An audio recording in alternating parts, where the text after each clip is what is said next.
Okay, so hello everyone. This is a playtest of the new Star Trek Adventures Alpha tabletop game that everybody here knows a lot more about than I. So they will take over for the rules and stuff. We've got a load of playtest pre-generated characters. Do we want to go through them one by one who we are playing? As a group starting. That's probably a good idea. Yeah. Okay. Who wants to lead it off? You should. You're on the left. Yeah, you're all the way over the side. Awesome. I didn't know if I was on the left for everybody. All right. So I'm going to be playing Honor Toma. I'm a Trill. And, I'm going to be the Mr. Medical Doctor who will maybe try to help you if you're hurt. Hopefully you're not hurt, but we'll cross that bridge when we get there. And, for my values is I do no harm. And I have my wisdom of my many lives, and I'm careful and circumspect. Okay. I am Yolin. I'm a Denobulin, and if I remember correctly, the only time Denobulins ever popped up in Star Trek was in Enterprise. The Doctor is a Denobulin.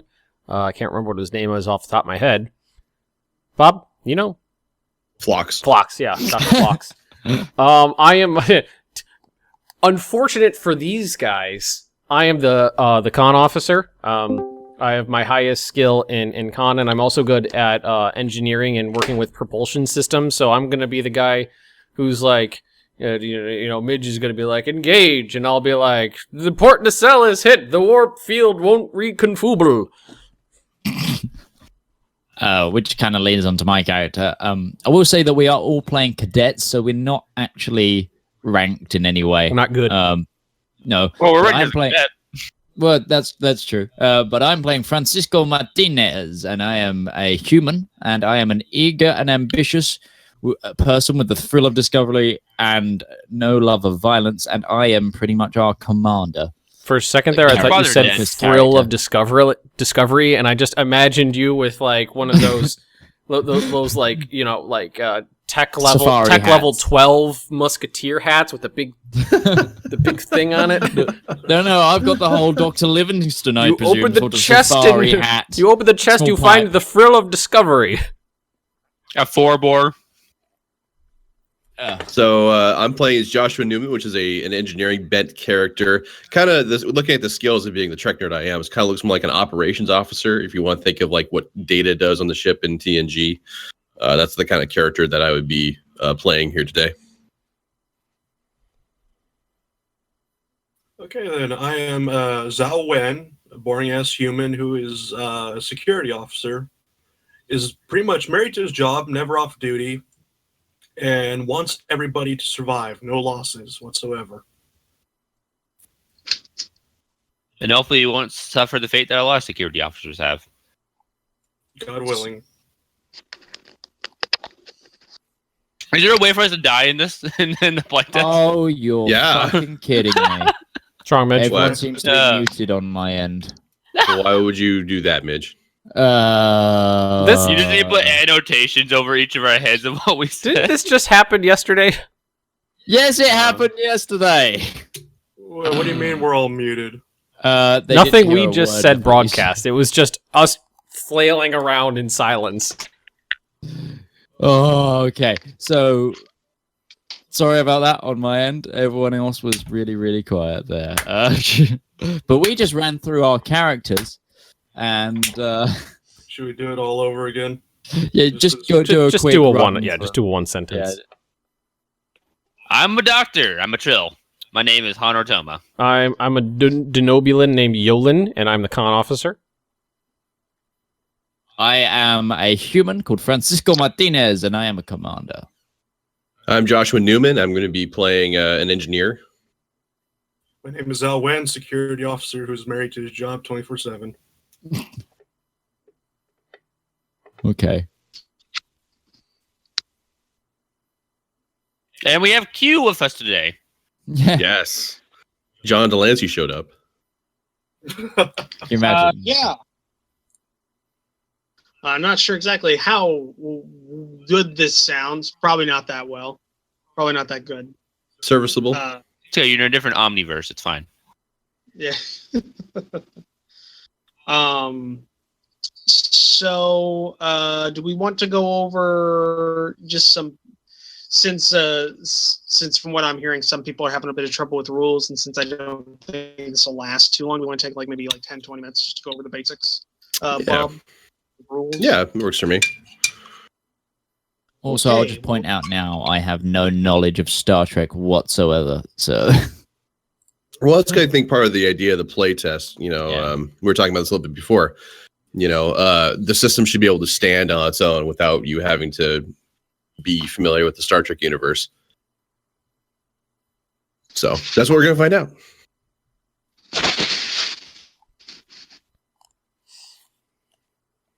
So, from what I understand, Bob and Ben seem to be the two. I don't know if Sly really got a good handle, but y'all two seem to have the biggest handle on the rules here. Generally.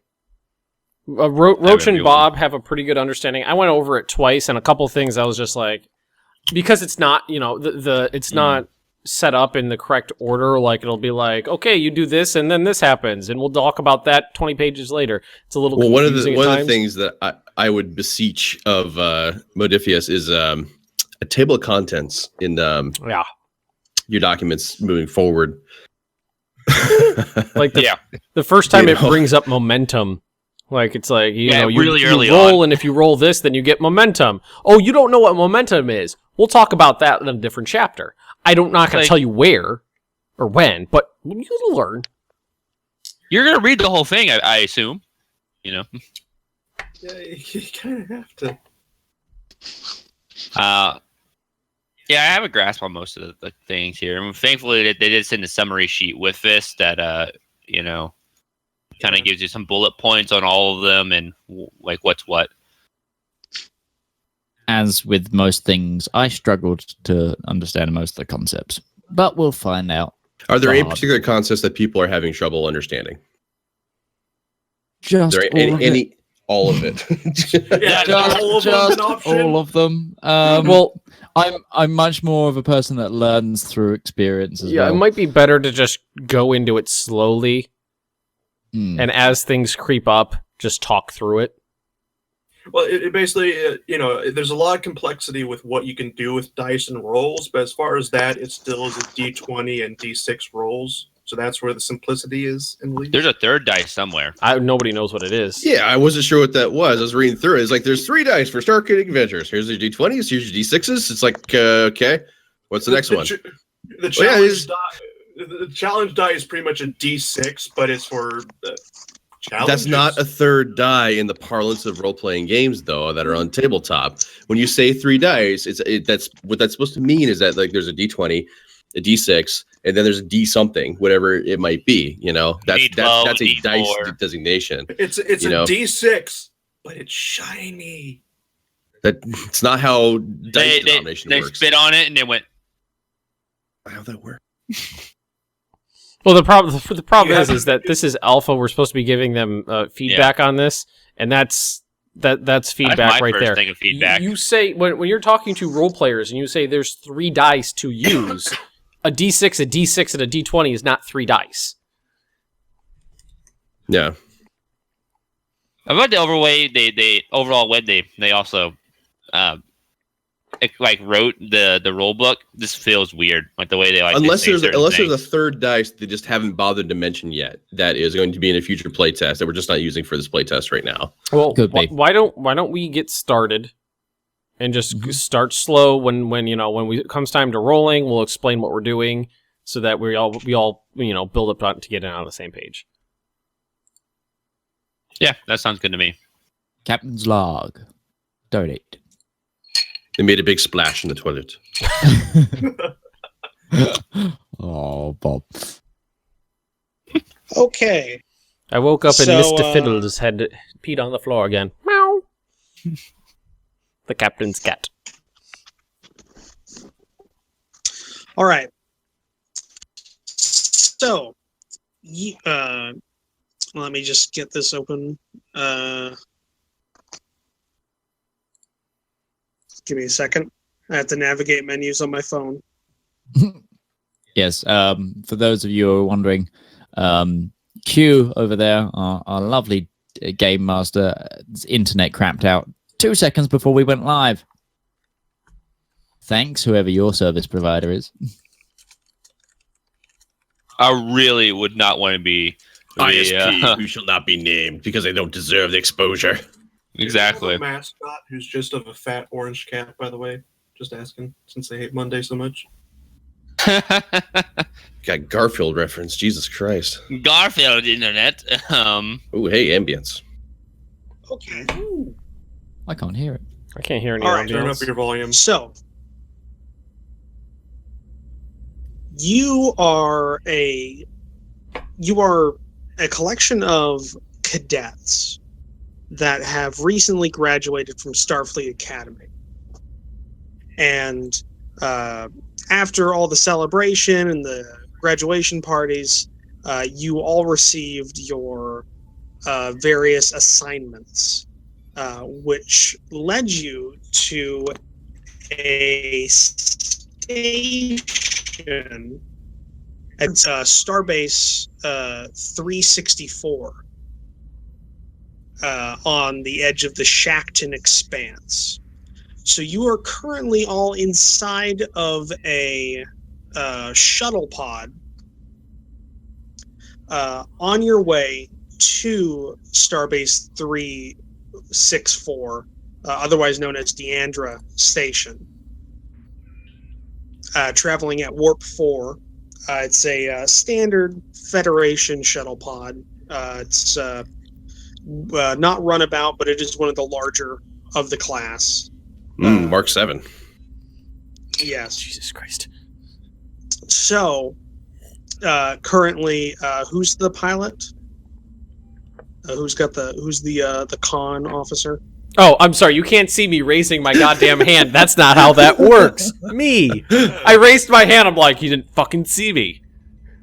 Yeah, because I'm on a phone, Ben. Well, No, Midge, no. so, okay, so Ben, No, Ben, one of you're that. sitting at the forward. You're sitting at the forward section of the shuttle at the con station. And who's the engineer? Bob. Bob, you're the engineer, correct? Yes, sir. You're sitting co-pilot seat. And for the most part, it's been a pretty uneventful trip. Minor gravitational eddies, various kind of comets. It's generally just kind of empty space at this point. Space jellyfish trying to feed off your shuttle for enough sustenance. It's gonna. Hey, I know how to fix that. We just gotta reconfigure the power doodles to be reversed, and then it spoils the milk and done. Bob, you know what I'm talking Season about. 4. You know what I'm talking about. Galaxy's Child, Season 4. God damn it, Bob. Okay, so and the other three of this party, you're all sitting in the secondary seats, kind of towards the back of the shuttle. On the inside, it's moderately sized, cream colored. The various chirps and chips of the various consoles and computer terminals fill the air. Chirps. Anybody hurt? As soon as you Anyone said out there cream even- colored, I was like, okay, does it smell like paint? Is it new? I don't know why I We're thought talking that. about the 90s cream here, Yeah, where everything was this nice beige. the color of everybody's monitor. Anything that's computer electronics, really. I haven't seen a manila-colored monitor in like forever. Or a computer case, for that matter. Because everything became freaking glossy black now. Yes, anybody feeling unwell today? I'll look at you. No, he was just tricorder scanning everybody over and over. Or the trill. I wonder if my I see you symbiote is unwell. sick. Wait. Symbiote? Snow is a trill, which is it's basically like a humanoid alien, and it's like a dual species. It's got he lives a normal lifespan of, like 70, 80, 90 years, something like that. And then there's this it's like a big slug, like this big or so. So it's a Goa'uld. Yeah, kind of. Only it lives in his stomach instead of on his spinal cavity. Spinal cavity, column, cavity. Yeah, because we just have a big hole in our backs. That's where the ghoul would come out, the chest area. Like, if you want to try and tame them Don't they out. go in the mouth and they stick to your spine? The symbiote can move from host to host. Yeah. Okay. Meanwhile, we're mixing our genres here, but yeah, he's a joined species, so he is a normal humanoid plus the slug, which lives for a few hundred years. Yeah. Uh-oh, So Mitch is gone. Got multiple I lifetimes. am here. Oh, okay. So, yeah. Okay. Okay. On your computer, or you're still on your phone. Well, I mean, hopefully it sounds better. Yeah, it sounds better. You sound good. yeah. I wonder if you're on your computer. Yeah. No, I am. Well, Ghoul do hopefully. come from the stomach, apparently. So, like I said, you're on this this moderately sized shuttle, traveling at warp 4 towards the Shakton so slow. expanse. It's gonna be a couple of hours from what you all know of the distance to Neander Station. Well, yeah, fucking warp 4. Yes. Which, yeah, no, that is quite slow. I challenge the Dobio into a game of chess. You're on. A pose test. I mean, a pose test. That probably would be a post test. Oh, I think Bob won. No, low numbers are good, Ben. Yay! Ben wins. Yeah, actually, It'd be reason, and depends on what you were kind of using as your methodology for winning. My piloting skills, clearly. Well, I that know how wouldn't- to I pilot could give jet a very, pod. I could give a very super detailed answer depending on the year. It's the current year, 2016. It's not. It's I'm sorry. during I'm next sorry. Worse than Midge. it's like the next generation / you know, that era. Well, that could be I anywhere know. from 2353 all the way to 2380. Well, it's the best you're gonna get. Damn it. Okay. Well, this is going to be. It's a pose test on reason. Yes, reason, and then whatever skill you can justify. Well, I don't have any.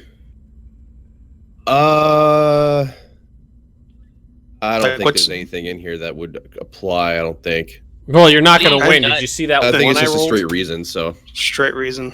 Oh, whoops. Okay, let's try this. Okay, so roll. Well, we can see it. You rolled a 6 and a 5. Well, Ben still needs to roll another d20 as well. Yeah, it's a 2d20 system, Ben. Okay. What is your reason? 10. 10. Okay, so Bob would win, technically, if I remember a pose test correctly. Or well, I guess a difficulty would apply there. So difficulty.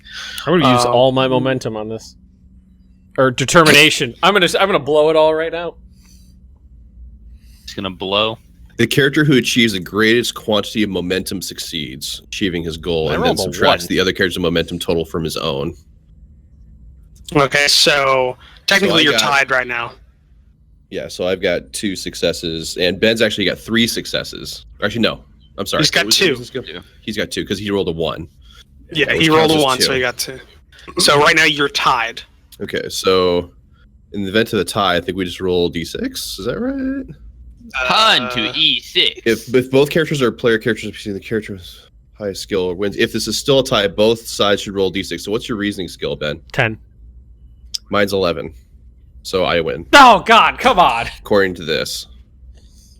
According to that, yeah. I actually thought it was kind of superfluous to put if you tie, this is how it goes. But the first pose test we ever did was a tie. So And we just played a game of chess.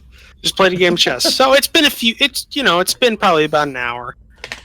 Various things have, it's just been pretty quiet. And these two have been playing chess at the controls. When I just saw your mug, Bob. Oh yeah, you like that? Starfleet sign. Yeah, God damn it. But over the communication system. Oh no! I see something coming.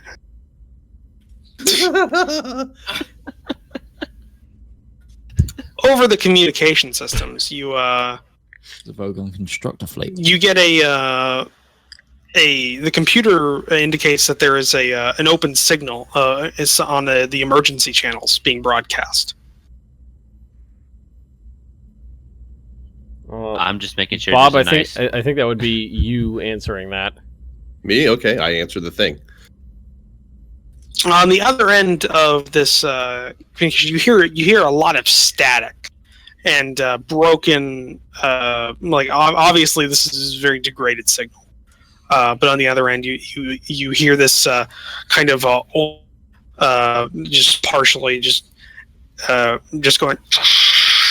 Xerxes 4, aid needed, and it keeps cutting in and out, and all you're really getting is the name of a planet and the fact that a distress signal is being broadcast for immediate aid. We should help everyone them. can hear this, right? I mean, it's broadcast throughout the cabin of the shuttle. It's not like it's a huge shuttle. Yeah, it's not a huge shuttle. Thing. We should help them. We must should- render aid. Our orders are to report to Starbase 341 or whatever it was. We're just gonna ignore the adventure and go report to our post. That's what our orders are. If we're all Fuck, Vulcans, yeah. that's We're probably what would Starfleet. happen. We're Starfleet And that's how officers, you though. ruin a playtest. We're Starfleet officers, and I think it's important that we answer the call for help. Well, where's this It is my planet? value to render aid when it must be rendered. Oh shit! I just said I don't exit game. know. I don't know.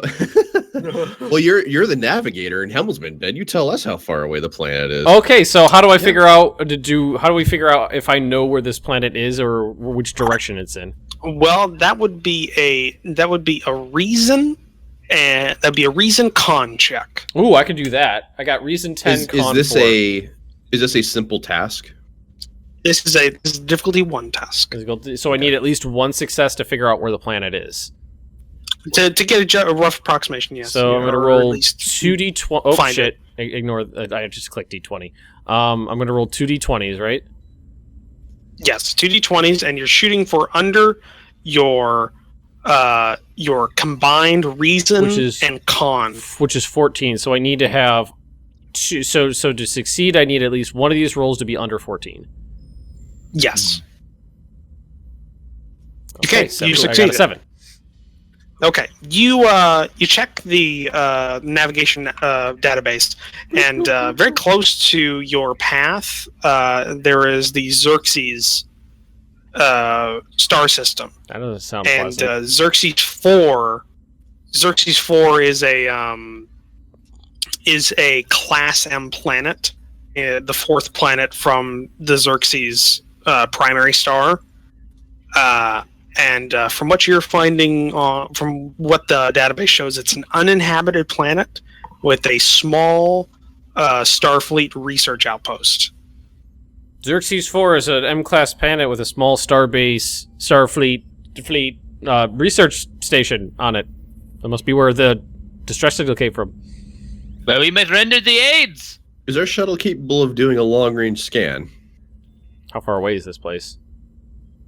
It would be probably warp forward, probably be like 10, 12 minutes off your current path. I would. Is warp 4 the maximum Your speed shuttle of would have to be within the star system. You think it would have to be near the star system to actually get a usable scan of the planet itself. We have a pretty crappy. You got to be within the helio phase to actually. Okay, so is warp 4 the fastest a Type 7 shuttlecraft can move?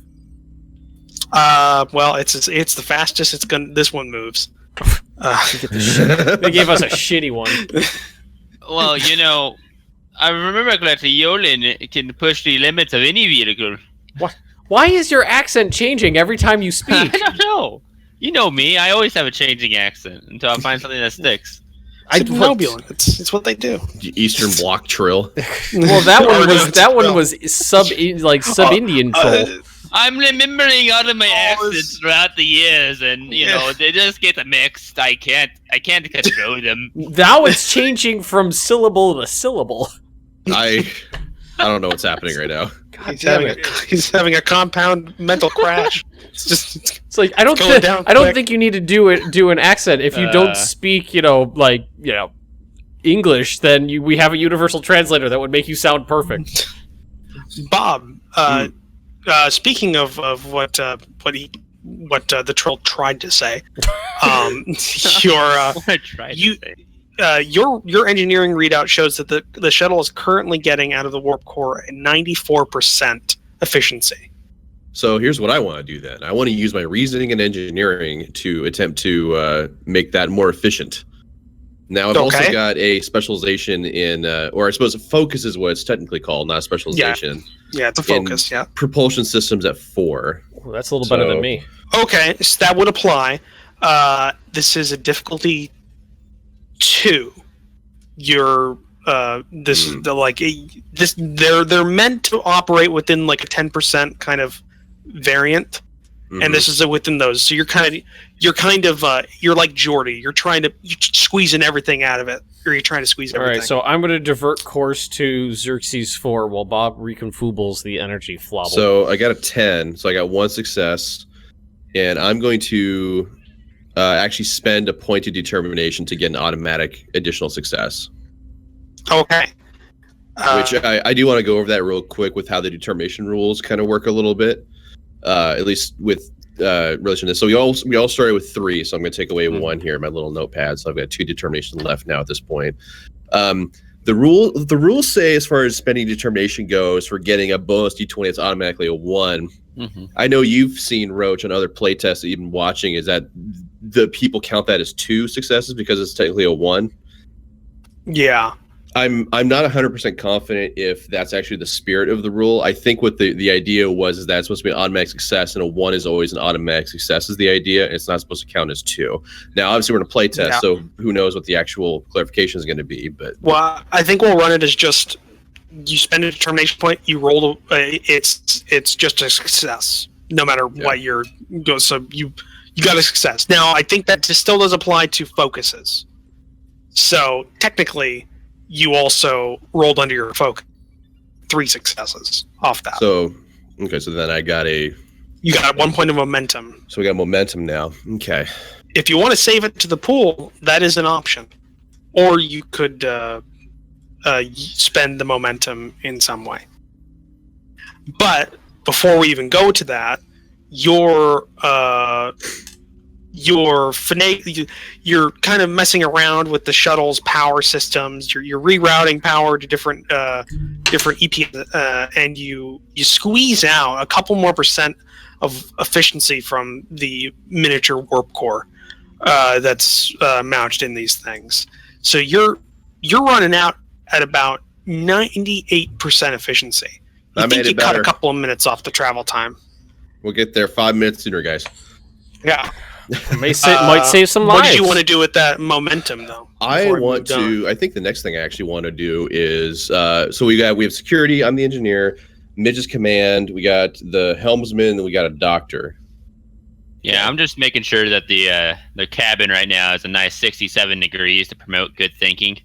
Here's what I think I want to do is actually I'm going to put the momentum in the pool, as I'm going to do. So there's 1 momentum in the group pool, and I'm going to encourage our command officer to look up what's going on, what Xerxes is all about, what the planet's all about. Look it up in the library. I'm going to encourage him to use the momentum point in his role. Martinez. Sorry, what? It was like asleep at the back. Like missed the entire conversation. What do we know about the Xerxes 4 research station? How will I find that out? Well, that would be a reason command test, because I'm going to say using your command skill, you're able to access kind of deeper into the library. There's some files and stuff that are kind of locked away behind some I've got a 10 in reason and a 4 in command, with a 2 in linguistics and a 4 in diplomacy. So the focuses wouldn't matter. So, 14. but the reason and command would give you a 14. So you have to roll. You roll 2d20s, and you're trying to roll under a 14 on both of them. This would be a difficulty 1. Well, individually under that on. Yeah, individually. Yeah. So I did. okay, you got 2 successes actually. Yeah. So technically, you also got 1 momentum off of this roll. Hey. Didn't even need to use the momentum I got. Yeah. Well, I'll add That's that good. to the pool then as well. Then. Okay. we got So 2. you currently So got 2. 1 or no? We have 2 because he didn't spend a momentum. That's right. Midge, you're able to, or I guess, God damn it, I just read Midge Teenis. God damn it, I just saw that. Okay. So All right. then what we'll need to make sure what happens then is, because the way I understood how the group momentum pool works is at the end of the scene, that's when momentum decays by 1 from the pool. We can have a maximum of 6. So it'll be, I think, up to Roach then to ensure that we're keeping those scene breaks figured out and all that stuff to make sure our momentum is still pooled correctly. Martinez, you look through the library computer, and when what you're finding is that the research outpost is somewhat small. It's not a big one. It's mostly just cataloging the flora and fauna of the planet. They haven't really reported like nothing on the computer shows any like recent like breakthroughs or major things about the actual outpost. It says it has a complement of somewhere near 15 maximum individuals that work in the facility, but you have no idea if that's the current amount. This is like 1 or 2 like years maybe out of date. Okay. But you definitely you kind of it comes with a topographical map of the planet, so you know where the research outpost is on the planet. And other than that, nothing's really jumping out at you. The planet by survey vessels showed no airborne pathogens, no major dangers to humanoid life. It is a standard Class M planet. Does that Would I mean know we anything can with breathe my- on it? A Class M is Minshara. It means it's like Earth-like. It's like okay, cool, it's cool. Earth-like. That's what. Would I know Gravity, anything about air, like the flora and stuff of my biology of 3? If I was like is Martinez are you relaying this information to everyone here about our planet here, or He keeps it to himself. So, or he's not listening. So, yes, no, sorry. I'm trying to also look at why I'm dropping frames. But That's no good. no, yeah, I know. I was a bit concerned of that. So, no, it seems a pretty normal planet. I mean, it's it can support human life. The research base is small and uneventful by what we've got from the data, but the data is out of date. So, I don't know. Maybe we should be a little bit wary, but I think we should definitely go check out what the problem is. I agree. We should. There's harm being done, and it must be fixed. We are Starfleet officers. We do have a duty and responsibility. Exactly. Well, Are we in the officers? time it Are we officers yet? I thought we were cadets. no, we're cadets, but well, technically you've already graduated. You're just you're waiting to be assigned a ship. So I think freshly graduated. So you're freshly graduated. You're technically ensigns. ensigns, but Yeah, but you haven't been assigned anything, so you're technically also cadets. It's a gray area We're in limbo. in the ranks. we're radicals. But free radicals. yeah, We're yeah. cool kids. Well, in the time that Martinez Martinez was looking through that and relaying that information, you have reached the edge of the star system, the Xerxes star system. We should send a communication to the station. Be like, hey, we're going checking this thing out. Okay, Open well, you comms. can tap into the. You can definitely tap into the long range subspace relays to contact them. What would Can it- communications be? Command, engineering? No, it'd be a difficulty 0, so you don't need to test on this. It's a pretty common procedure. If you want There, there was a couple ways that I actually read how that works. So 0 or simple task, as it's mentioned as being, you don't have to roll for if you don't want to, but you can If you want momentum. if you want to get like momentum and such. The drawback, however, to that I interpreted, didn't actually explicitly say it, but what I saw in there is that you can then fail the task, which is possible, by rolling a 20, which is like a critical failure. It's a 20 almost, to 15, I think, is what it said. Well, that the difficulty of the I mean, that adds in like complications and stuff, which that's what kind of Roach, the game master, would be taking over. But it is possible then to fail the task and have problems occur from it. No, with stuff like that, wouldn't it just be succeed with cost, since it's a simple task? No, there's a specific thing on page 6 of the PDF that specifically talks about difficulty 0 tasks. So yeah, there's no roll is made, and can't if you don't take a roll with the difficulty 0 task, you automatically get you pass, but you don't gain any momentum for it at all. Yeah. But you have the option of rolling for it to gain bonus momentum, because obviously every success at that point is momentum. Here we go. This comes with the normal risk of complications as well, which complications are detailed a little later. Yeah. That's where like the critical failure thing is. So I don't know if we want to try that out or if we just want to send the message. Well, it'd be hilarious if we fail simple. If we tasks. fail at trying to talk. The communications array explodes. Yeah, let's do it. Let's I roll. was thinking the message gets like messed up and it says like "fuck you guys, we're not coming to help you." Well, you're the command officer, bitch. Open the Bitch. comms if we can. Okay. Just let me check here.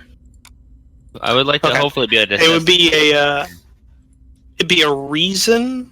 It'd be a reason con check to get the con. I could go with a lot of things on this.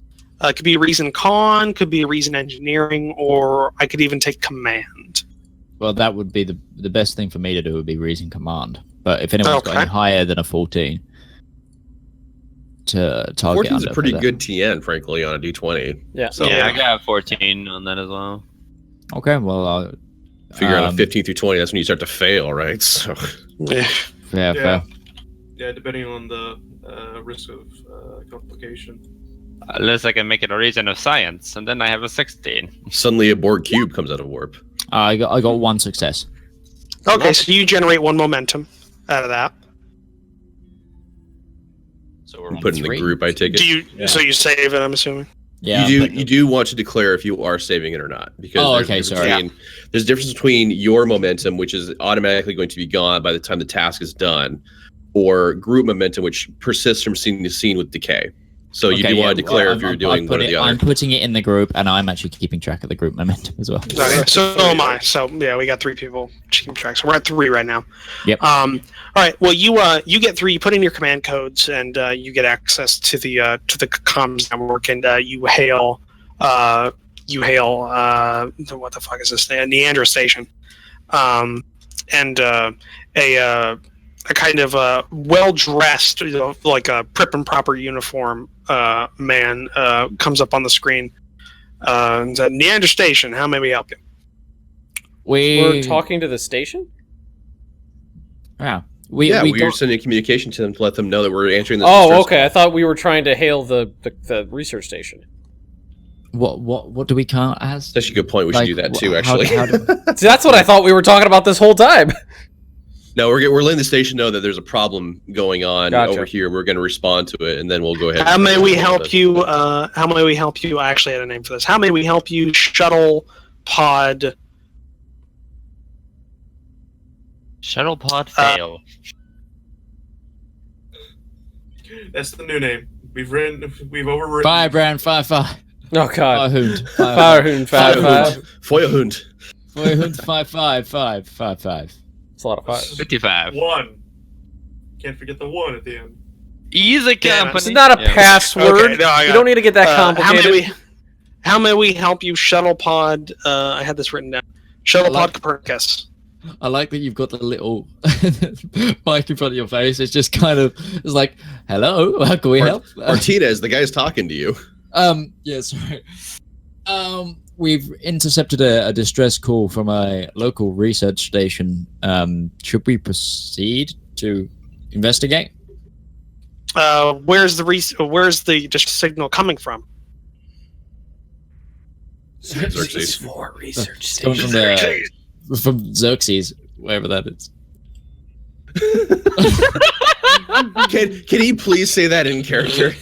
Where Not that the far hell away. we We're are. going there now.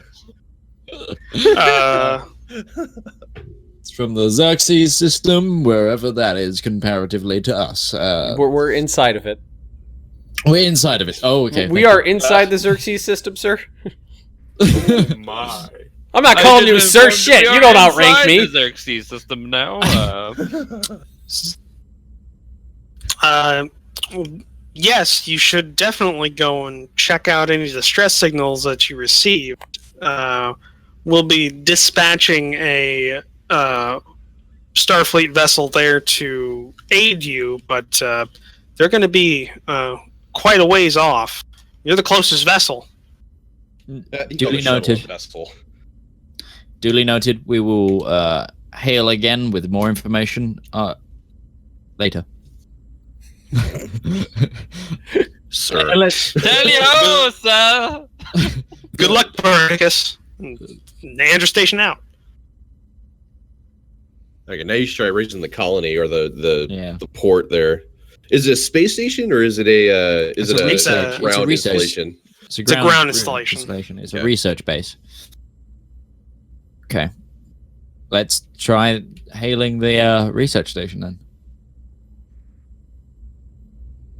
Is that me rolling again? Yeah, just roll another. Yeah. You can Look if in you the want to, or compound. you could just say you do. Actually, I would say this. You know that trying to hail them under this situation, it would probably be best for somebody that had con or engineering to do so, because your command codes wouldn't necessarily aid if there was a problem with the actual relays I have themselves. con 4. Yeah. Golan, would you do the honors here? All right, let's see. You're like, bruh. They're both successful. How many successes? 2. 2? Okay, well, it was a difficulty 2, so you just got it. A burst of static comes over the comm systems, and you don't get any video from this signal. It's mostly just a audio signal, but no one answers. It's bursts of static, and then from the background you hear these guttural sounds and banging, and things are crashing to the ground, glass breaking, etc. Sounds like chaos on the other end of the line. You said there's like guttural noises, It's a right? Gorn. So me having a biology focus, can I actually try to determine what these noises are? Maybe, possibly.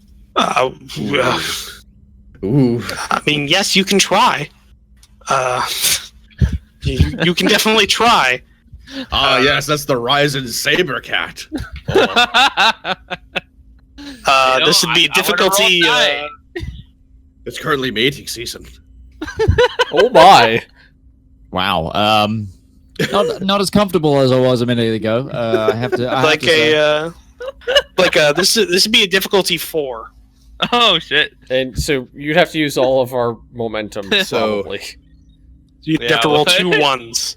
Or use a determination. There.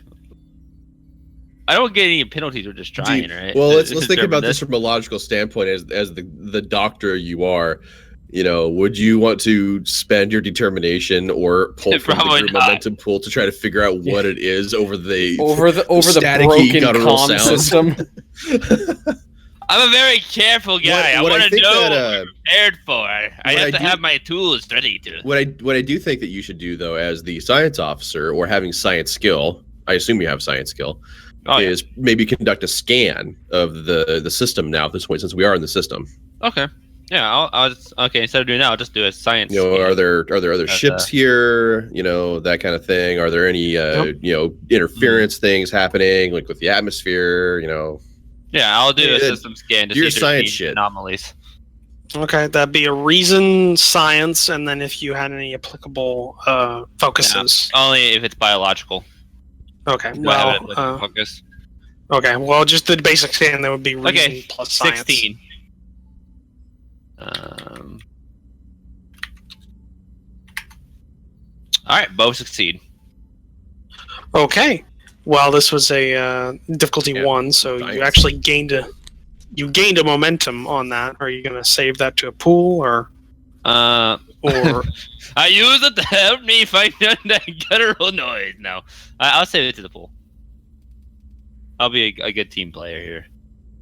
We have 4 momentum already. Yeah, we got 4 momentum and you're not even out of the shuttle. It's almost like it, Uh, like once you start getting it, there's something that drives it forward. I don't know what word you would use for that. Something called momentum. Maybe. Whoa! The scan you take of the system reveals that Xerxes is a fairly large system. It's got close to 8 major celestial bodies that orbit the main sequence star of the system. The majority of them, the majority of them are nothing really, nothing too interesting. Like you maybe get like a class 10 gas giant, just couple of interesting like moons that oddly orbit their made planets, but most of them are just like rocks and frozen. Does this also include a good frozen water scan on Xerxes itself? Well, Xerxes 4 is the one that has you take the scan of that one pristine. It is it's got a little the scan has a couple of you're not exactly sure what they are, but some micro variances in its image. But other than that, everything you're getting back from it, Class M, perfect. Pretty much the same as what Martinez was saying about it. Yeah, essentially. Okay. Like other than those micro variances, you're not seeing anything out of the ordinary. Yeah, this place is looking good, guys. There's some weirdness going on for our images here, but other than that, this place is pristine. I'd lick off that planet. Define weirdnesses with the images. There's just some variance, like the image is changing up a little bit, like depending on the. I'm guessing like when I'm panning around on it, right? Well, like think about it like how whenever you take a picture of something, it's a resolution. That's Well, think about like there are bits and pieces of the image that you can't see, but the computer definitely tells you there's some problems where different bits of the resolution are kind of off, or so some of the resolution maybe there's a little blurry in certain spots, like atmospheric effects that are kind of messing with the imaging, or just probably atmosphere and just messing up with that imaging on that specific spot. Okay then. Shall we head closer into the planet? I mean, there's people that clearly need our help. We're gonna have to. I know. There's crashing noises. There's guttural noises. I think we should just keep pussyfooting around over here so the crashing noises stop. Yolan, take us in. All right, so I'm going to pilot the shuttle into a geosynchronous orbit over the research station. So right there. Okay. This is a difficulty 0 task. It is a pretty simple. Well, I think I have an opportunity to get a lot of them because I have. What would this be? Control? No, it would still be reason. Reason is kind of just the thing you knew for like a tactical task. Okay, so control is more controlling your reason individual. 4. I got reason 10, con 4, shuttlecraft 4, so that'd be 18. Yeah, that'd be 18. Yeah, you got a pretty good go there. All 2 20s. Your focus is shuttlecraft, right? Yeah. Okay, so that's the focus isn't added onto the total though. Oh yeah, no, never mind. Yeah, you got a point there. Okay, well then I got that's just that if you meet that or roll below it, that then adds another success onto your roll is what it does. Okay. Yeah. Gotcha. So I got one then. Okay, you got one. Well, you still gained one momentum. Pool it. We have 5 momentum. What's happening? I'm just preparing all my necessary equipment I will need. We're like that close to maxing out of momentum to do medical things. Yeah, it's almost like you might need it. Or what? No, I don't know. So I use it all to find those guttural noises. So blow it all on just listening really hard to static. You get into geostationary orbit, and you get kind of where Martinez pointed out on the planet's surface. There should be a research station, according to the records on the database. So you're in geostationary orbit, and you're getting things together. You're cataloging all of the various bits and bobs of the shuttle's emergency equipment and medical supplies, etc. But while this is going on, it'd be both you, Ben and Bob, since you're at the forward part of the shuttle, and I'm assuming you're still at your controls. You notice you just like out of nowhere, you start seeing some major alarms going off from the shuttle's forward sensors coming from the planet.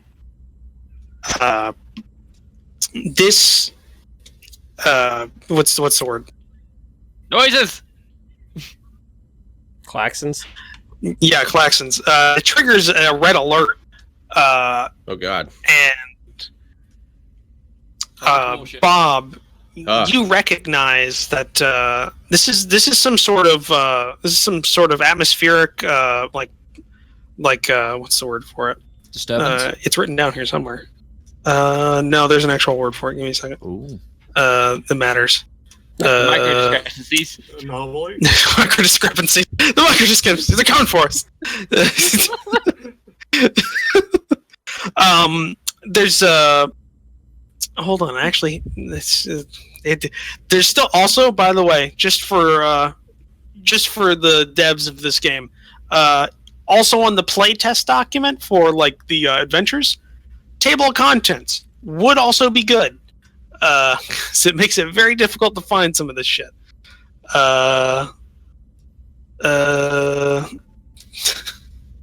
I'm buckling. As soon as I start hearing these noises, I'm like, oh, buckling this is TNG. There are no buckles. There's no seatbelts. There's a big disturbance in the atmosphere. Some ion storms apparently were going on, but almost a freak accident. One of these discharges, instead of towards the planet, outward towards the shuttle. Oh shit. Which envelops the forward part of the shuttle, and you just start going down. Oh God. So me and I thought you meant me and Bob had been electrocuted. Oh God. Okay, so I would like to. Have we lost control of the shuttlecraft? Are the engines offline? Not with me in fucking charge of this thing. We haven't. No. You're not in charge of the engines going on enough. You're in charge of trying to make the shuttle like maneuver and stuff. Yeah, exactly. The engines go offline. I got a problem. The entire EPS grid seems to be in a state of like flux. Like there's a whole lot of built up energy that has nowhere to go. So from what you're seeing on your control panel, Bob, there are circuits that are blowing and then immediately jumping to another circuit like a backup, and then the extra energy blowing that circuit. Like there's a cascade failure in progress. Yeah, there's a lot of extra energy built up here. If it gets to the antimatter containment vessels, we're doomed. Ben's just saying words. It's adorable. I know. I love it. And also, Ben, up until this point, you were using an autopilot program to get a lot of this stuff done. And the computer just The automatic pilot system is not functional. Nice. And because in like Star your Trek, ships don't have joysticks for manual control. I just have to keep blooping on the controls, telling it where to go. Control it with a keyboard. Yeah. Can we engage the improbability drive? We don't have that. Flowers to duck to whale. Now, Bob, Ben, you think you might be able to help a little bit on this, but you've got a very short amount of time before you can pull. Bob, what's you your can try and pull out of you have Just propulsion hug in my systems, chair. right? Hold on, Ben. What'd you say? You have propulsion systems as a focus, right? I do, but if the thing is cascade failing all across the system, I don't think we're going to be able to save it. I think the shuttle's going down. Well, the shuttle's So- going down, but I just need a little bit of juice in the thrusters to be able to make sure we don't hit the planet and blow up. Well, how much time do we have before the shuttle either disintegrates the atmosphere or the shuttle crash lands? Well, and I have propulsion systems 3 too, so if you needed to get the engines back online just for a short period of time, I could assist you with that. You think you got maybe a minute or two? Like you've got it would obviously change a bit if you had some actual thruster power to We need to to offset arrest our this, descent. I think I should probably actually use my transporter skill to try to get us all out of here while you try to figure that out, Ben. Oh God. Okay. Okay, well. Oh shit, we're phasing down. Okay. Yeah, we're We going. are, We're so the fuck going. everyone grab your stuff, which is, I mean, I think we all have a phaser on us, right? Yeah. Yeah. Do I have anything specific to help me do my besides my little like wee thing to help me do my my medical? Your what? What did you call it? My rant. That's You have a scanning big noise. goat with you? No. Whatever it says you have. I'll assume. I also assume everybody has at least a tricorder. Well, on them. I don't. I just says I have weapons and attacks. I don't see any other like stuff that I'm supposed to. Yeah, I'm have assuming on me. since you're a medical doctor, I'm assuming you probably have maybe a medical tricorder. I would everyone else just assume has a that normal he would have a tricorder. medical That's the way that was tricorder, and then called, we yeah. would all have the rest of us would each have a tricorder and a Type 1 phaser. I Yeah, have a Yeah. Type 2 phaser. that's what that thing was called. Your security Yeah, guy. your I have a security. Type 1 phaser, for instance, so. Is the Type 1 the Type 1 like the palm phaser? Yeah, it's the Yes. Like it's a little. it's the one that's little like the palm side. It's like a key fob. phaser. Okay. All right. Yeah. Bob, you. Bob that can vaporize you. Well, actually, no. Ben, let's go to you first. Yes. Okay. Okay. Yeah, Yolan. send an infrared. So you're- Bob's abandoned his op station, is trying to get the transporter back online. I'm gonna see if I can get the thrusters back online to give us more time. I have engineering 3 and propulsion systems 3. Okay. God, that's a terrifying background image. I just want to say Yeah. that.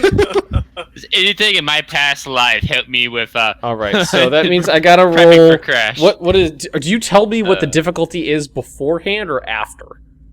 See, that's also another thing that kind of needs to be clarified. There's no. It doesn't say if I should tell you or not.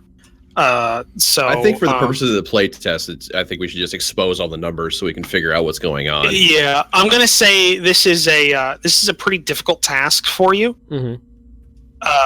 So if I remember correctly, like a challenging task is 2, but I'm gonna say this is daunting. So this is a difficulty 3 task. This is Might be difficulty. time to use some of that momentum. So that means I could use the momentum to. Oh, hang on. Add a dice to it. Okay, so this Not is. an automatic success, right? It's just adding a d20 to the that he can It's just roll. adding a d20 to roll. So I could. Right. I need to add at least one d20 and have them all succeed to do this. Correct? Yeah, or you could spend. The thing is that's repeatable. Or wait, no, hold on a second. Hold on. I'm half sure you can only have 3 dice per test. Well, we are, as far as the rules are concerned, we're trying to create opportunity, right? I think is the wording it uses. Mhm. If I'm reading Yeah. the momentum rules correctly. Wait. I got an idea. I have jury rig. When I'm performing an engineering task, I can reduce the difficulty by 2, and I get temporary repairs on that system until the end of the scene. So I could jury rig the engines and basically get an auto pass on it. Okay. No, Also, I but just we checked. go from 3 to 1. Yeah. Also, I just checked. You can add up to 3 dice to a test. Okay, So and you when can you're have adding you can have die, 5 dice. do you have to declare you're doing it before the roll? I'm assuming, so you don't just No. like go, or No. you could add it in after the fact and be like, pass. Yeah, you can add it after Okay, the fact. so I'm Well, gonna. it's not just pass. Like when you Yeah. add when you add a d20, you have to roll it. But yeah, you know. Okay, so I'm gonna try to jury rig the engines, which is gonna reduce it from a 3 to a 1, and it gives me temporary Okay. repairs. And let's see, and then you could spend momentum to make those repairs last longer, but I don't think that's gonna be necessary because this thing's going fucking down. So I'm gonna roll 2d20 here, and nope, nope, that didn't work. I think it's going to create opportunity. Yeah, you can go create opportunity. So Let's just roll another d20, Ben. And we're going to spend a group momentum just when you do spend that. 1 and roll 1 more d20 to see if I can at least. Yeah. For the love of God, get a success. Yes! Oh, and that's 2 successes because my propulsion systems is a 3. Oh, so do you want to? Okay, so you have a spare momentum. Do you just want to spend that? Do you want to put that in the pool? We're gonna put that right back in the fucking pool. Well, I may spend it here in just a second. Yeah. So. All right, Yoland, you're working frantically, like you're dual keyboarding right now, like you're controlling the shuttle from one end of the from the like. And I'm also over on con Bob's station putting the engine. Yeah, your offhand is on the engineering station, and you're able to divert power to the replicator systems, and to the replicators. No, there's excess power, so he's diverting power to the non-essential. So that system. Blows in the engine. Okay. So that blows, and he's keeping the engines going. So he's Earl Grey just spilling out of the replicator now. yeah, no. Oh my God! You'll see it too. The replicators glow very bright, but like you start seeing like obvious Star Trek panels starting to blow off from sides of the replicators. But he's keeping things going. He's keeping things going, and with that, Ben, you're able to, or Yolan, you're able to get the forward maneuvering thruster jets to actually start firing, and you begin arresting the descent of the shuttle. It's still going down, but you've got it to the point where it's on a re-entry course instead of a disintegration course. Okay, so I'm dueling these systems here, and I shout back to Joshua, I bought you a couple minutes. Cool. So now the crash will kill us. Excellent. Damn it! Get those damn transporters working. Okay, so is the transporter system actually offline or? Right now, it's like going on and offline. Like power's just like the power power in this shuttle is all. I don't know if I want to step into a transporter if it's going to it's gonna shut off mid dematerialization. Okay, so I need to try to get all of us out of here in one go. At this point, I'm kind of scared about this. Okay, so I'm going to use reason engineering to try to make sure this transporters are stabilized. I do have transporters 3 as a focus. Okay, this would also be a challenging, so this would be a 3. Okay, so I'm going to use 2 of that group momentum to do the thing. 2 of it? You're going to spend? Yes. I only got 1 success. Okay, so 2. So roll 20, for love of God. Yeah! Woo! Oh, so that's going to be 1, 2, 3, 4 because I got under my focus as well. Okay, so you have 1 spare momentum. Yeah, so we went down to 3, then back up to 4 group momentum. So yeah, just keep pooling that shit. All right, transporters are cool. I'm getting us all the fuck out of here. Well, on the surface. Joshua, you think you've got the transporters themselves working? Like the transporters themselves seem to be working, but as you're kind of compiling, as you're working on the actual emergency transport panel, the computer's throwing you error messages that the built up kind of plasma heat that's building up on the superstructure of the shuttle will interfere with transporting a biological object. Okay. Brace for impact. I can attempt to land this thing. Something. I can attempt to land this thing. I have shuttlecraft 4, so it wouldn't be outside of the realm of possibilities for me to. Now that I got the thrusters working temporarily to actually put us down in a situation where we wouldn't die. You do know, Joshua, that since you worked on the transporters right now, you've got them switched on full. A lot of power is starting to leak into the transporter system. So it's starting to stabilize some other systems. You're balancing power. Shields. Yeah, if we turn the shields on, that would dissipate the Divert heat on excess the power to structural integrity. Well, structural integrity wouldn't keep the shuttle from getting hot. Yeah, if we can't transport off because of the excess heat on the hull, we could turn on the shields, and that would dissipate the heat off the hull into The thing shields. is, turning the shields on though prevents transport. Yeah, that's true. What if I splashed us down in a body of water and then transported out after that? Water. In a bottle of water. Oh, I shoot for a lake or an ocean or something like that. you think you're that good, Martinez? Or not Martinez, God damn it. Yolan. I am that good. Have you seen my shuttlecraft I'm rating? drawing a small cartoon dinosaur. We don't know what kind of Martinez fauna's is down there. I mean, if we're on a re-entry course, then really we just need to get past the point to where the shuttle is heating up and we're in the atmosphere then proper at that point, because then the heat will dissipate. It won't be a problem anymore, because then we'll be cruising either at terminal velocity, because I'm assuming we're not going full bore forward into the planet. The braking thrusters are on. Yeah, I got the thrusters on, so we're slowing. I mean, can you land this thing? Is that a thing we can do? Well, that's what I want. I want to try to land it, and if we're, I don't know how hot we're coming in. I don't know if we're in a situation where I just bought us a few minutes and we're still going to crater into the ground, or if I could control this thing down. Yolan, you think you might be able to make it? You think obviously it'll depend on where you hit, but with those thrusters going, and maybe with with two hands to actually control it, you think you might be able to? I think get us down. I think I should just try to put us down in a relatively clear area. It's close to the. Well, then in that case, are we coming down anywhere near this research station, or are we just falling 1,000 kilometers away? Unimportant right now. Unimportant right now. Q. Okay, so here's what I think I want to do then is go ahead, if we're gonna put this motherfucker on the ground, then let's go ahead and put power into structural integrity. Then in that case, so we can the shuttle won't just disintegrate as soon as it hits the ground. All right. So, well, Joshua, to assist in this, you would have to roll a control engineering, and Yolan, you're going to have to roll a bravery or control con. I'm going to do bravery con. Bravery con. So you and Joshua, you can assist with a control engineering if you wish. Okay, we'll let Ben do his roll first since I'm doing the assist. So that's going to be a 14. Woo! I wasn't super familiar with the assistance task thing. Well, he succeeded, so now you. Now I had that's 2 successes because it's con. I have shuttlecraft 4 and I rolled a 3, so I got 2 successes there. Okay.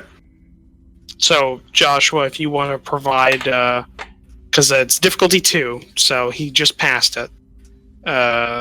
So this was an assisted test. So if you want to provide assistance and get extra momentum, that is an option. You have a 16 and you have a 17 in one of your skills? No, I rolled a 3. You have a focus. I have a shuttlecraft focus of 4 and I rolled a 3, so that's 2 successes. No. Oh no. Oh no. Oh no. Oh no. That's the first natural 20. Oh no. Joshua, what did you do? I told you to divert power to structural integrity. We got a problem. There's tea everywhere.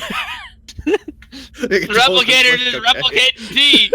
He diverts power somewhere else. One of my characters is advisor, and so I can assist another character using my using the command skill. Does that mean? Can you them assist or and me? assist?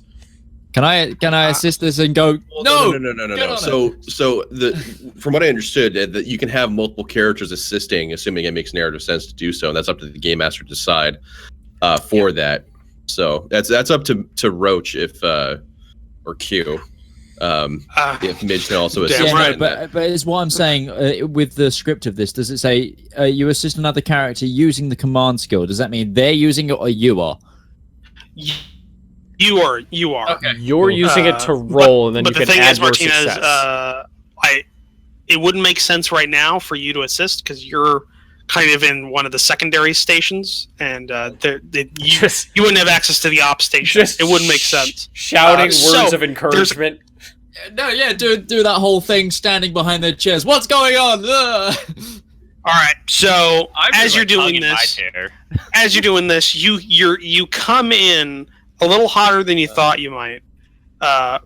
Ben, like Yolan, you do the best you can, but right before you start, right before you land,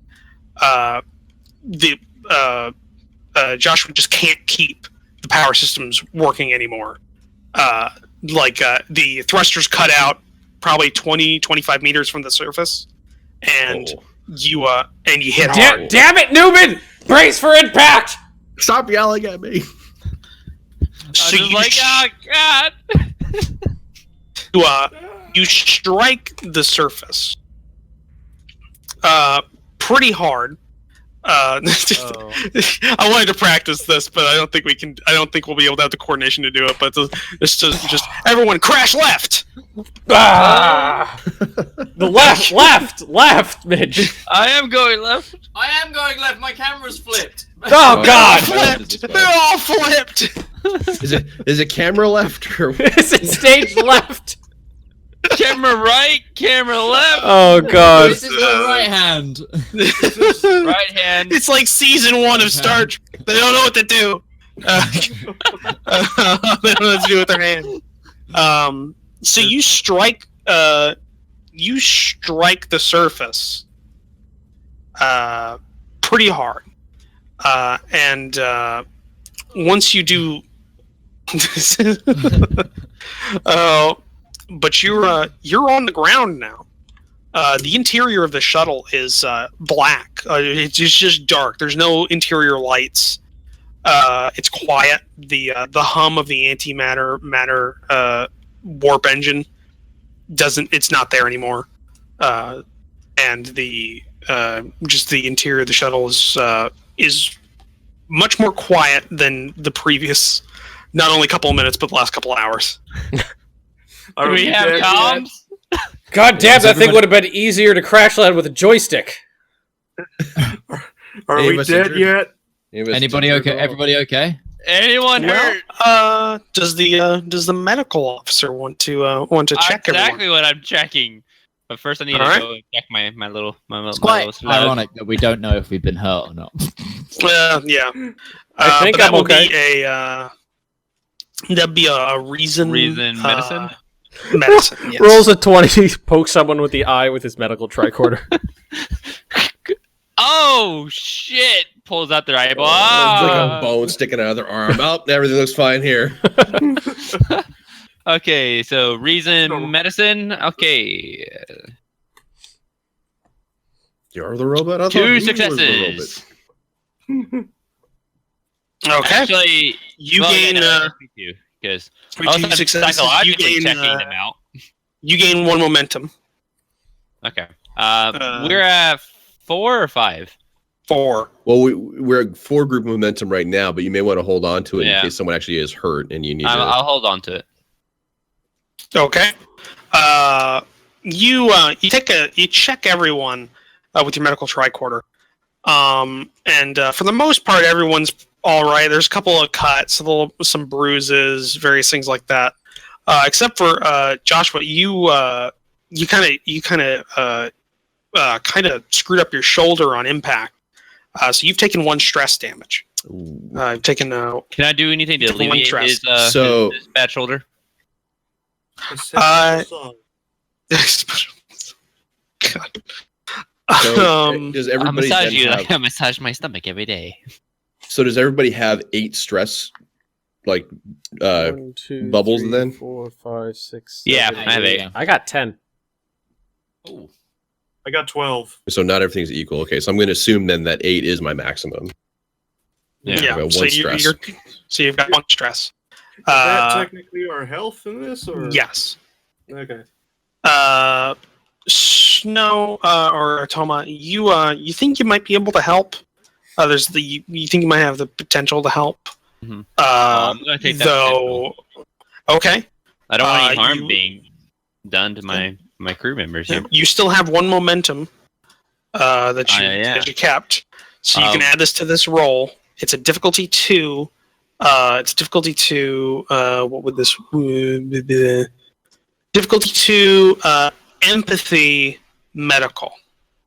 Medical. Okay. So yeah, I want to add that momentum. So I'm gonna roll 3d20, and I get 3 successes. Okay, so you actually gained a momentum for that. So you want to save that one to pull now? I want to save that one to pull. It's okay, Newman. I'm just gonna pop that back into place real quick. No, my kayaking injury. Jesus Christ. Oh, God. Oh, jeez. O'Brien. How many times does that Newman, pop up, Bob? What's that? His kayaking injury? How many times does he go in the series? How many times does he go in there with that stress? It's like shoulder? 5, isn't it? 5 or 6. Like it's. Oh, was it like 2 or 3? Well, no, because he did it in DS9 though. Too. Yeah, he does it in DS9 several times. Yeah, so he does it like 3 in Next Gen. Jesus Christ, let's not do this. Let's not go down this rabbit hole. Because he does it a bunch after he becomes friends with Bashir, because they go together. Toma, you essentially just grab his arm and you just you pop it back into it was pop the joint back in. This essentially hurts a lot. Yeah, no, it hurts a lot. This essentially gives you back your stress, Bob. You're no longer injured in terms of the stress, so you're back up to your 8. You're just gonna feel a quick pain, but guess what? You're gonna be feeling great in a minute. I promise. I don't think that's how dislocations work. It's not. It's not. I'm trying to make him happy. Really not. I don't feel very happy. So, what's your favorite color? Green. Oh God. Oh. All right. So you're currently inside of this dark shuttle. You all have your these shuttles emergency kits. So you have like those hand lights, those hand lamps that they had in the Next Generation. Wildly impractical, super difficult to hold on to. Yeah, had to hold it up at your those. The shuttle doesn't look that bad from the inside, though. Other than the power being out. Other than nothing being on. Can we do a check? The shuttle looks to be damage assessment, please. Yeah, can we do a quick damage assessment to see if there's any systems that are still available? Secondary fusion this would be difficulty 0, actually. This would be difficulty 0. Who's got the highest engineering skill? I have engineering 4. Okay, so that'd be you, Joshua.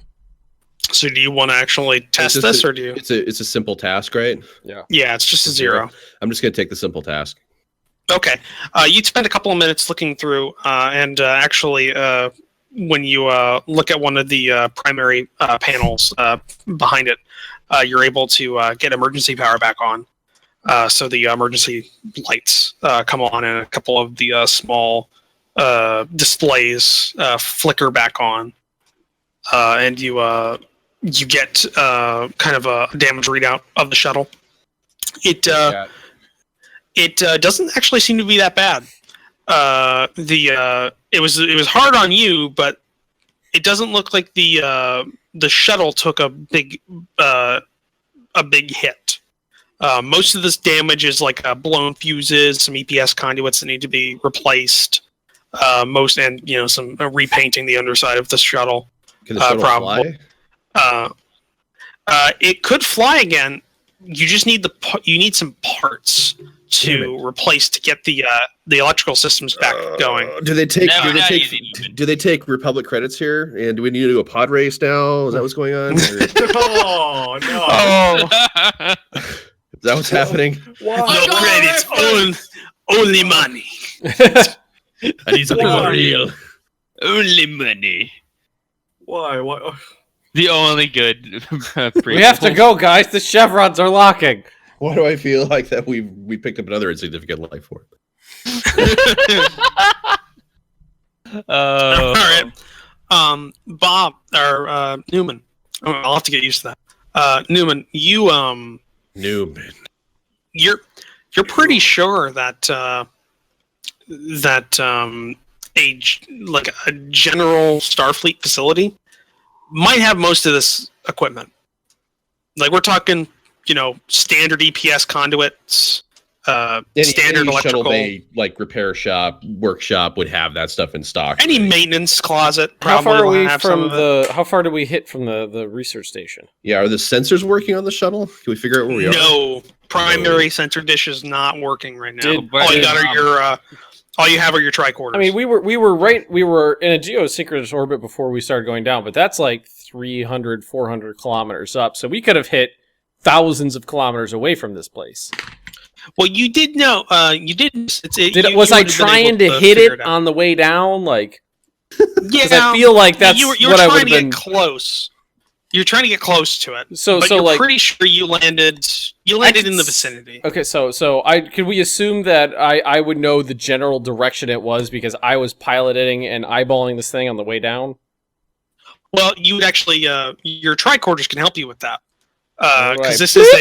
this is a Starfleet surveyed world, so there is a map that you can use on your tricorder. My blinking lights and no actual readouts of any kind that would be helpful tell me it's that way. My perpetual bar graph tells me it's this thing. I did put our completely inconvenient hand lamp in tabletop. You think you landed several kilometers away from the research facility. Several hundred kilometers? Several kilometers. Oh, I thought you said several hundred. I was like, fuck, we're really far along. Jesus Christ. All right, guys, just we hoof it. can hoof it. You think you could walk there? Just hoof it. I mean, regardless, we're going to have to, so. Well, I quickly. we need to make sure we we take emergency equipment with us, emergency rations and all that stuff, water, all that stuff. That should be in the shuttle, right? The shuttles come equipped kit. with like Is emergency medical kit and things Yeah. like that. Yeah. Oh man, trauma we kit, get things like that. those backpacks that have like nothing in them. Oh yeah, they're like this big and have these giant straps. Yeah, we all carried those down. Wildly impractical backpack with our wildly impractical onesie and our wildly impractical flashlight. Yeah. Yeah, I need to like. This is post onesie uniform. This is two-piece uniform era. Oh, it's still polyester, and who knows? This could be a fucking jungle planet. Well, as you exit your damaged shuttle, you're able to force the door open. Gull wing doors pop open.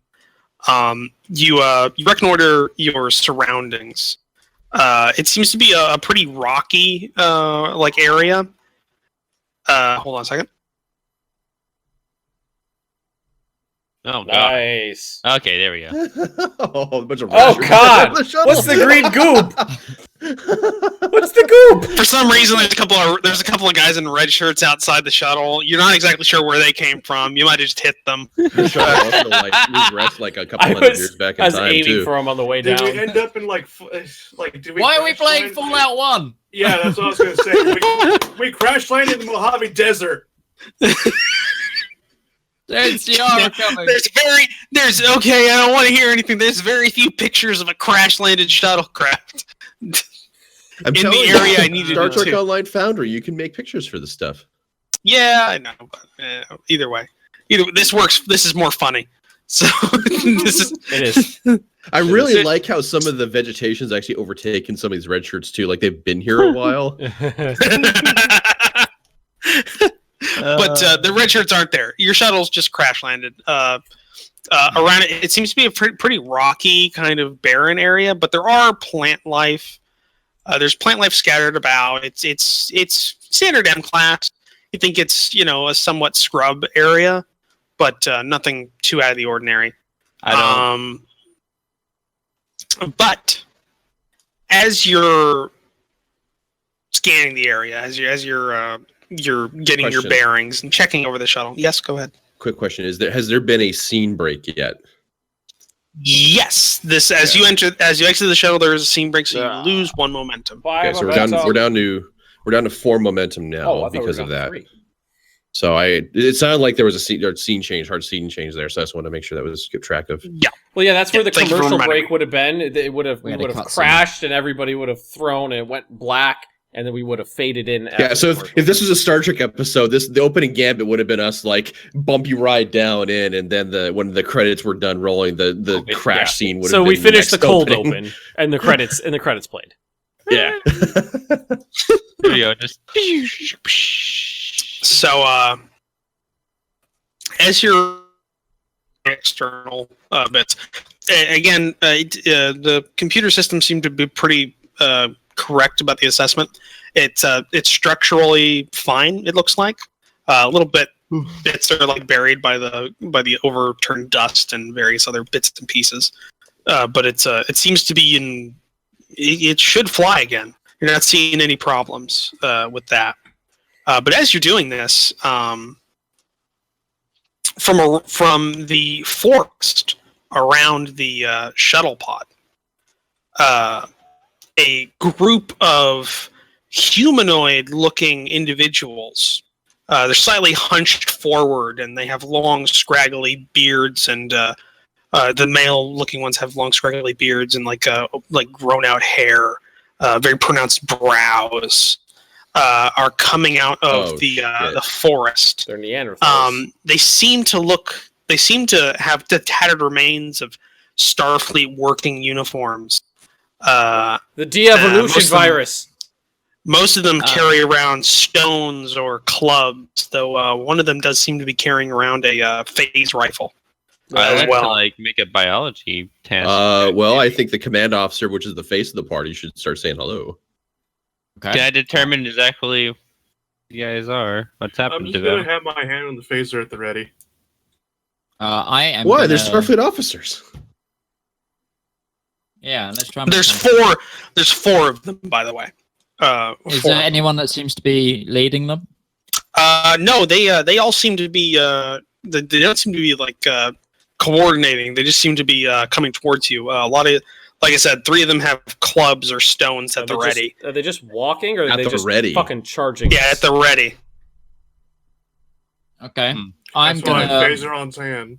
I'm gonna slowly walk towards them without my phaser like to hand because I have no love of violence. So I'm gonna try and diplomatically hold a solution and say and introduce ourselves. I'll go with Martinez since I am first. Do no harm, and I want to see what exactly happened to these guys. So Okay. As you begin walking towards these individuals, one of them, you're saying you're walking here with like your hands up, or like what do you say, with no like ill intent, like okay. Yeah, I'm gonna- All right, as you walk towards this group of individuals, one of them tosses a hefty stone at you, and that is where we go into a order of action in combat. For initiative. Oh, shit. There is no roll for initiative, Ben. I know, it's just the thing you say. we now roll for initiative. We got the combat rules. Yeah, thank you, Bob. Yep. Yes, it does. You're gonna have to help me on this, Bob. Yeah, because this is this is the one thing I did not focus a lot on. So the start of the combat, everything about Star Trek Adventures is very much about was the narrative dictating needs to happen next. So you as the game master are determining who is going first in the combat. Now, since in my opinion anyway, one of the NPCs have chucked a rock at Martinez. Now at this point, so whether it hits or not, that's kind of where the combat tasks come into it and the opposed checks come into it with that. So Can I try to dodge this? well, that's where the opposed check Dodge kinda rolls comes from. phaser shot. I don't know if opposed check would matter for ranged weapons, though. I actually think that's the one thing that they don't oppose the rock. Yeah, I don't Well, think I don't think ranged weapons have an opposed check. Pretty sure they just have a challenge And dice this rating. is Star Trek. Almost all weapons are ranged. Yeah, a range is not opposed. We'll see some Combat rules. nice, awesome Klingon Well, I melee think weapons. that there's. I mean, I would just mean for the sake of the playtest and the discussion for feedback for the devs and such, the developers of the game and such. The ranged rule is very much read to me like, very much you're firing a disruptor, you're firing a phaser, which that's like trying to dodge a bullet. How do you dodge a bullet? By not being there in the first place, really, frankly. I mean, the guy's throwing a rock, right? Which is not. Yeah. Splash Roach. Yeah. Well, I'll continue anyway, which is, he's not trying to dodge a phaser beam. He's trying to dodge a rock being thrown at him. So, I think you could. I think you could narratively argue that you could dodge a rock. You could see him. So what I'm trying to find now It's hefty. is the. How There's the whole. Well, with a lack of any definite rule on this, I would imagine that, like, as the GM Can can you guys hear me? say, yeah. Yes. I imagine the GM could say, well, you want to try to dodge this, and he can make up some sort of difficulty for it and have him roll. Because it seems like logically something you should be able to do. We're in the TNG era, so rock dodging is a thing. We're not like Kirk here. What? So I don't know how much of what you caught what I was saying, Roach. I didn't catch any of it. Okay, so the ranged rule is very much read to me like the individual who's making the ranged attack is firing a phaser like a disruptor, something that you can't really dodge, right? But if the guy's heaving a rock, that's not moving nearly as fast as a phaser beam would. So I'm really kind of going over this more for the sake of the devs for feedback for us. So I don't know if there's a distinction that we can look at and make between those, or if we just want to treat it as a stark, this is a melee attack versus this is a ranged attack, and then just roll them appropriately. Well, see, that's the thing, is there is no distinction according to the rules. There's just melee and then there's ranged. I see. So I think it's a mechanical thing. Like melee, the opposed comes in the fact that you're actively opposing an individual in an attack. So all the attacker needs to do right now to see if they are successful is to make a control plus security task with a difficulty of 2. Yep. That's all they're doing right now. And then there's an actual table somewhere around here.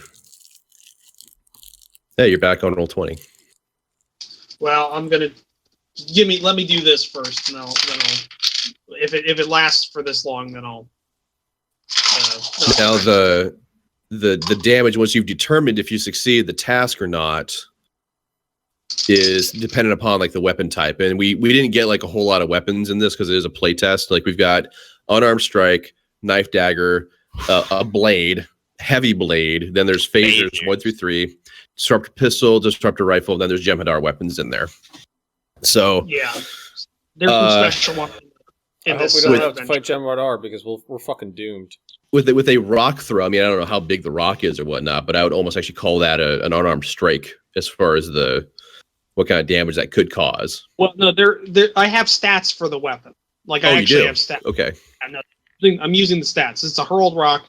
It's ranged. 2 challenge dice. Stun size 3. Oh god, I'm gonna get knocked out. It's the first thing. Oh, so that's specifically detailed in the adventure then, the rock stats? Yeah. Okay, all right. See, that's what we didn't know. Yeah. I'm just looking at the rule sheet. The rule sheet doesn't have rock in there. Yeah, it doesn't have like improvised rock. What kind of is it a Captain Kirk sized rock or is it like Gorn sized boulder rock? It's a rolled rock. I'm assuming it's like something you could get like baseball. You could huck it at somebody. Okay. All right, gotcha. What was the check? It was a security control plus security at difficulty 2. At difficulty 2. Okay, so I think it was control plus security. Let me recheck it. That fucking hits. Double check it. Control plus security task at difficulty of 2. Not an opposed task. So not an opposed. Okay, so not this an is opposed task. 7 that I'm rolling for 2. I'm rolling for difficulty 2. So what I'm going to do immediately is I'm going to spend one of my threat that I got at the beginning of this adventure when this started. So I'm spending a threat, which gives me an extra dice in this test. So I'm rolling 3 dice, and I'm trying to roll rock. Trying to roll under 7. So I rolled 1 success. So that does not hit. Yay! So the rock. Martinez, this individual hucks this rock at you, pretty pretty quickly. Like he's trying to hurt you, but it goes wide, and misses, lands like a couple of meters behind you. Okay. So you are. So this leads into the actual like order of play, like action order, because that individual just did their action to try and hit you. Yeah. So that is the end of their turn. Meaning, I either have the option of spending a threat to keep the initiative, or give up the initiative and it goes to you guys. And I think I'm going to let you guys take it. So Okay, well, Whoa, now no need to throw rocks. I think the security officer would probably act next, frankly, as being security trained. Mm-hmm. I don't know what the reaction would be necessarily. That's kind of up to Sly. What do you think the security officer would do? I mean, you just saw an attack take place against a Starfleet officer. Sly, he's going to try to disintegrate them. No, he's gonna 32. He's also gonna do a little bit of a skull ripping out of space action again. Use his bonus action to breathe lightning on the guy.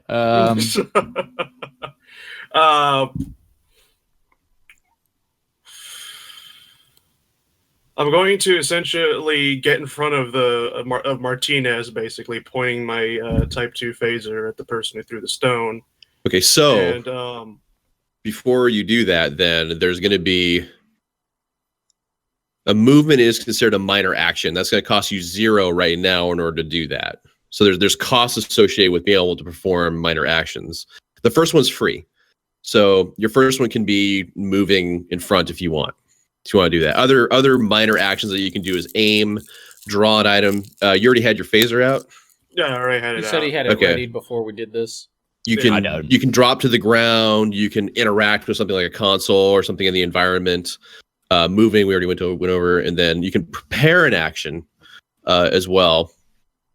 Or if you want to stand up from a prone position, like those are some examples of minor actions you can take. So first one's free. Second one, let's see here.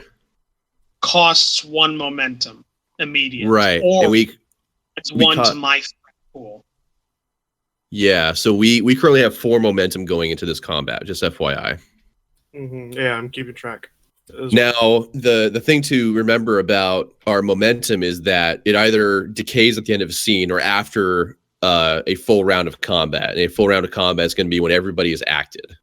So we have incentive to spend momentum in here. And as the rules say, there is no downside to spending momentum, as the rules said earlier in it. So if you're going to take an action, so at least they're minor action. If you want to do multiple minor actions in your combat turn, I would recommend spending momentum to make sure they get done. Do you have to do it before or like can you do it before the roll? Like I know you can do it before, but can you do it after the roll? Like spend a momentum. Well, minor actions aren't things that you worry about rolling dice on. Well, I mean momentum wise. Are you asking? If you want Are you able to spend a an momentum action- after the roll to try to like get your success, or do you have to always do it before the roll? No, you can do it after. Yeah, you do it after. Okay. Players option to just spend afterwards if they want to try to get those successes stacked. I've already done 1 minor action, take movement. I was going to spend momentum to prepare an action, and essentially, if these savages take 1 more step closer to us, I'm going to fire upon them. Savages. So you're gonna spend a momentum to aim then, or I guess because I did say So- I was going to aim my phaser at them. So prepare is very distinctly what it says verbatim is the character prepares for or spends time setting up for a task. Some tasks require this minor action to be taken before the task can be completed. So some examples here of that we have here. So assist, which we went over that in the shuttlecraft. attack, which is pretty straightforward. You attack. Direct. The action is only available to character in a position of authority, so that's like Midge's character. Mm-hmm. Exploit. The character takes additional time concentrating readying for an attack. All right, I guess I'll Character nominates a single target they can perceive and attempts a task with difficulty of 1 using attribute, skill, and focus, if any, determined by how they're attempting to gain an advantage. All right. And you can only do one of these. Keep that in mind. You can only perform a single task during your combat turn. So if I understand you correctly, what you're doing is you stood now in front of Midge and are wanting to react to further attack. Is that right? Yes. So like exploit then? Okay, so you're going to be doing ready then, is what that is. The character declares that they're waiting for a particular situation or event to occur before attempting a task. The situation or event must be chosen when ready is declared. So you are saying that you're readying an action as soon as there is another attack from anybody in the group. I'm going to say I'm going to focus on the 2 guys with the clubs. Okay, so when the triggering condition occurs, the character with the ready task temporarily interrupts the acting character's turn to resolve the readying task. So if you're used a minor action or a minor task to stand in front of Midge, and you're readying an action to fire your phaser at anybody else who attacks, right? Yeah. So that's pretty much just going to be attacking one target, is what it's going to be. So as soon as one of the NPCs is declared to be attacking, then at that point, your character will immediately interrupt in the combat order to fire their phaser, in this case, at that target. Is what will happen. Once the ready task is resolved, events continue as normal. If the triggering situation does not occur before the character's next turn, the ready task is lost. This is like an Overwatch. It's just done. Yeah, pretty much. There's an important note here that characters who take a ready task can still perform minor actions during their turn as normal. So while you are ready, you can still do some other minor task stuff if you want to. So wait, so what's happening right now is Sly, you've moved in front of Martinez and readied your phaser in case any of these individuals tries to attack you or Martinez, and at that point you'll respond. Yeah. Is that the end of your turn, or did you want to spend a momentum on a minor action? No, that's it. I think that's it. Yeah, I'll just do that. I mean, you can spend a momentum on another minor action, which may be like aim. The character may reroll a single d20, making an attack during this turn. I probably feel like I'm going to. Which I'm not actually 100% sure if that would actually affect ready then at that point, because your turn would be over technically. Yeah. Well, no, turn is. Oh wait, no. No, I don't think that would affect the ready to action, because turn is a distinct thing. Turn is a character's actions during a round. The round is the entire like group, going through everything. Right. Okay. So aiming would not affect it. So no. I am going to actually write that down for feedback to ask if aim can affect ready at all. Yeah, that's a good one. But I'm going to read it right now as it cannot affect. Well, yeah, because the rules say at the end of the turn it goes away anyway. So yeah. So all right, we'll go with that. So I'll spend a momentum for aim as well. Okay. So right now, Sly, you stepped in front of Martinez. I also encourage anybody else to write stuff down too that they see for feedback as well as we're going. I'm keeping everything on hand right now in my head. But go ahead and continue. So, sorry, I interrupted. So Sly, you stepped in front of Martinez and readied an action to attack these individuals if they are doing anything hostile on towards you or the group. Right? Yes. Okay, and you didn't spend any, and no momentum was spent during that. Yeah. No. Okay. All right. So that's the end of Sly's turn. Sly, you have the option of spending a momentum to keep the initiative, so that you can immediately give it to someone else on your side, or you can just give up the initiative and it'll go back to the opposing side. wait for them, I'd say. So let them go. Yeah, I'm going to let them go because essentially I'm waiting for them to do something.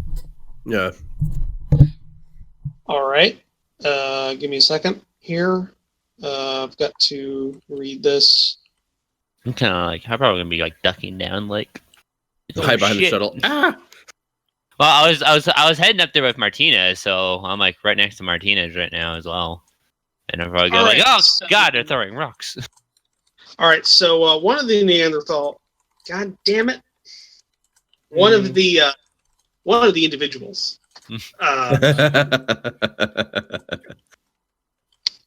One of the individuals is holding what seems to be a Type 2 phaser. Oh shit! And We're being outclassed by cavemen.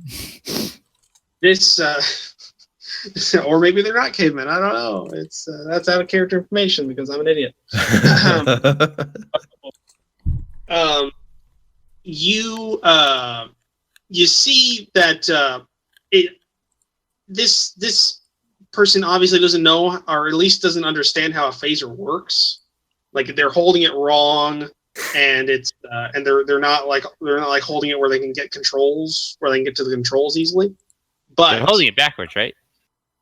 not backwards, no. Damn it. But By holding it like a club, probably. yeah, nah, really. Because specifically, I'm going to spend 2 threat to allow this person to fire the phaser. Oh, So- shit. Uh-oh. Do we know what it's set to? I'm not going to know that until you get hit by it. I know.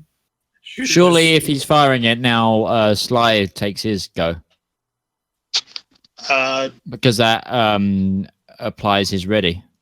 Yeah, basically. Yeah, it would. So yeah, he's the way it goes is this individual is like it kind of contorts its hand into a somewhat correct hold and then points it at you.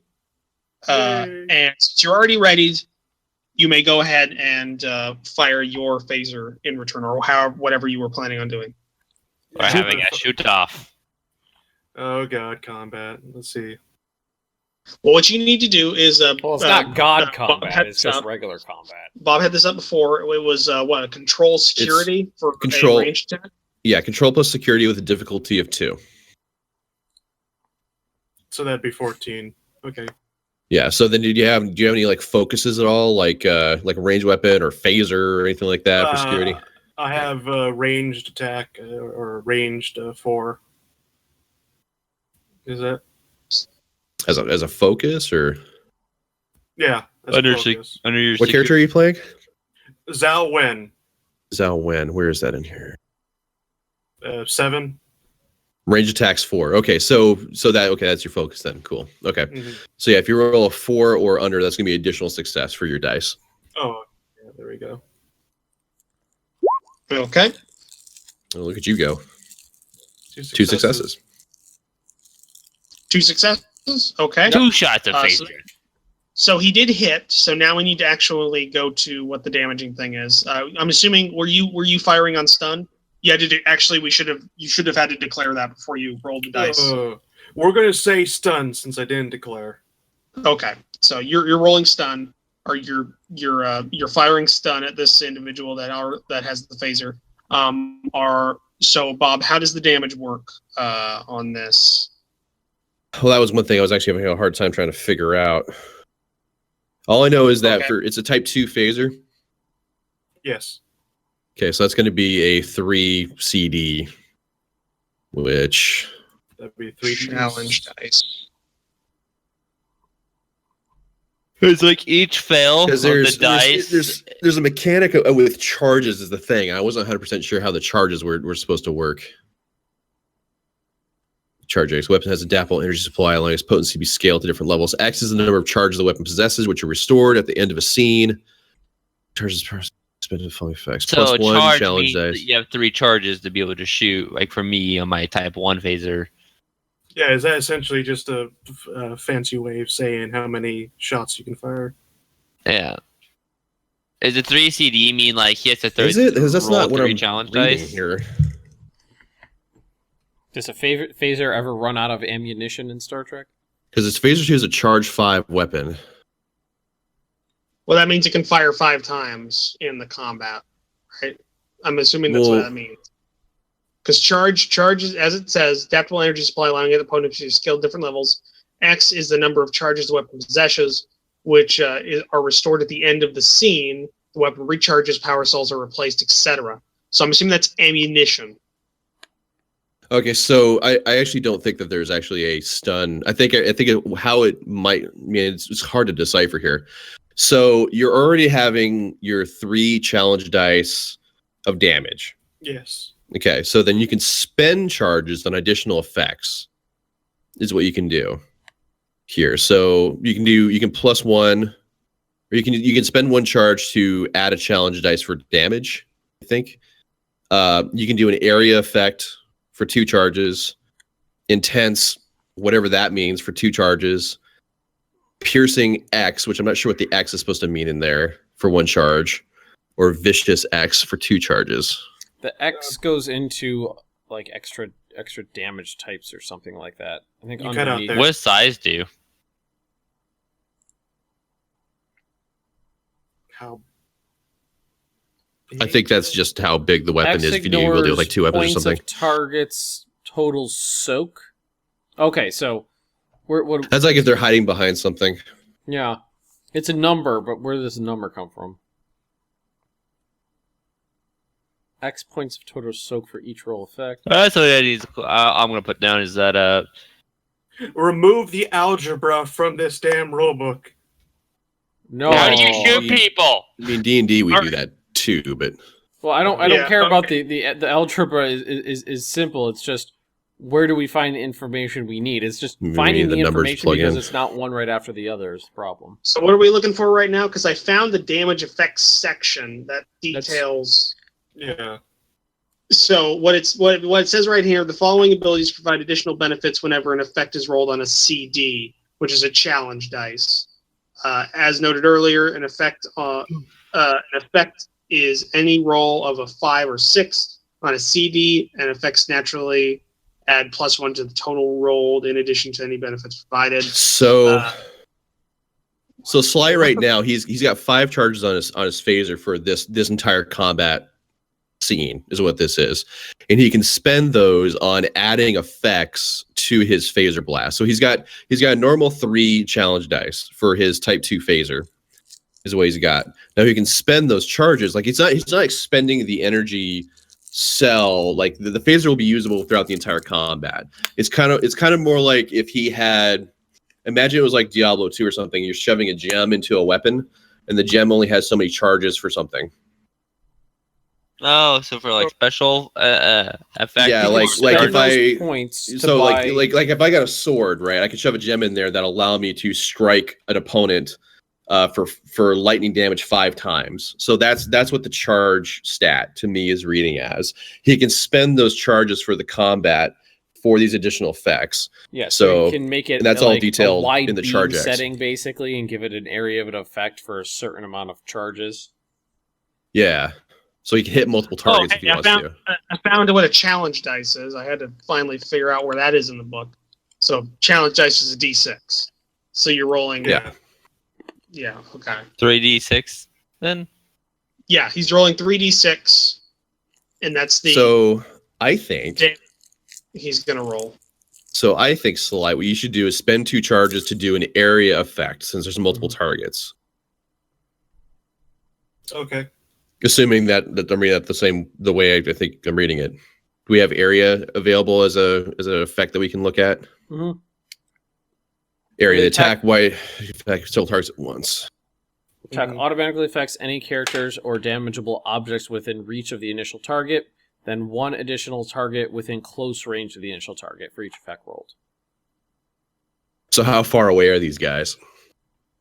They're all Within- pretty close to each other. I would within say rock only range. one other individual is within reach of the one you're currently attacking. So you'll hit 3. The one you initially hit, or the one you're initially shooting at, the one right next, and the one near. Someone at the dentist. So I think Sly. I mean, you can do what you like, but because obviously we're testing out stuff here. Spend 2 charges to do the area attack, and then roll your 3 damage or challenge dice on that area attack. Okay. Well, I'll spend the 2 charges for the area because test out these mechanics. And So you're down to 3 charges now for the remainder of the combat. Right. And here are the 3 DX or 6s. 114. I don't know how to translate that into damage. I believe mean, it's- normally you're I would supposed look to at be that rolling and higher go, now, I you think. done fucked up, but I don't know what that means in this context. Okay. Well, the thing that matters for the challenge dice is you have to roll high because that's the amount of damage you're inflicting upon the enemy. See, that right Yeah. there is a problem because sometimes you're rolling high and sometimes you're rolling low. Yeah. Well, it's just what it is. So yeah, he rolled a 1 with a 4. So you achieve 6 stress damage. You inflicted 6 stress on 3 of those individuals. I'm going to spend another momentum for another challenge die because that's something I could do. Extra damage. Yeah, I think that is. I think I read something about spending momentum for challenge dice. Yeah. Yeah. As well. Bonus damage. 1. A character can increase the damage inflicted by a successful attack, regardless of the type of attack. Each momentum spends adds 1 damage. Oh, it's just +1 damage. It's not below actually- all four group momentum. But don't you have 1 momentum from your success though? Yeah, he does.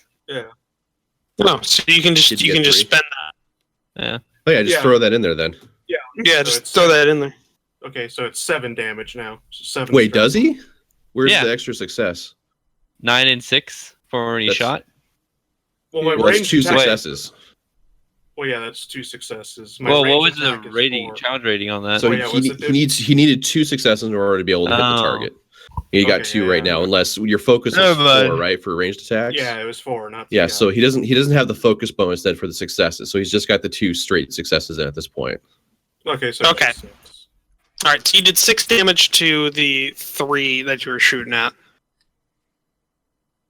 That almost knocked me out. Okay, so That's a little wait. Hold on a second. You did less damage with your weapon than it would have taken to knock out the medical officer.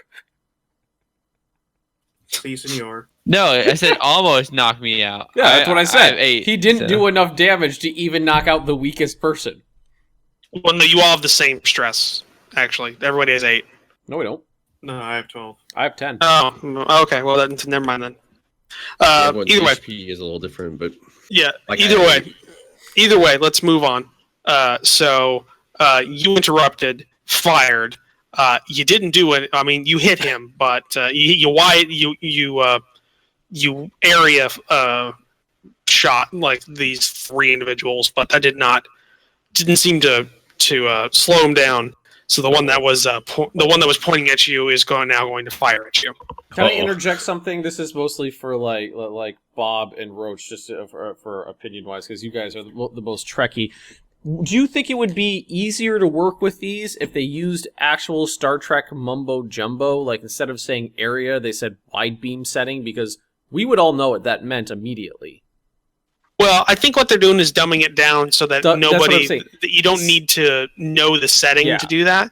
I think the thing that throws me off is that they're adding in terms that don't need to be turned into it. Like instead of saying challenge dice, just say D6. Yeah. Because you know what? I know what a D6 is. And I didn't need to go to the front of the book to figure, oh, that's what a challenge dice is. It's a D6. Like it's unnecessary. as far I as think it's done. as far as the terminology goes, I think saying area as opposed to wide beam is better. Because it's more 'cause- accessible. Well, yeah, I mean, like I said at the beginning of it, when we're playtesting this thing, is that I think that the good mark of an RPG is that, or at least tabletop game that's based on IP, is that you don't necessarily need to know anything about the IP in order to play the game, right? So if it, let's say it did say like wide beam setting, let's say, well, what does that mean? So then you have to have a section describing what wide beam means instead, right? Yeah. So Area like, I know- area describes it pretty well. Like yeah, Yeah, my whole problem is just it's not those terminology. It's the terminology that they add in that has no reason for being in there. Missing So- information, no table of So- contents. No table of contents. mean, yeah, that kind of stuff. Yeah, I mean, table of contents would be really nice. But I'll compare it to like this system is already a lot simpler than some other ones I play, which are Faza and Last Unicorn. Last Unicorn has like a couple pages dedicated to talking just about all the different settings on like a phaser. You know, and it goes into excruciating detail, which unless you're like really like into Trek, like me, for instance, that's not going to be something I think a player is going to want to sit down, try to figure out, or pour through the rule book, trying to figure out what setting is appropriate in order to just put a hole in a wall. You know, like I think it should be a little more just abstract, kind of like the way it is in here right now. So I think that's a plus, having it just say area as opposed to getting into the nitty gritty of, well, using a wide beam attack, are you using stun level 2, you know, things like that. Yeah. So this individual fires upon Wen, and it goes wide and does not hit. You hear a sputtering kind of negative tone coming from the phaser. I think I have this actually prepared. You hear just a.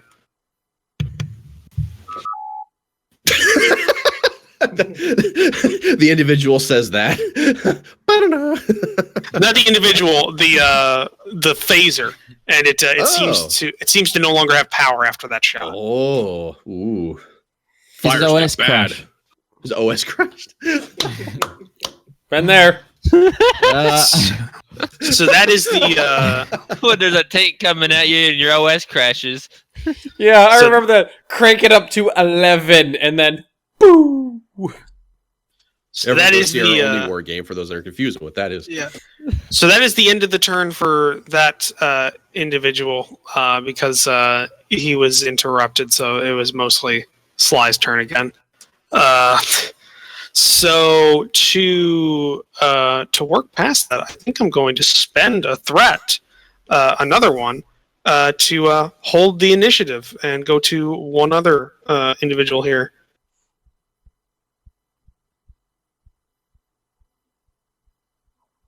And that individual is going to be the one that was not fired upon this turn, is going to move as a minor action.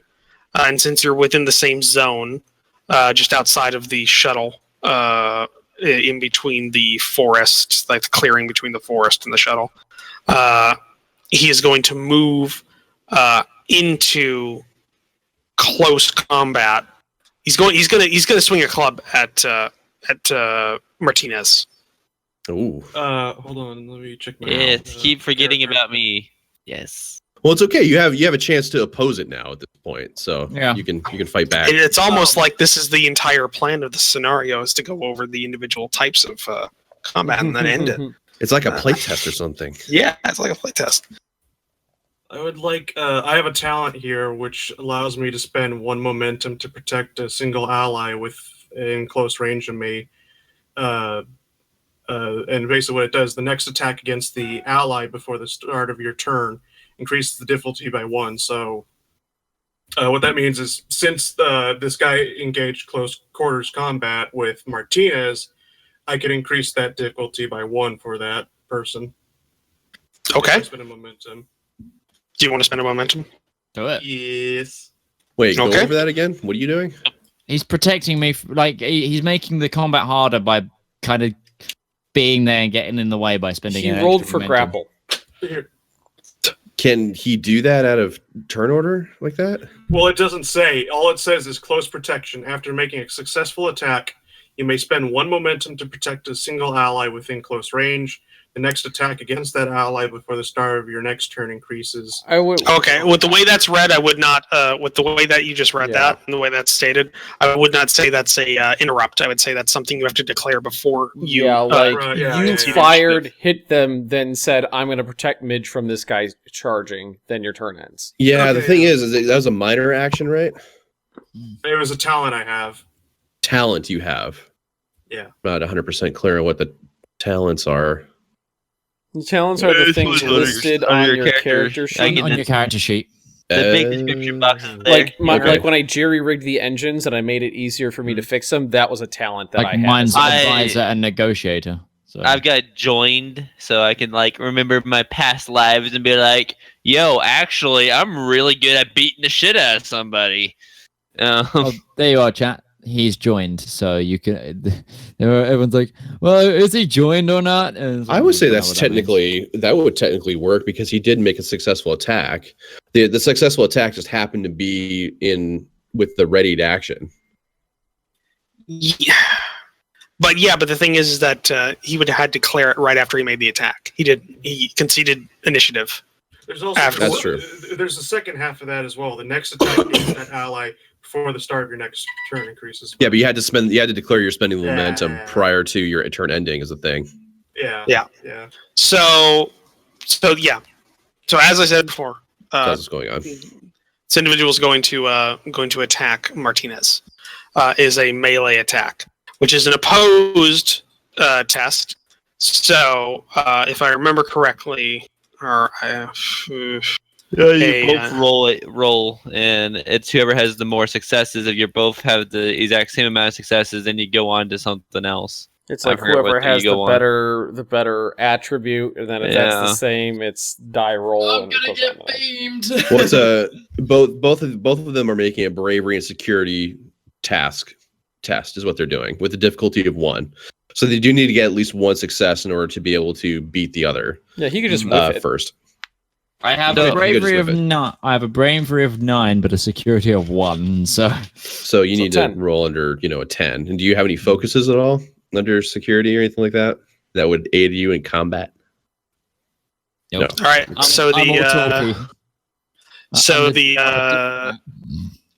All right. I'm gonna roll for this guy. You get ready to get your Captain Kirk hit. That is Hammerfist. That is 1 success. Okay, so Midge, then you're gonna roll your bravery and security stat together. There. The slash goes before roll. Yeah, I know. That's how not combat. Why don't you just use the pop-up on the side, Midge? Yeah, that's what I do. All right. So he beat that attack. So for deflected his fisticuffs. He tried to Kirk punch give him a nice good on the back. All right. So it's considered since you succeeded, you've made a successful attack instead. So you just did like a classic Starfleet reversal. You took it and then you just judo throwed it over me. You punched me in the face or something like that. I think the classic. So that's an unarmed strike in the original one. Oh, so really, it's whenever there's an opposed melee attack, whoever just wins the most successes is the one who gets to do damage, huh? Yeah. Wow. Okay. That keeps combat definitely going. Then that's for sure. Yeah. No, I wish it was going a little quicker at the moment. We're just reading rolls, guys. No one's played this system before. We were trying to figure it out. That's all. How do I damage him? All right. So do you have the underneath your? It should be 2d6. Yeah. 2d6. Underneath. I'm trying to explain it, guys. Underneath your character sheet, there's weapons and attacks. You should have unarmed strike melee. Yes. It should be like 5 CD. 2 CD. 2. Okay, so knockdown. So what you want to do is you're going to roll 2d6, and that's going to be your damage. Okay. Oh wow. Okay. So Martinez, this guy comes in and he tries hitting you with a club. You deflect the shot, and then you classic Star Trek. You hit him with the open palm underneath his chin, and he's knocked out. Like you cold cut him right down. He's on the ground. He just coming at me with the club. I snatch the club and slap him with it. But, okay, cool. Now there's an effect knockdown too that goes along with this, which is if one or more effects are rolled on this attack, then the target is knocked prone. The target may resist this effect by adding a number of points of threat equal the number of effects rolled. God. One or more two effects effects. are rolled on this attack. 2 effects were rolled because it's a 5 or a 6 on D6 is considered an effect roll, but it doesn't matter because this guy you just overdid his stress like Straight up cold 3. cocked him. Yeah, she's on the ground. So that is that individual's turn. Declare yourself their king now. So now it's your guys' turn because I can't buy another initiative because you can only do that once. So if I it? understand this correctly, in terms of turn order, it's just narratively who would act next. I mean, I'm right next to Martinez while all this is happening, and Surely it would Zhao. be my go next because they threw the rock at me and engaged on me. Or would it not? I mean, narratively, that I like the way that sounds. Midge, the rock gets hurled at Midge. He dodges it. Sly steps in front of him, wide beams the group. This guy comes in around Sly, attempts to bash Midge. Midge avoids the bash, cold cocks him, pulls out his phaser, and fires. That sounds good to me. Okay, yeah. So narratively, it seems like Midge acting would keep things going narratively. Okay, Well, we're but just like, "Duh." but, We're checking the shuttle out still. instead Loop of it and go firing, is what I'm going to do. I'm going to take an action to direct people. Is that something I can do? I can. Actually, you specifically have can do to that tell because me. you're in a a position commander. of. Well, I mean, technically, he's not a position of authority, but I mean, No. None of us I'm actually, outrank I am anybody okay else. with just saying that he's an authority because he's got a higher command skill. I think any He's of got us a here talkie anyway. Mostly because I And- want to see how the thing And works. I have They like a talk presence of 12. So is what I want to try and do is where's the? I've lost the thingy for it. I don't know what I should use my joined on. I'm just gonna say What does it do? it pretty much allows me to, if I can spend 1 determination, and I get for the entire next scene, I get a new focus of whatever I want in anything. No, that makes sense. Depending on what we're doing in Yeah. that scene, you could pull on your joined Yeah. your joined Trill's memories of the past to say, I have Yeah. like a propulsion skill of this, and I didn't have that before. Yeah. Not a I think That's- that might specifically require just a little bit of knowledge of fluff That would. material on what a Trill symbiote actually was and such. But Okay, But it so, would be very narrative based and based on what's happening in Sure. that scene. My past lives. I'm gonna Or past yeah. parasite partners. Basically, Parasite it's, partner. this action is only available to a leader. It allows me to nominate a single other character present who may immediately attempt a single task. So, and is assisted by me, the commanding character. So, is what I'm going to do here. I'm going to get Yolan. YOLO. I'm going to get you to fire. I hate on- myself for saying that. I Oh. hate myself so much. You son of a bitch! so you So, know, Midge, where do you get yourself to do? I'm going to get Yolan with me to fire on. I'm going to get him to fire on the remaining. Yeah. Well, there's 2 standing still, right? Yeah. No, there's 3. There's 3 There's stands. 3. Remaining Thought Midge knocked Starfleet one down. officers. I So know there's one went four down. total. Yeah, Two Yeah, rocks. There's 4. 2 There's clubs. 4 at the start. So let's try and. I'm going to get Yolan to fire at the. What weapons did you say the guys had? There's Sorry? one guy with a club, 2 with rocks. I say we take down the one with the club Yeah, before well, he gets okay. into melee range. Fine. Let's take out the other. Well, let's take out the other one with the club, and I'm going to assist him on that. Okay, so I Yeah, I think- roll 4d6. How do I assist? Well, you Well, need no, to- you need to do the you need to tap hit. first, Yeah. Oh, I need to hit him first. So 2d20 to see if I hit. which that's control plus security. Control plus security for me is 11. Yeah, and you need to have 2 successes. That's one So you success. got- I'm gonna use so- use the momentum to roll one more. Okay, so now we're down to 3. So I'm like, Yolan, give him hell. And you gave that right back. Oh, eat it, Neanderthal! What? No, no. How did it go before? Starfleet, Fate! Fate!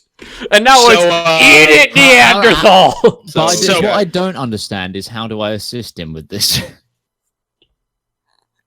Well, you would roll then also because it's the task you're assisting. Then would be I would See, I thought you were What firing does as what does it well. actually say then? So direct.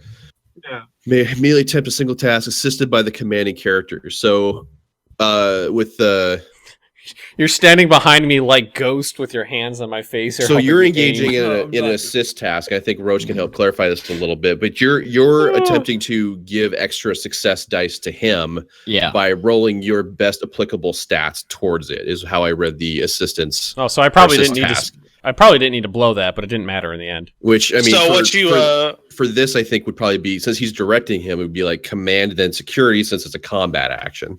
So you Yes, roll I some would, dice too. I would and get more agree. momentum.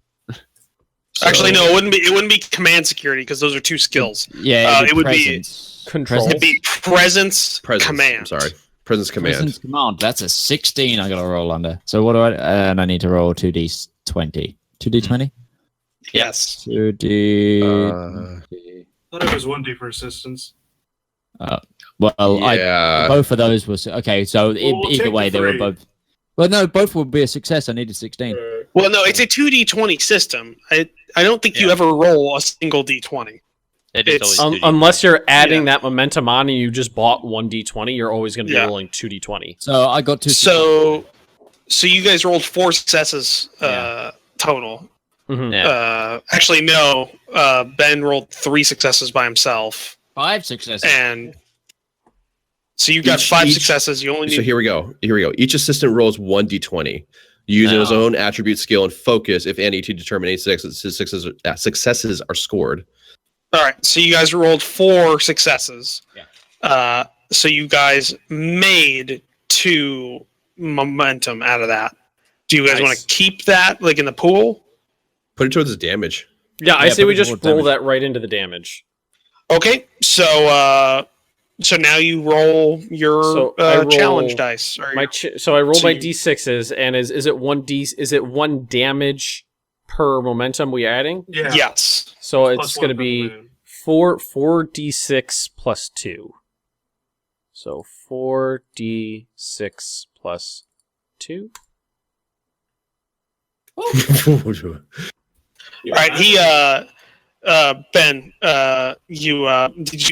did you guys roll stun, or are you stunning for that? Like you're Yes. Yes, Yeah, stun. okay. We're not trying to. These guys have Dead Remains of Starfleet uniforms on, and we're not fucking evil characters. So, okay. So you so we're not you, trying to vaporize them. If I chose Mi- the other security officer, that may be a different story. Why? so okay.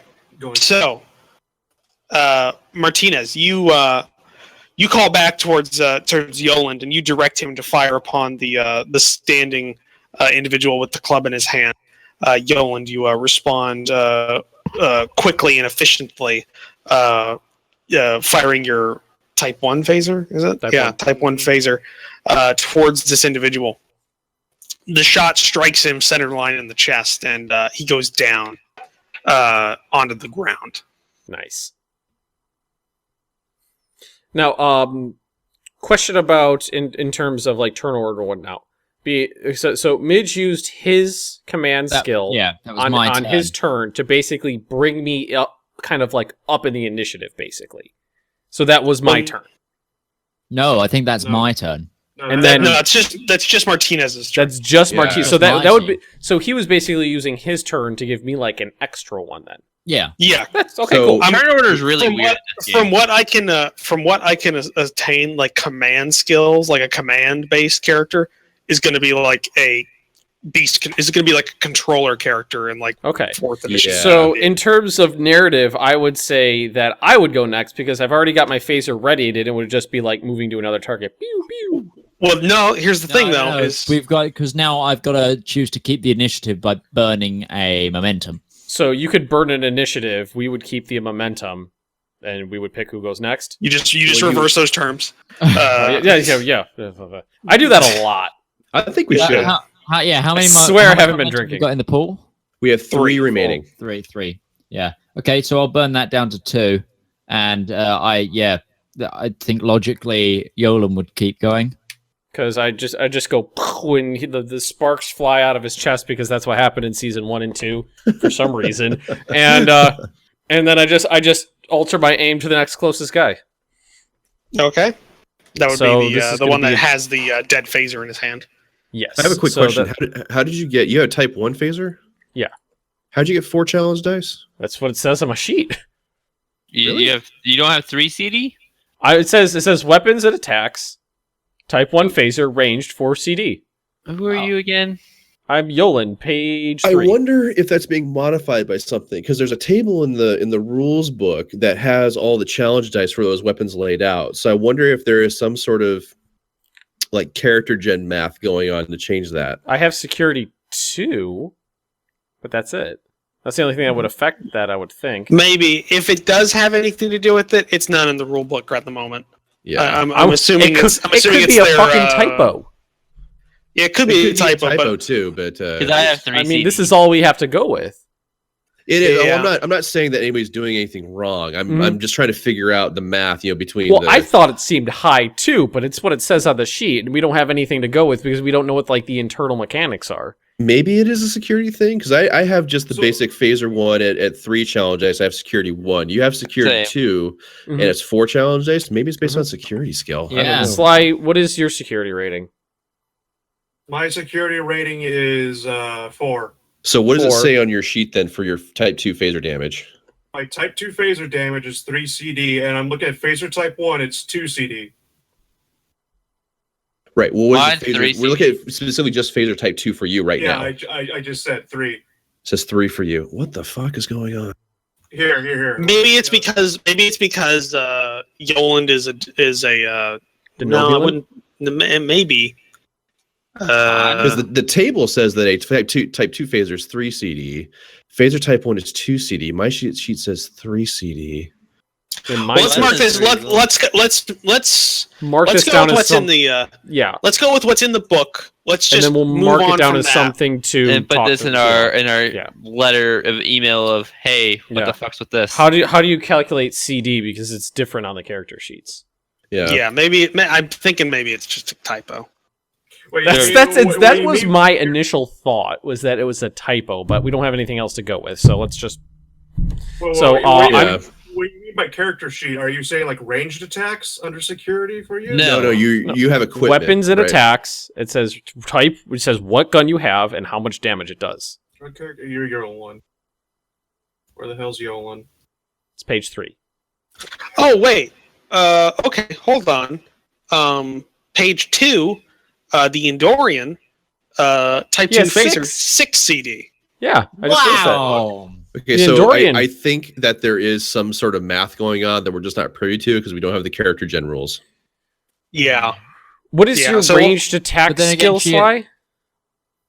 Huh? Your ranged attack skill is what level? 4. 4.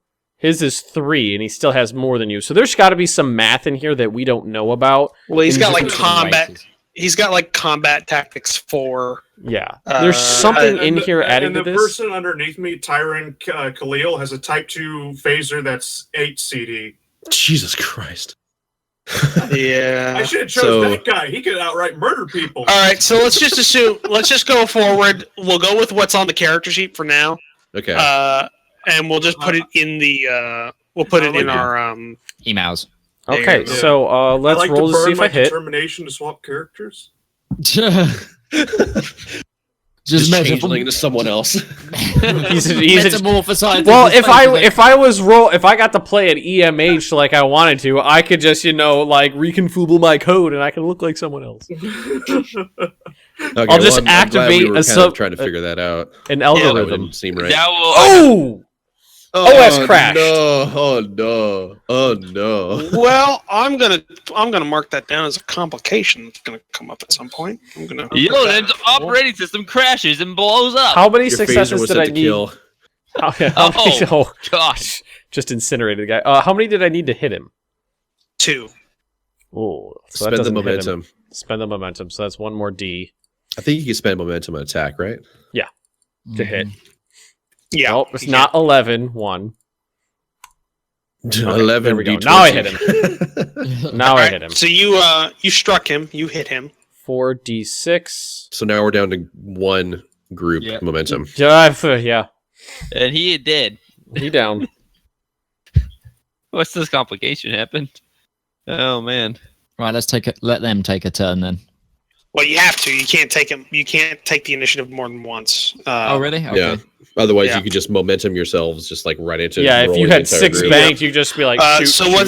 shoot, What shoot. occurs is the one that initially cast the first stone. Well, actually, very literally. That was a good pun. Yeah, breaks off from combat. Like sees their friends or compatriots, comrades, etc. on the ground, seemingly to them dead, and runs into the forest, away deep into the forest, and after a couple of seconds is completely out of your line of sight. Completely, you don't see them I'd anymore. immediately would like to start looking after these Starfleet officers and making sure, Whoa. Oh, sorry. Go on. their status. Like what are the, first what are they biologically? Because we don't know they're Neanderthals. So yeah, I'd like to do that. See like what they are and what's their condition. Making sure that Yolan might not have accidentally overstunned somebody. All right, I'll interject after you do that because I think I figured out the math on how it works. Okay. So would that be my reason science to see what they are? Because I have a biology. Yeah, that could. Yeah, that would. Yeah, reason sciences or reason medical. All right, I'm gonna do reason sciences since I have my biology. Oh. Ooh, complications. I have Wow. no idea what this is. Actually, it's I not a have complication That's not unless I increase the. Oh, right. Yeah, it's just 20 at the base. I have never seen these things before. I have no idea why they're wearing Starfleet uniforms. I assume they're just It's just Zoidberg. This is... I thought he was the robot. Oh, definitely Finrod. That's actually pretty good, Mitch. Open your mouth. Let's see No, if not you're that spending mouth. Momentum to try to figure. What's the challenge rating on this? 2. Okay, yeah, No. can't even spend Well, momentum. you could spend our last group momentum and use a determination But because that would we all involve have him well not- except for me because not I used one fudging already. the But rolls again. I mean, y'all used all that determination. I never got to use it. No. well, no, he still has the option to do it. I mean, Oh, by the way, Midge. I marked this down, but I did not say it. You, due to your excellent use of dice rolling and also of your character skills, you gained 1 determination from that combat. Oh, but I didn't get one for jerry rigging the fucking engines while we were plummeting to the planet and Bob was freaking foobling the transporter. there's tea everywhere. Okay. Well, I'm going to use the momentum and a determination to try to figure this out. Just Oh, to get things moving. I'm not actually 100% sure Alright. if you can mix those two. Can you? I'm assuming, yeah, because you can only the only limitation on a task and what you can add to it is that it can't be more than That's okay, 3 it's good. dice. I passed Okay. that time. I passed it, so I did it. well, you All right, needed so 1 2 determination. successes, didn't you? I needed a 16. A You 16 needed or to do lower. that twice to make to succeed, though. Well, no, because I did a Ben, determination. he's spending a determination to get an automatic success. Right. then he's Oh, spent okay. So a that kind of momentum. overrides it. Yeah. Yeah. Determination counts as a success on a die On a roll of single roll. 1. Okay. The contention So with you're, the die roll was that I wasn't comfortable calling it 2 successes because it's 1. Just Yeah, you're out of momentum. By the way, no more momentum in the pool. That was your last one. Ooh. So Toma, you take a look at these individuals. You kind of like lay them beside each other, and you take a look at them with your medical tricorder, and you get a you figure out that the genetic makeup of these individuals is human, but something is causing their genes to like revert back to a previous state, somewhat like a evolutionary ancestor of some sort. Called it. It looks like these guys are de-evolutionizing. Fucking called it the second they walked out of the forest. These were at one point Starfleet officers, but they are no longer. They are like a long past ancestor of the human race. What are they doing here? Well, like I said, they're Burn them. they're going back. Instead of evolving, they're de-evolving. So these were just the normal Starfleet officers, probably the guys from the Post, but yeah, they got dumb So for some reason. some sort They of got rapid dumb. de-evolution. So Yes, rapid de-evolution. What Martinez said. can you make sure that we're not being affected as we speak? I can try. I would like to make a reason check to see if I can figure out if we're being affected just by being on the planet's surface. Please don't poke us in Reason the eye. reason medical. Okay, reason medical. Why are you slightly Arabic? I don't I don't know. know. His accent changes every time he speaks. Oh, Two Well. two D20s. yeah. Roll Just another rolling one. more. All right. While you do that, I figured out why is it that Yolan go gets fast. 2 extra challenge dice and everyone else. Security affects challenge die because whatchamacallit? Let me go back to my character. Like, let's see here. I have a security of 4, but whatchamacallit? The Type 2 phaser has already 3 CD, but with the security 4 bonus, it's raised to 7. Same with Yolan. Type 1 phaser has 2 challenge dice, but he has a security of 2, which raises it to 4. Okay. So why So didn't you roll? security skill is linearly in a linear fashion, adding the challenge dice. Yes. Where is that? No, that's something I just figured out right now. It's not in the rule book. He just He's looked at the. extrapolating it. He's extrapolating. It doesn't really matter at this point, though, Sly. So I mean, we'll still have to clarify with that, and they should put that in the rule book.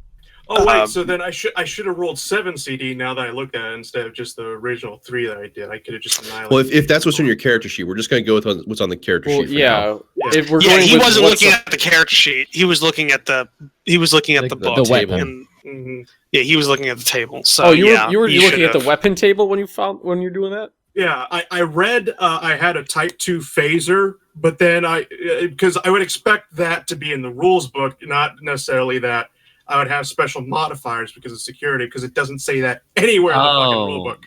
So on your character, it says 7. Yes, Right. my character. So he Because my was just security rolling raw stats without any modifiers. Yes. Yeah. Okay. Yeah. So okay. yeah, I got 2 successes. All right, we got 2 successes.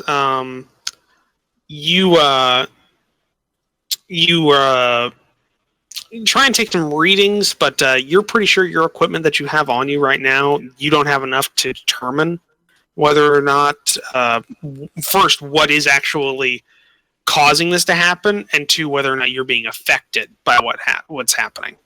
So what I'm saying is you did not pass. We have a problem here, Martinez. Well, I don't have the right equipment to figure this out. I need some better gear. So You'll give me a fetch quest of a super configurator majiggy majig. Well, the So installation might have some gear. that leaves us with the option of going to the installation. The problem with that is that we can't bring one of these guys to the installation unless somebody's going to haul a body over, and that still leaves, what do we do with these other guys? Do we lock them in the shuttle so that we can come back later and hopefully with a cure and save them? Let us tie him up to a tree. Time to a tree in a forest. They're definitely not going to get eaten by What a does bear. the command officer say? I say we put them in the shuttle because we do know that there is Starfleet are sending more ships, Yes. and hopefully they'll have room. We have like an emergency medical kit. Why don't we just sedate them so they don't wake up and wreck up the place? That's a good idea. So Don't we'll wreck up the place. Ah. I sedate them, Q.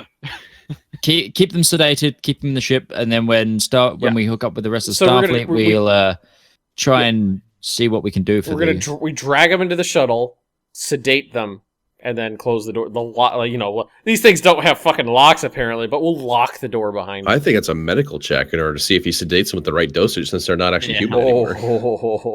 Hey, I got a medical. That's up to Q. Just ODs both of them. Oh, Stop giving the GM ideas. Well, as a Starfleet medical officer, he's quite well versed in the inoculation of various different patients, both of humanoid and non-humanoid. Therefore, it's a difficulty 0 test to Do it. Do I roll, boys, to get us some momentum? Oh yeah. Get us. We burned a lot of it, and if we All switch right. scenes, Oh, here, hang we're on. gonna- Actually, speaking of, the combat ended, right? Yeah. mhm. Yeah, so we Oh, actually so we have technically 0 momentum Yeah, now. we don't because have that any. burns We off already again. had. Yeah, we We already had zero. 0. We already had 0. I thought we had 1. We did No. have Oh, one. yeah, I used it. no. Oh. Somebody spent it to make a test. Oh, Oh right. well, show me to So- keep my sheet updated. Well, let's All right. let's get some momentum then. I rolled 2d20. Got to make is it reason medicine? Empathy medicine. Empathy medicine. Okay.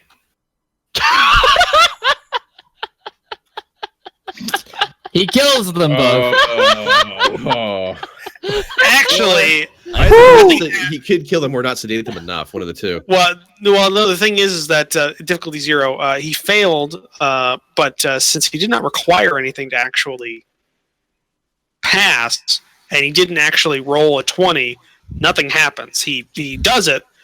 It takes about the same amount of time. What? Go ahead. So you could actually spend threat to increase the failure range. Yeah, but I also spent a lot of threat during that combat to get extra things. So I'm So you're currently keeping your pool. Yeah, I'm keeping my pool, so I know. Don't worry. But nothing happens.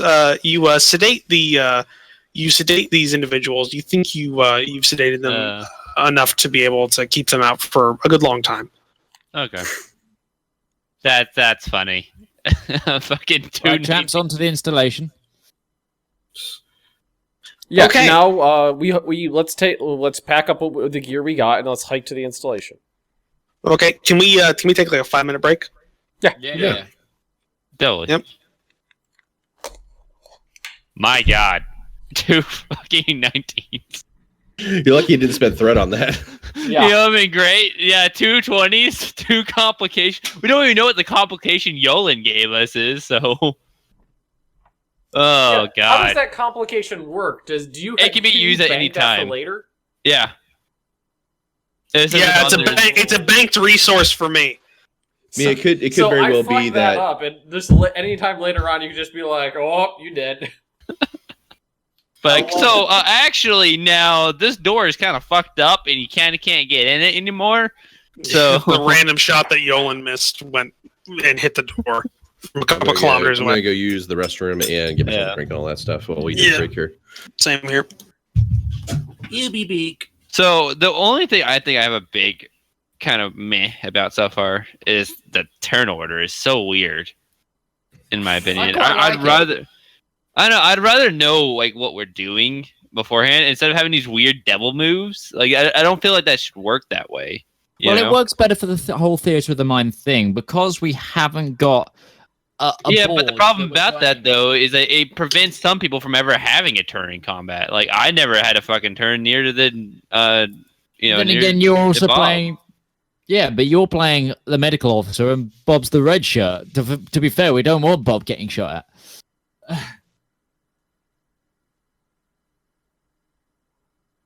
But it's just if you can say okay, because you kept saying you were near me, but you kept also saying you're hiding. Of course, you're not going to go. I know, I get it that way, but at the same time, it still just I just feel like it doesn't work though mechanically. It's just a narrative I think you give it less credit than it deserves. But anyway, I'm gonna go Yeah. grab a drink. Same.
Oh boy.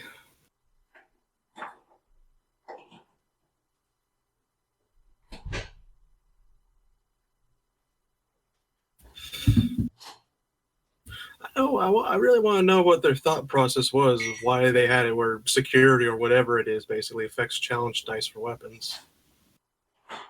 More training with weapons. More security training means you're more efficient with the stuff you have with you. I mean, I guess, but I think I would rather put that in of how many dice you roll initially to see if you succeed on hitting him or not instead of the damage. I think. Well, that just upsets the dynamic because that makes security way too good. Because security, everybody would be security, and everybody would be running around with guns. Yeah, because then you get extra dice when you're rolling instead of having to spend momentum or anything like that. That kind of defeats purpose. All right.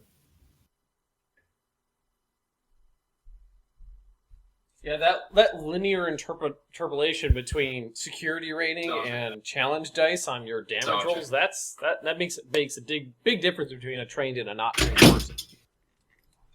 That's weird. I would really like to know what the character creation rules are on that shit. How like. Well, what I'm noticing, a lot of these characters are really across the board. Like everybody rolls around the same with a little wiggle up and down. But like creating your own characters, and I think it would be really fun to create your own characters and just roll straight into these with, don't let yourself maneuver them around where you want. Just roll, and what you got, you take into that category would make some really interesting characters. Doodling.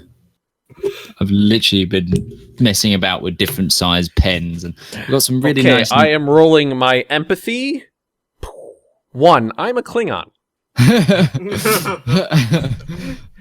Like I got some really nice pens. Look, they're like what's it called? Like a paintbrush tipped. Yeah. So it feels so different. Yeah, which we call ink pens. I think they're no, they're not ink pens. Yeah, these have got an ink cartridge. Okay. Which one call it?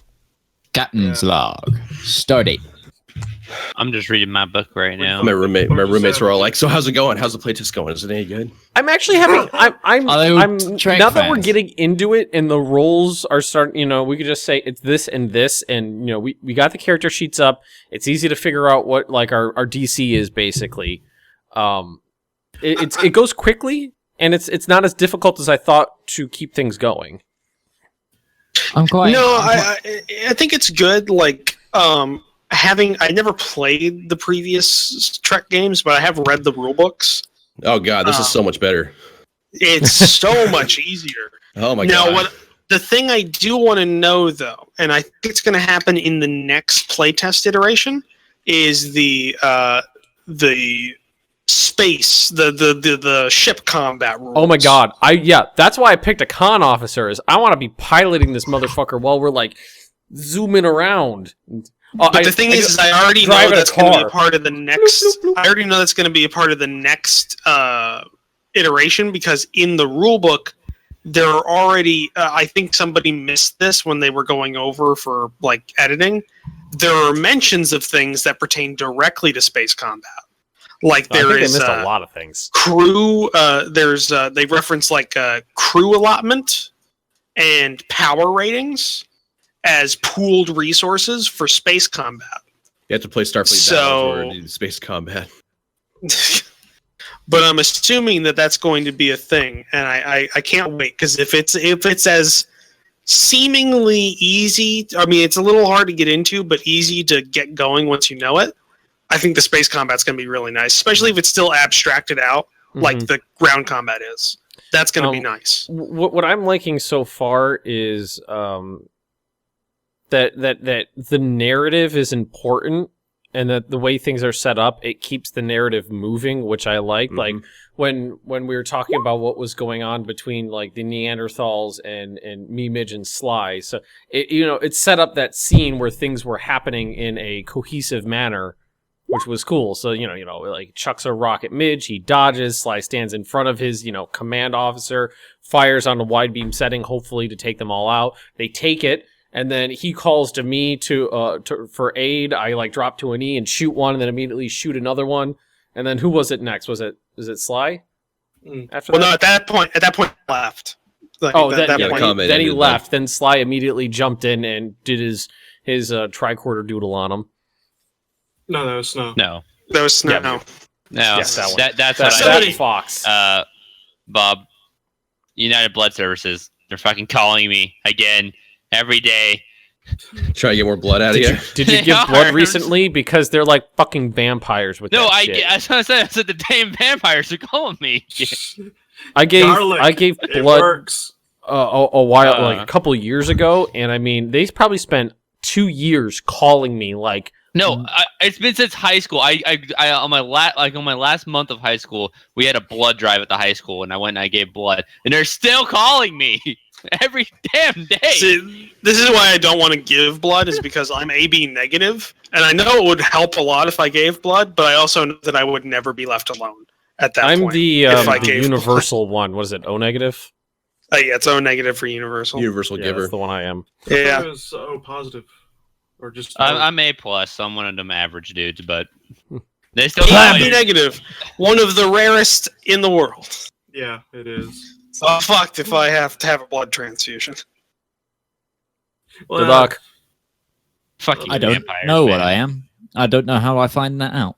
You know what we're talking about though, Midge? Do y'all have places there that just don't ever stop calling you? Once you give blood once, they're just like, we're gonna get more out of you. We promise. O2, O2, who are my mobile phone like carrier, have rung me in the last 3 weeks 113 times because they're trying to get me to upgrade my phone early. However, my dad is the name on this contract, so every time they ring me and I pick up, I go hello, and then I say, no. This is his son. The guy who owns the contract is on the other phone number on this list. Don't contact this one. And he's like, and then like it'll be 3 hours later. Hello, is this? So I've just, and I can't block the number because it's my phone carrier. So it's like, oh. I would definitely have to say, as far as like the narrative turns go, it worked out beautifully. Like, the narrative worked out actually quite well. I actually liked it. You definitely could have that written up as its own story. Just though, more or less. Fuck! I just said that again. Anyway, is just who goes next and whatnot is kind of like a mystery because it just seems like whoever we elect to go. No, I don't feel like it's whoever we elect to go. I think the purpose of that is narratively, because this seems to me clearly built for people who want to kind of abstract roleplay this and care about the narrative. Who logically would go next in this situation in this universe, which is why they started combat by throwing a rock. Mm. Then you went because it made sense. You said before everything started that you had your phaser ready and you were wary. So you already were prepared for something to happen. So it made sense for you to go next. It made sense for that guy to charge because it was their turn. Right. And one of them with melee charged as soon as you went. Then Midge did his thing because he was the one under attack. Then he called to me to help. So then it was his go. So it's just whatever I don't think it's like I vote for me, I vote for you. I think it's narratively what makes logical sense in the scenario. Mm-hmm. I do have to say that combat, if you think about it in terms of like a quick combat, that's definitely something I could see in like the next generation. Yeah. Mm-hmm. Like they land on a planet and that's what happens. Yeah. Just replacement. Hello, ouch! And then bang, help! Yeah. Well, yeah, because they always had to deal with the budget. So next generation, like combats either were a major focus, or if they had to have combat, it like lasted for like a minute or so, like a small like phaser fight, and then it's somehow finished. Well, combat's serious business, so it's already designed from the get-go mechanically to end quickly because you've only got so many points of stress that you can do, and it seems like there's a high amount of stress damage that you can cause just with a single phaser blast, as it really frankly should be. Mhm. You know, or by like what Midge did, straight up cold cock a caveman, you know. Yeah. You know? It makes sense. Usually, like someone goes down with a single phaser blast on stun, unless it's like a Klingon or something. You know, it's good because combat's serious business, which I think pushes more of that narrative for players. It encourages players to be more narrative about what's happening. Yeah. So let's get back to it. Since everybody's all right, everybody's back, ready to go. I'm doing my confibulations. So you've yeah, it is a Wii remote. So you've all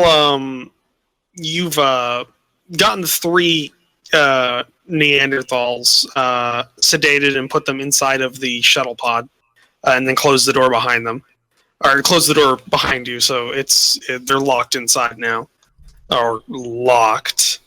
But now you are presented with a pretty long journey. It's obvious that the march to the science outpost is no small stroll. The journey, you believe, covers several kilometers, and the terrain between you and your goal is pretty rough and rocky, with some strange but pretty abundant flora that's blocking a lot of the paths. Just be very overgrown. Well, what do you mean by strange? Like almost primordial. Yes. Can I make a check on this? Like a task to try to figure out if I know anything about this. Is there anything large enough to like? Is there anything poisonous? Is there anything that'll eat us? You know, giant Venus flytrap. Is there, from is where there you're a at right flying now- that's gonna poke us in the leg and make us slowly go and paralyzed from the Well, leg it's up? more of from your current position, like the trees and flora and stuff around you seem to be pretty normal. But you can see off in the distance as distance increases between you, God damn it. Bob knew what I was talking about. Between you and as distance increases between the shuttle, like the plants seem to you can tell get less advanced.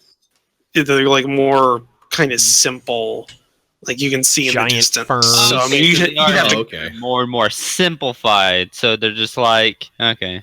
We're going back to Jurassic times. So it pretty clearly seems like there's some sort of de-evolution virus emanating from that point. So There's some configuring thingy that is going loose and letting shit out. I guess we just keep marching towards the installation. We notice these things. I'm sure we're wary, but we gotta get there. We need stuff that's there, and information that we need is there. So we have to keep going. All right. So you begin your journey. And it goes pretty uneventful for a while. You get through the forest that you're in, and it opens up into a more craggy, kind of rocky area. And as you go, you come across this. You can only describe it as a ravine. It's very deep from what you can tell, like incredibly deep, but it's also very narrow. It's like you would say, like Could you say cross it with a 10-foot ladder? Yes. Unfortunately, this is a different universe, so you can't use that. Where's Kettle Um, Moon when you need her? But after a few minutes of searching around, you do find that there's this stone, this long piece of stone that's kind of fallen across the ravine. It's very narrow, but you think crossing it by like somebody crossing it and then turning it over onto its longer, flatter side could produce a usable bridge. How does it look heavy? Like this stone? Or you think anybody could do it once they go on the other end of it? Well, I mean, the proper. As long as you have a good enough fulcrum and the lever, you'll be able to. So somebody has to To get cross it the over. perilous gap first. Yes. So who wants to go? I'm not the bravest of people. Who- I yeah, would who has not the- want to. I've got bravery 10. Oh, you got a better bravery than me. I got bravery 12, so I guess I'll venture across. Well, this test will be resilience plus security. Oh yeah, that's you. Okay then. Not Bob. No, not No. Ben either. What's your No. resilience, Bob? 7. Yeah, 7. same here. With a Mine's security of 8. 1. Mine's 8. So Well, my security is 1 as well. I mean, this is a terrible check for me. Yeah, same. it's kind I'm of a diplomat. If I'm going with resilience, I'm going to be fucked as well. I have to roll in. a Well, Well, you have a let's security just High do that. security, though. Resilience plus four. security. Who has the Yeah. highest? I have 10. 11 Okay. for Sly. Anyway, I rolled 2d20s for this. Yes. All right. Once This is a difficulty 4. Woo! Oh, You're dead. You're gonna have to spend 2 determination. Yeah, let's do that. Or we assist. Can we throw him? no, or you could buy the extra dice with threat. He gets more threat for each die. He gets the threat for each die we buy. you want Wait, Are you For- tempting me with an apple here? Well, first off, does everyone understand what threat is? It's Yeah. his purchase power. Well, Yeah. yeah, it's what the GM uses to amplify his own effects, like we amplify through determination and momentum. He can do sort of the same things with Yeah. NPCs. Yeah. You wanna Giving get him maybe more buy- threat makes things more difficult for us down the road. So you can buy a single D20 for 1 threat. You need 3 successes. Does the what did 3. you need to succeed? It's a difficulty 4. No. For Sly, what roll did you need to roll? I need to roll 11. Okay, so you only got 1 success. So you need 3 more. Oh wait, no, wait. No, 12. Sorry, 12. Okay, so you need 2 more. So yeah, this is buy 1 dice and then use a determination. Yeah, that's what I was thinking as well. We'll go halfway. So I have 3 successes. Let's buy another die. Whoa! Oh! I knew I should have fucking done it. God damn it. You used a threat to You give gave him more 2 threat. stats. All right. So Sly. I should have Alright, so picked the fucking apple. God damn it. So here's what happens, Sly. Here's what happens. This is what's called a instead of it being a fail or die, or instead of it being a success or die kind of thing, this is a success at a cost Right. Yeah. test. This is a task. So what this means is one, you have a complication. Now you have the option of this. I could either initiate a complication right now, or you could say, let's save that for later and give me 2 threat.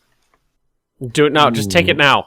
Take it now. Save it Take for it out. later, because if you do something like break your leg or something, falling down the ravine, I don't know. No, it's like I can slap you in the face as hard as I can right fucking now, or I could slap you in the face as hard as I can 2 times later, but you don't know when it's gonna come. I can just walk up to you and hit you. You won't take the one you know.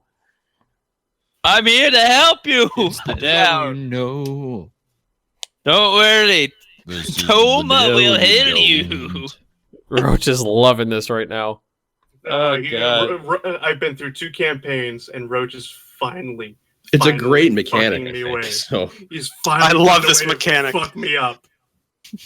My luck has run out. For the so- playtest's sake, sake, take it now. Fuck me up now. We already have one getting taken Okay. later. What character are you? Like, what's your Zhao Wen. what page is that on? 7, I think. 7 out of 12. Okay. All right. As you're crossing this ravine, you lose your footing for a split second, and as you do that, the phaser that's sitting in the holster on your hip jolts out of the holster and falls down the ravine. He doesn't have a gun. Oh, for a second there, I thought I had to say I just shot myself. No, the phaser falls down the ravine, clattering on the hard stone below, most likely destroyed and far beyond your reach. You reach the other end of the ravine safely, but with one less phaser. Oh god, look at the smile on his face. I'm fucking useless now. I'm Y'all- dead You're weight. not. I yelled at Zal and I go. Let's be honest here, Sly. Let's be honest here. You have a 5 CD unarmed strike. You do more damage than some people in this party with a phaser. Do you want It's my nuts. Type 1 phaser? Yeah, No. Keep it I for offer yourself. him mine. No, I keep yell it out. for yourself. Keep it for yourself. Are you sure? So you are on. My job is to ensure that you people are safe. Have my phaser. Well, you gotta get over there first. Sly, you're on the other side of the ravine, and you do have this slab here. It doesn't take long or much effort really to shift it into a makeshift bridge. So you think it might be moderately easier to get across now for other people to get across. We're still gonna have to do a test, though, So aren't we? do we still have to do a, Oh, a, yeah, a you- test? You might have to. Okay, so I'm is gonna it I'm gonna go next. Civilian security? I'll go next. Yeah, the commander's gonna go second, like a normal commander. So this is Martinez. This can either be a resilience plus security check, or it can be a control plus science check. Oh, that's so much better. I'll do control and science. That's a 10 rather than a 8. I really. How many successes? Doesn't This know is a that. difficulty. This is a difficulty 3. Oh, it only changed it by 1. Or wait, 1 second. More difficult now that it's the stone's turn? No, it was difficulty 4. It went before. from 4 Oh, I to 3. misread that. I was reading another test. No, now it's a difficulty 1. Okay, that makes Okay. sense.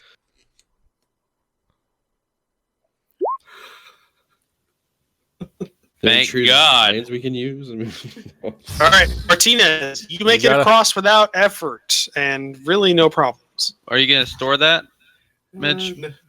What? You rolled a you, one. got, you got 2 successes, so you got a momentum. Yeah, no, I'll start getting us up some momentum. Put that. I have a feeling someone's momentum probably boost. going to need it to get across. Yeah, they are. I'll go next. All right, What's this it- is what- a. I'm just gonna say this. I kind of fucked up when I was reading those tests because there was the option of having him roll a test for moving the stone. So I read that one instead. Really, crossing the bridge at this point is actually a control plus security. So It's all right.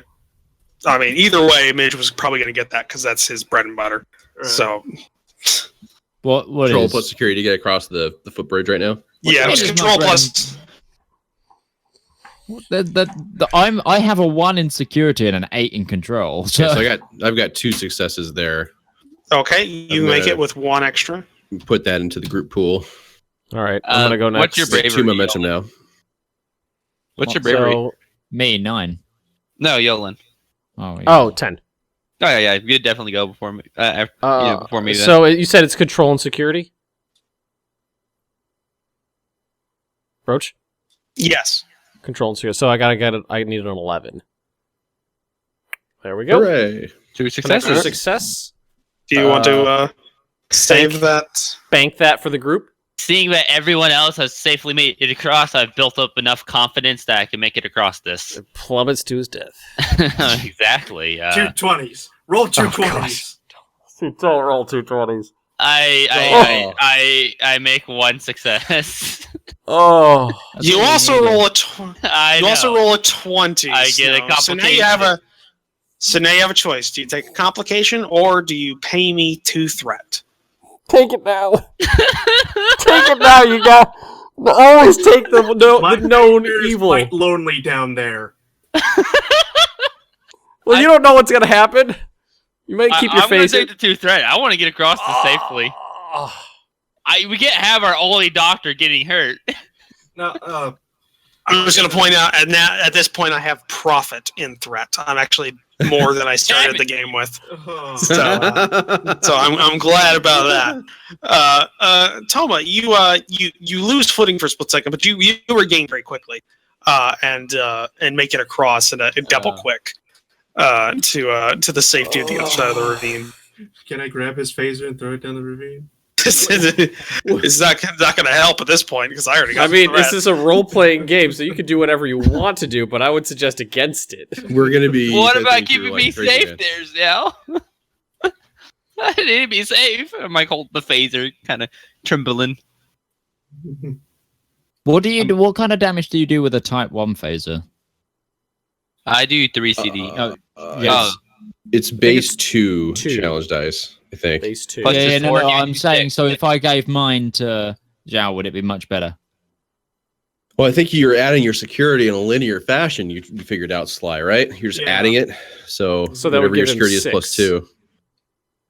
So he'd have a 6 and I have a 3. So if I gave it to him, he'd do basically both of our damage. So Zhao, do you want my phaser? You're the commander. Yeah, take my phaser.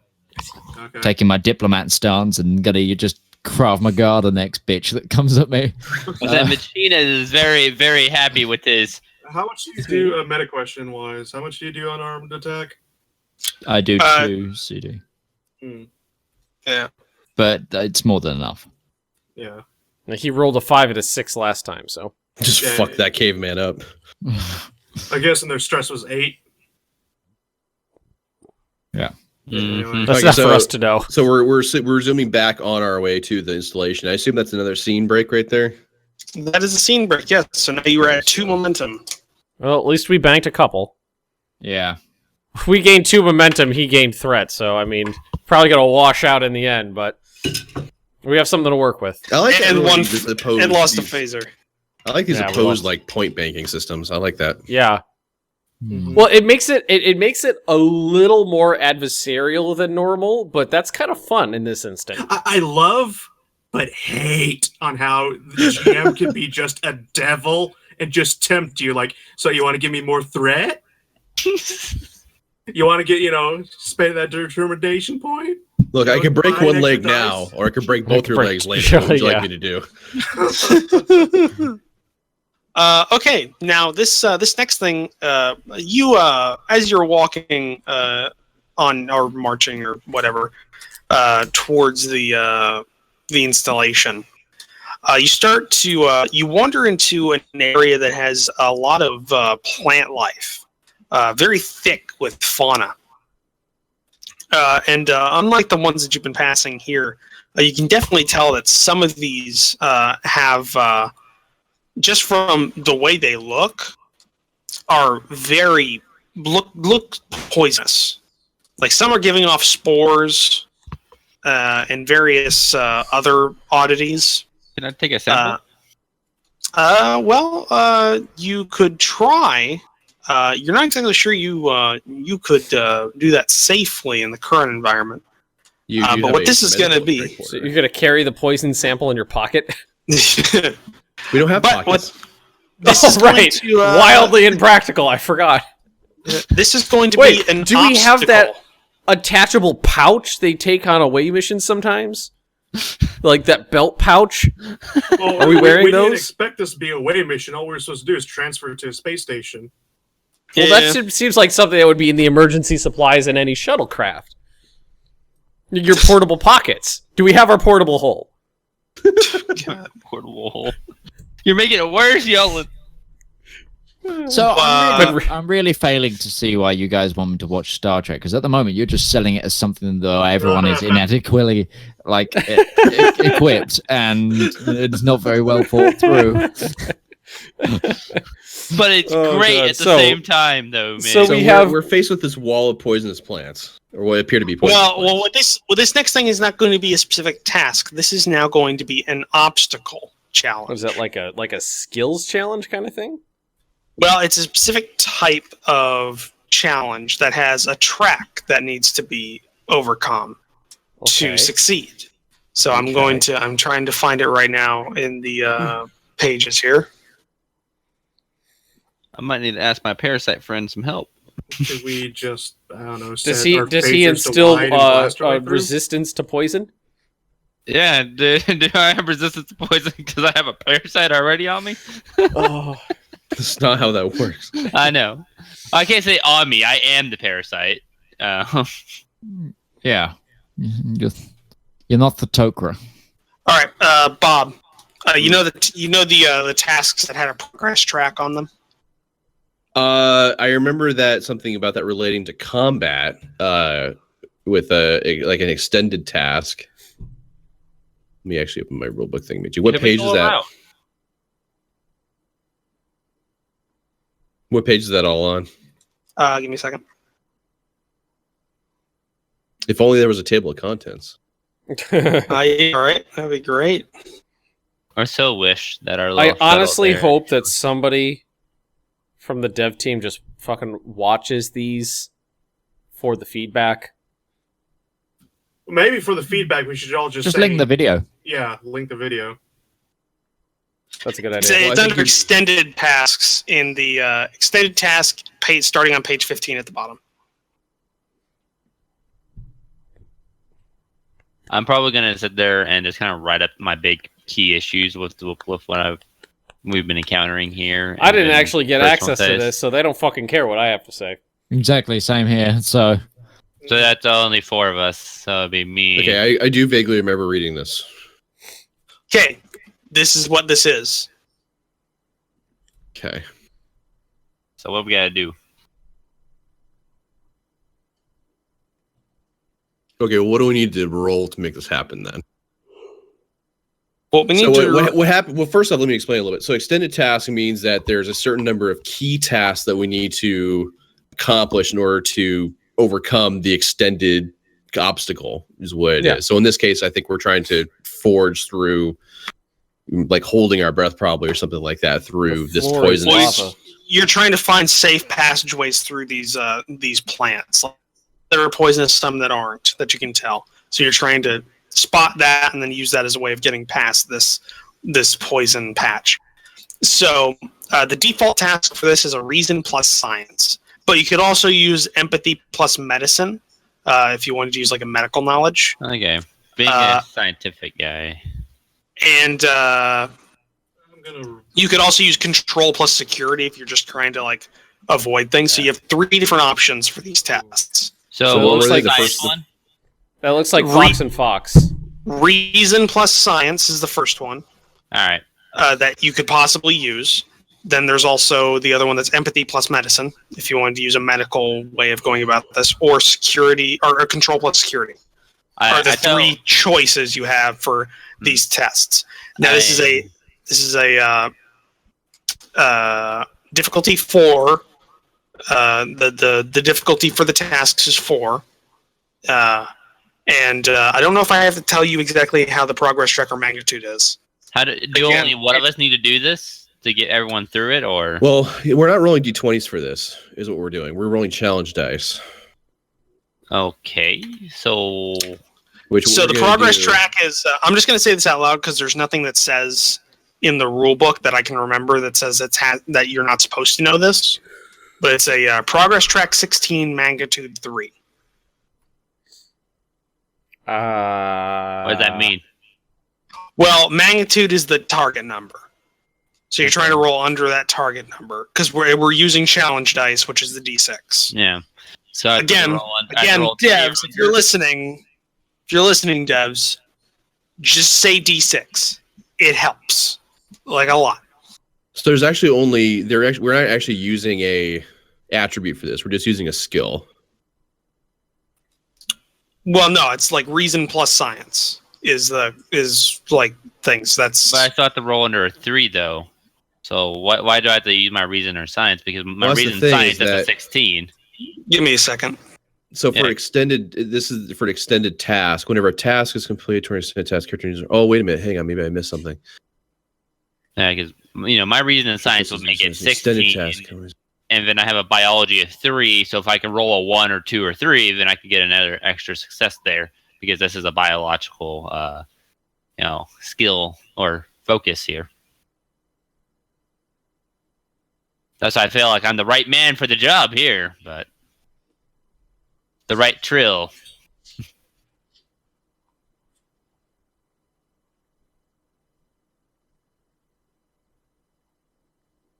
Okay, so it's like we're rolling damage against the track then with the challenge dice. Okay, all right. The challenge dice are modified by 2 plus the skill that you're using for the task. So for me, I'm using reason and science. So if assuming I succeed the key task, the first one anyway, I then roll 2 plus my science skill of 2. So I'll be rolling 4 challenge dice, and then that would knock off points from the track. Okay, so like I said, I have my reason and science is 16. Anyone have higher than that? Well, I think we're all doing it, aren't we? Oh, are we all? No, just one person. You need just you one need person. somebody. Okay. It's at the head of the formation. Though you think you might want to switch midway through, because if somebody continuously is trying to be vigilant, sometimes they might slip up and it might get harder as time goes on. So my highest that I can offer would be 13 with my reason and science. That's the highest combination I can get. Combinations were reason and science, empathy, medicine, and control and security. Yes. Yeah, I can get the highest I can get is 12 with reason and science. Highest I can get is 12. I could get 14 with control and security. So you want me to You want me to lead it off, get us going, and then you can go and Snow, take over? Sly, and Bob. Snow, Sly, and Bob. So Okay. Toma, Zhao, and Newman. Okay, so I start off by rolling 2d6, or how many d6s did I start rolling? No, first you got to roll the task. Okay. So you roll your 2d20. And I what's gotta the challenge get rating on under. this? What's the TN challenge rating or challenge Or the rating difficulty? is 4. Oh, is there any way for us to go around this? You don't see any. Like, it's kind of blocked in with like large stones, and you'd have to double back. We might be, I spent one spending some- determination. 1 second. Might be buying some threat. Well, the only thing I could offer then is also that I've got 12, but I've also got 4 determination points. Still. Yeah, Midge does have the most determination in the party. That is true. So that's the only thing I can offer.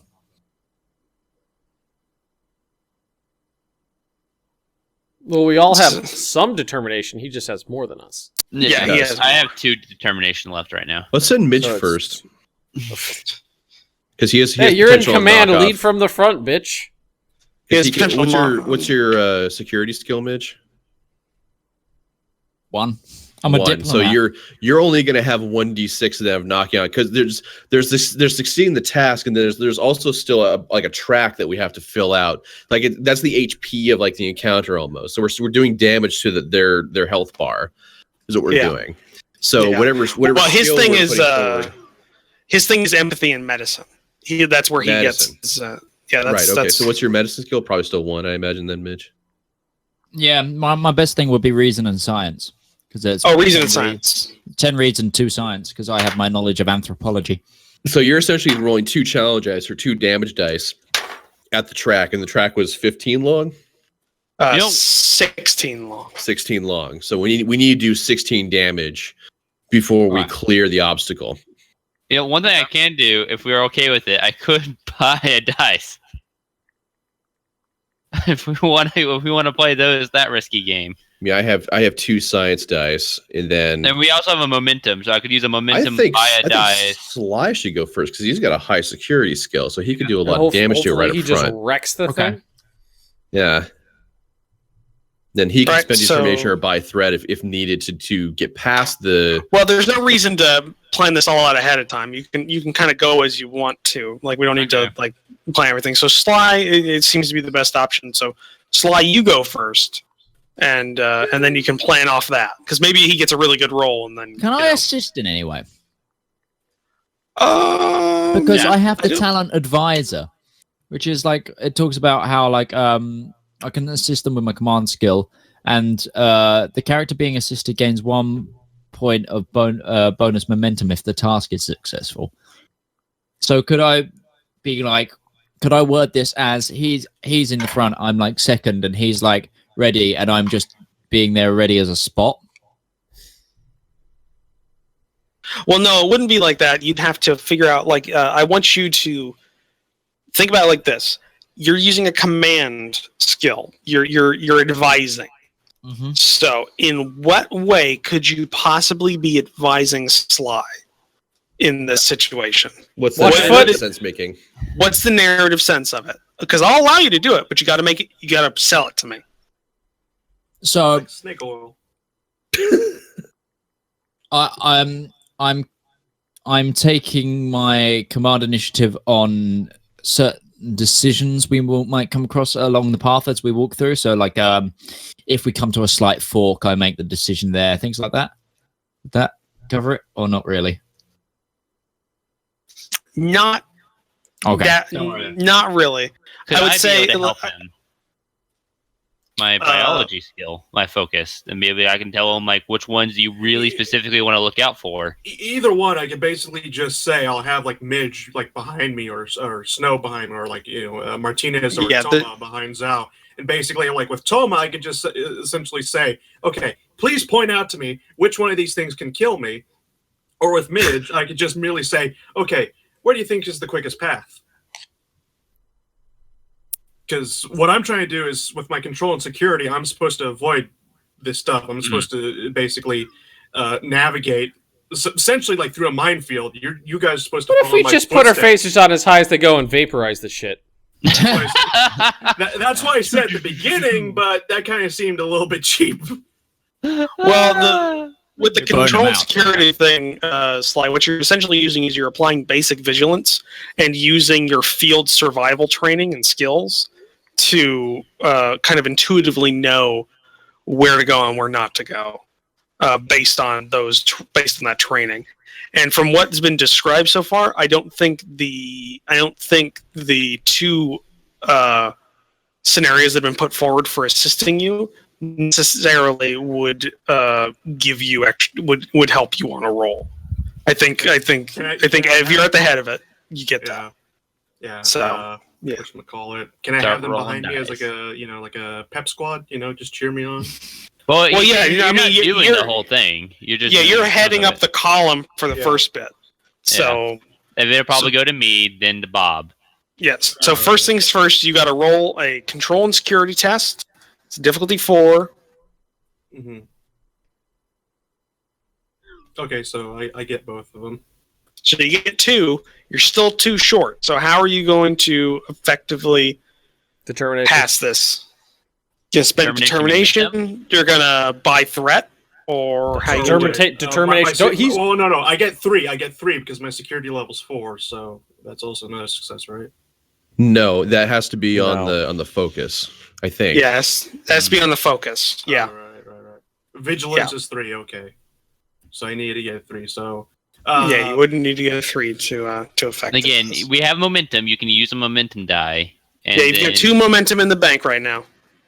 So we can use a momentum die and a determination of yours, and then we would make it. If you rolled it correctly, yeah. Or you could buy fret, and we can. I would say we use the currency we have now before we start, going into debt with the loan shark. Mr. Loan Shark's got this crooked coming bio. from someone who's like 19 loans deep in Norway debt. I can assure you that it's not a good thing to do. Lubeck has coin. The Iron Bank of Midge. Okay, so I'm going to spend 1 determination. I'm going to spend 1 momentum for another die. Oh, we do have a momentum. Yes. We have two. You have 1 now of momentum in that bank. So you get so right now you're at 3 successes. So now you need to roll under a 14 or under a 14. Mm-hmm. Or whatever 14 you or under, yeah. Yeah, 14 or under to roll 20. get through this Don't first roll bit. 20. So go ahead. 20. Yeah. Woo! Thank God. All right. So you passed that test. So now, what's your security? 4. 4. Mm-hmm. So Bob, if I remember correctly, if I'm reading this correctly, now he rolls 4 challenge dice. So everyone gets a base of 2 challenge dice plus the skill. So he's rolling 6. So you're rolling 6d6. Yeah, and this is doing damage to that track that we were talking You about. can earlier. knock this thing And out. you in have one to go. roll. You have to roll under. You have to roll 3 or under on these dice to succeed. Right. Oh. Is that what? Yeah, magnitude 3 is the. Does vigilance give me anything? Oh, right. Okay, No. so 3. That's like this. That's like a soak, then, isn't it? Yeah. Yeah. Okay. So that's how that works. So no, it's just a Okay. flat. It's flat 6d6. Here we go. Fly. 20. All right. 1, So 2, 3, 4. discount the ones, or no, not discount the ones. Get rid of the sixes. 6s. Yeah. So he got 4 8. or 8. Yeah. you got 8.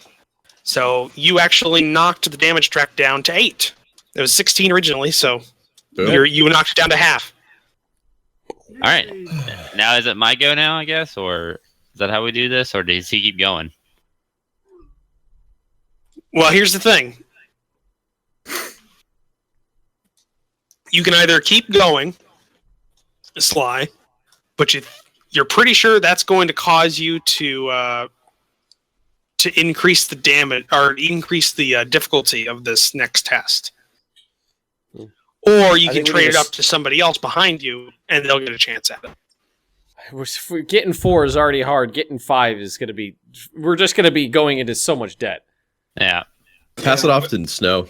Yeah, I'm Yeah. gonna pass it off to the other. I'm gonna. Zhao's gonna bring Toma to the front. All right. All right. 2 successes. And And Now you need now to- I've got to figure this out. Okay. So we have one more momentum. Yes. Now, do I buy a dice, or do I use... Because I only have 2 determination left. well, here's the thing: is that we're gonna lose the momentum at the end of the scene anyway. So you So may use as well use the momentum. Real quick, though, on the determination part, did we all start at 4, or did we all start at 3? We started at We 3. started at 3. Okay, so I that just- means I only got 2 determination left. Yeah. So I'm thinking, do I still use my determination, or do I buy a die? No, use your determination. Determination. Okay. Yeah. So you're going to spend all your determination to get 2 successes automatically. No. No, No. just 1. Okay. Just one, and in a momentum. We're going to Yeah, use so our we're- savings before we take out a loan. We have 1, zero 20. momentum now. Yeah, okay, Yes. and I make it. All right. So you have passed that test. So now you need to. What is your 3d6. What were you? 3d6. I have a security Well, no. of 1 plus the 2, so I make it 3, right? Hold on. Yep. Hold on. What was the skill that you were using for that test? My reason and science. Okay, so you're gonna have 2 challenge dice base because that's what everyone gets. Then Mhm. you're gonna add challenge dice. The number of challenge dice you get in addition to that is your skill. So what's your medical skill No, I did science. or science? So I So have what's your 4. science skill. So 4. So you're gonna be rolling 6 So dice. you're rolling 6 dice. 66. You have to roll under. You have to roll 3 or under. Okay, I got 4, 5 damage Oh. done to it. 5. Okay, not bad. So now I'm tracking my way through it, and I'm like, all right. Is it? Yeah, Joshua. I don't think I can keep going further without this getting unsafe. Okay. I think you can take the helm. I gotta So- say, so- it was difficult figuring the system out just by reading it, but now that we're using it, I actually really like the system. Yeah, I know, it's right? beautiful. This is actually really fun. Okay, so I got both of those. I'm gonna spend both my determination to get 2 more success. Oh shit! Okay, wow. You just blew right through that shit. Alright, fuck you too, Bob. What do you want me to do? Go to hell. It's Give like me in DS9 threats. when So I've when only, Cisco punches Q in the face. I've They're only got boxing. I've only got 2 science. I'm only gonna get to roll 46 on this one. Oh. Oh, and that's really bad for you because there's one thing I didn't tell you about this because I was told not to by the book. Ah, Okay. You only had 3 tries to get through this before the negative thing so happened. it is like a Oh. skills challenge. Oh no! Oh no! Oh no! No. Yeah. Yeah. So now Oh, what? No. So one more die. Here's something interesting. There. Can I use a determination to get us another go? Well, no. Let Roach do whatever he's gonna do first. Okay, fine. Well, I mean, what was your basis for that? Is there something in the rulebook that you're reading that No, says that? Just I was gonna go for it. Just Burn a point. It says, All right. So what happens is Newman, Eeny, Meeny, Miny, Mendez, and Yolen. Manny Mendez. Yeah, Me, I wasn't in there. Yolen, Mendez, and Well, no, Newman. we're all marching through. Yeah, we're all marching in a line. Newman, when you go ahead and you're going through this, it's Zhao and Tom are in the back line, like they're in the back. You unknowingly kind of like wander into a little area that has a couple of these poisonous plants, and are exposed to the poison. That's why I had to keep a determination. So do I suffer stress damage now, or also stress damage? Give me a second. No, man, no. Anyone who has a resilience of 9 or higher is all right. Uh-oh. Not me. A sickened character, because you're all sickened from this poison exposure. A sickened character adds 1 to the difficulty of any task they attempt while poisoned. That's rough. So who's not sickened now then? That's Zhao and Toma. Just those two. But they're gonna have to do it with a 5 challenge anyway. Well, no. What happens now is you get through. Like you go through there, but then you come back to the main path and you find a way through. So what happened is you strayed off for a second and you got exposed. So that's what happened in this. And now the 3 of you take a +1 difficulty to any tasks while you're poisoned. Oh. Okay. Knowing that they're not well, I'm assuming they're not well, right? I know this happened. Yeah, you would know this happened. Okay, I would like to see if I can render any kind of aid to help them with their poisoning here. Being the doctor and all. Since I have what are they called? So I also have my talent as diagnosis. So yeah, I have a focus of field medic. So what are you gonna say, Bob? Because you look confused. So then for that encounter, there's just 3 tries, and then you get out, or it was just 3 tries period, and then either there's going to be the stats effect sickened applied, or you're going to get out. Okay, is that how that worked? Yeah, that's what it said. Okay. Essentially, yeah. Cool. Okay, so I guess I'm gonna do another reason medicine check to try to empathy medicine. Yeah. Actually, I'm looking at my character sheet too. I probably could have used in the nick of time actually to just get a bonus momentum tied to that, but whatever. So I'll do my empathy medicine check here to try to see if I can't find any local curative here to help them out. Local curative? Are you a witch doctor? It's a forest. It's a forest full of poison. Which poison's gonna counteract the poison in you? I'll also do the same.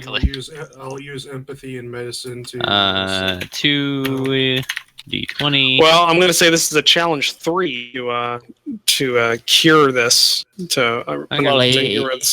why you said. And is this on all of us or one of us? I'll take the 2 successes, and that's 1 assisted success as well. Don't forget. Yeah. So there we go. Well, hold on, slow down. So Sly is assisting. Yeah. See. Okay. So what are you using Sly to assist with? I'm using my empathy and medicine. Or do you mean narratively? Narratively. Oh, he's got the trait field medic. He said that. Yeah. Oh, you do. You're a Tom Paris then. Okay. Yeah. Yeah. That's what somebody in the Midges chat was also saying. But that was out of my knowledge of Star Trek, sadly. Well, Tom gets forced to be a medic against his will. What you think's gonna you think you Thank you. you think you can help a little bit. What you think's going to happen is with this treatment, the effect will last for a very limited amount of time before it'll pass. Much more limited than it would if it was naturally working through the system. Would that give us would that negate the +1 on maybe the next task or something like that, and then it would come back? No. You would get the -1, but it would be short for a shorter amount of tasks now. You know That's what I mean? I just said. Well, you reversed again. You did the same thing. You reversed what you said from what you meant, because the way you said it, Ben, it made it sound like, oh, so we won't get the -1, or we won't get the +1 in the next thing, but then it'll come back and we'll get the negative. We'll get the thing after that.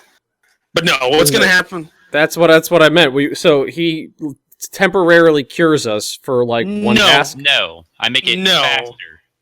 Yeah, he makes it work through your system faster. So the next task you're going to have is going to have a +1. It will have it. That's what I said. What I meant. I misunderstood what you said. Sorry. Either way, everyone understands what's going on. I'm trying to get the jargon.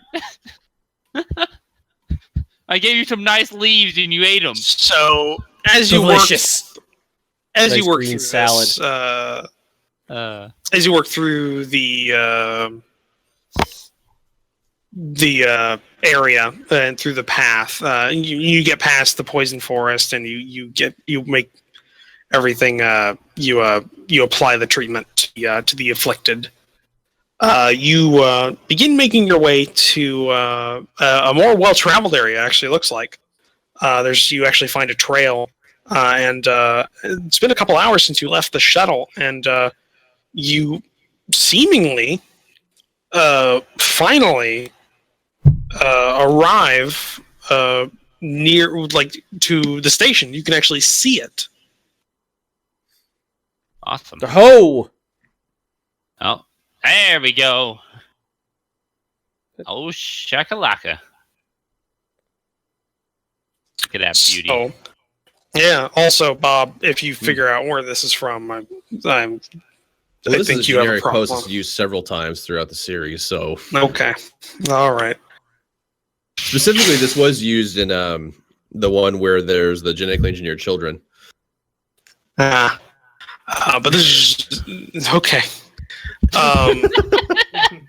Season 2, because Pulaski was in there. Yeah. Bob gets a determination. No, unfortunately, he doesn't.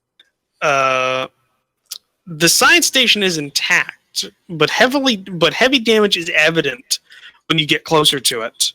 Along the structure's exterior walls, there's mostly dents and punctures mar the surface. Even a few areas of phaser scorch marks are evident along it. Punctures. So mechanical damage and energy damage? Well, I didn't say mechanical. I said there's dents and puncture marks. Well, yeah, that's what I mean. But, dents and puncture marks that were made by something physical? Yes. And then blast marks from energy weapons? Yes. It's been attacked by the Neanderthal people, basically. Potentially. All right, so we need to proceed inside. All right. Actually, I'm going to tap my to find a combat door. and attempt to hail the station. Yeah. All right. Because we got those little communicator gizmos. Remember, everybody? Yeah. Oh yeah. You do so, and you receive no answer. Only the squeak of the open comm signal. I would encourage somebody to use their tricorder to see if there's anything around. I use my tricorder to see if there's anything around. Okay. You do a general scan. There are life signs evident, but the ion storms in the atmosphere seem to be scattering your signal and making it a pretty broad thing. You only know there are life signs near. You can't pinpoint exactly where they are. This research station has its own more powerful communications system, correct? Yes. Yes. Okay, that's good to know. I think what we need to do is find a door. Guys, there are life signs out here. I don't know exactly where. The ion storm seems to be messing with my scans.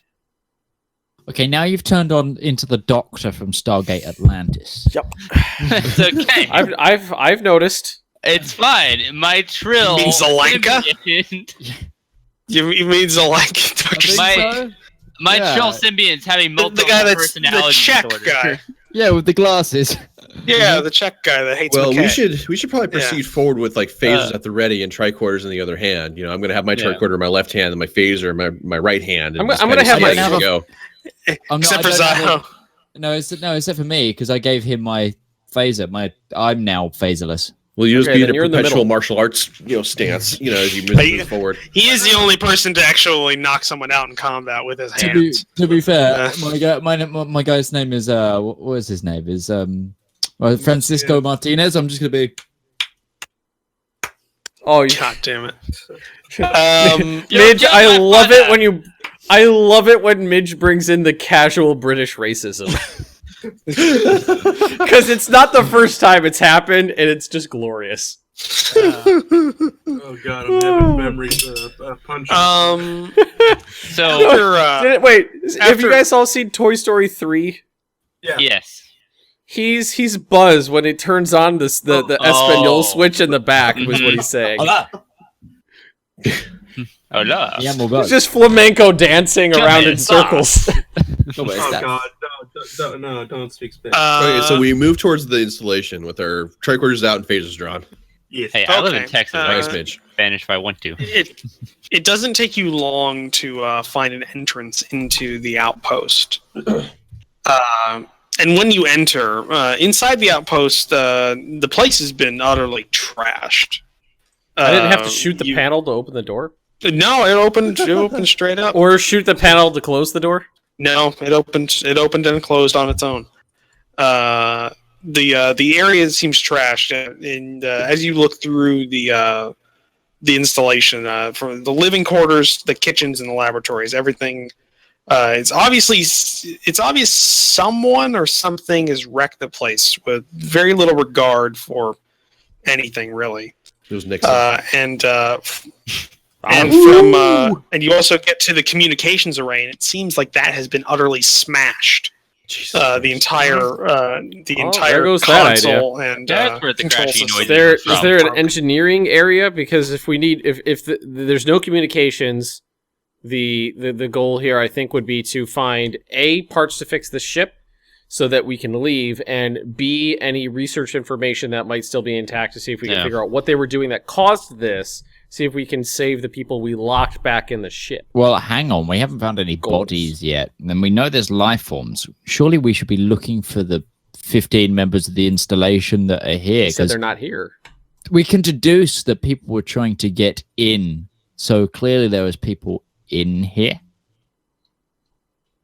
Well, I would like to see if we need Q to find the there engineering bay bodies? and the science bay, so we can both find research and hopefully good parts. We don't see any webs anywhere, do we? Oh God! Look up. It's a Neanderthal. He's for some reason he's excreting silk. Is the main computer working? Yes. Essentially, it seems to be somewhat working. Are any of the station logs accessible?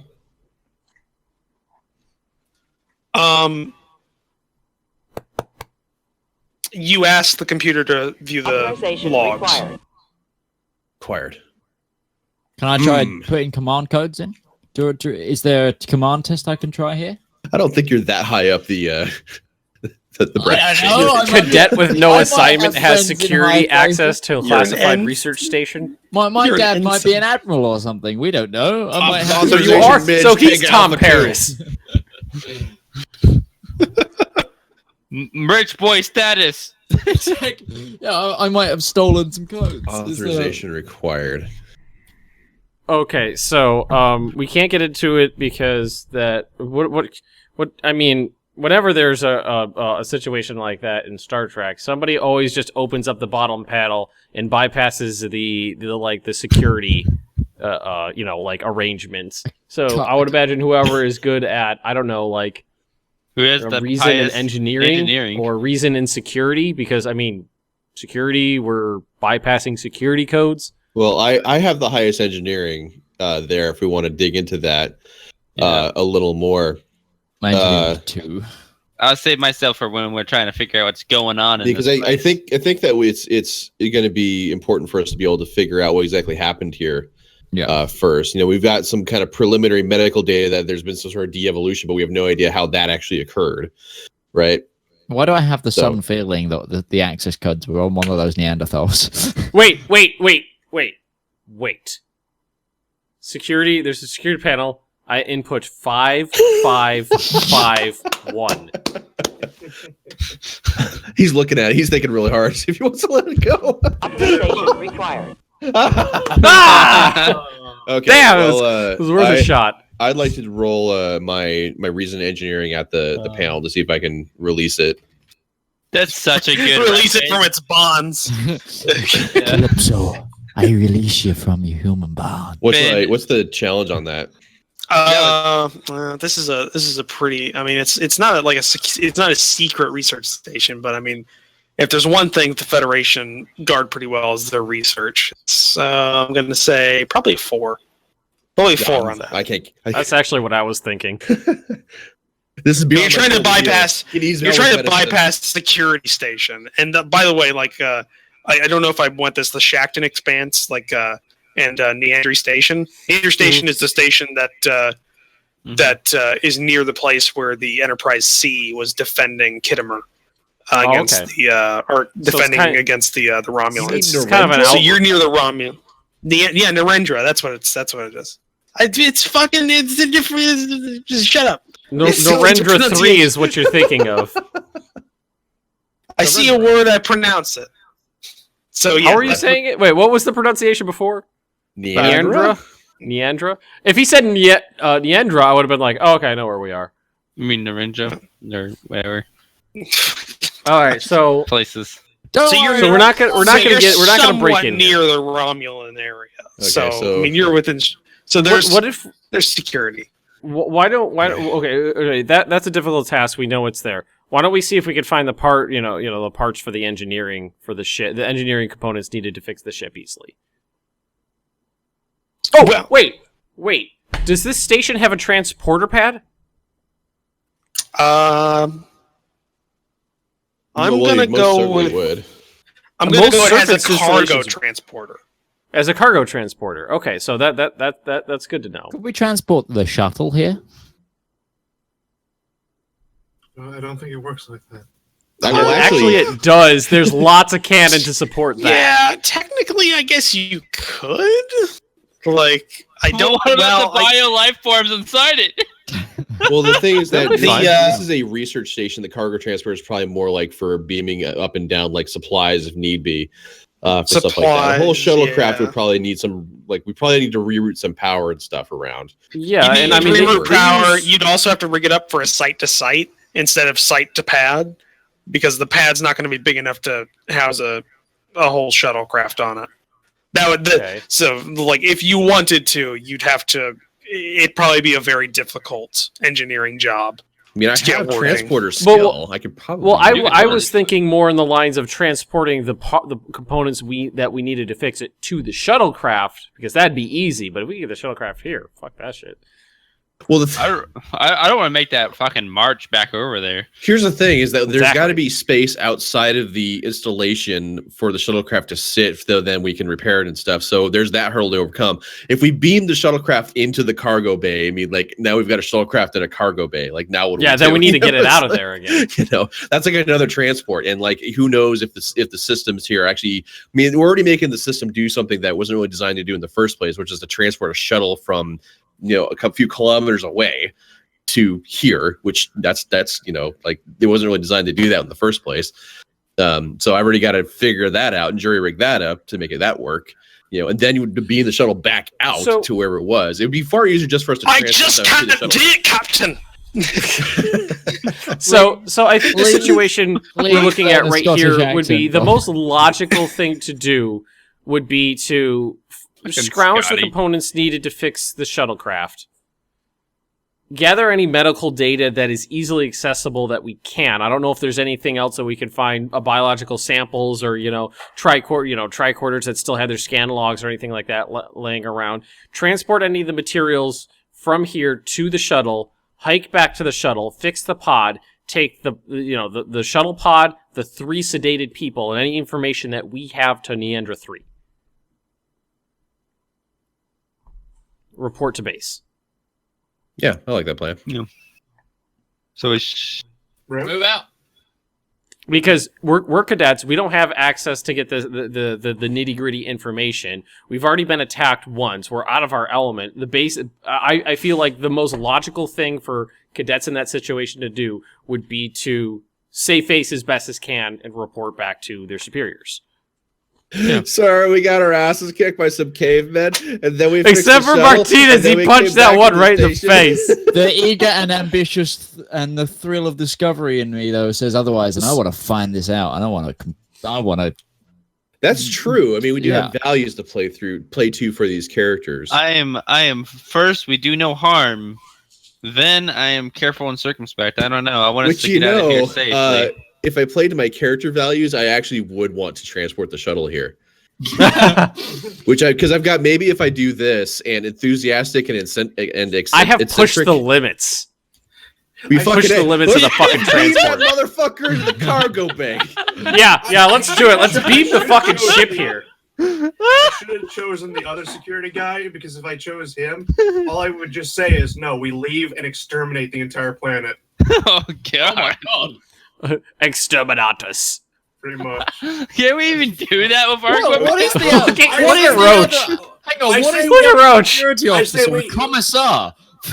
I say we go into orbit right now and nuke the entire site.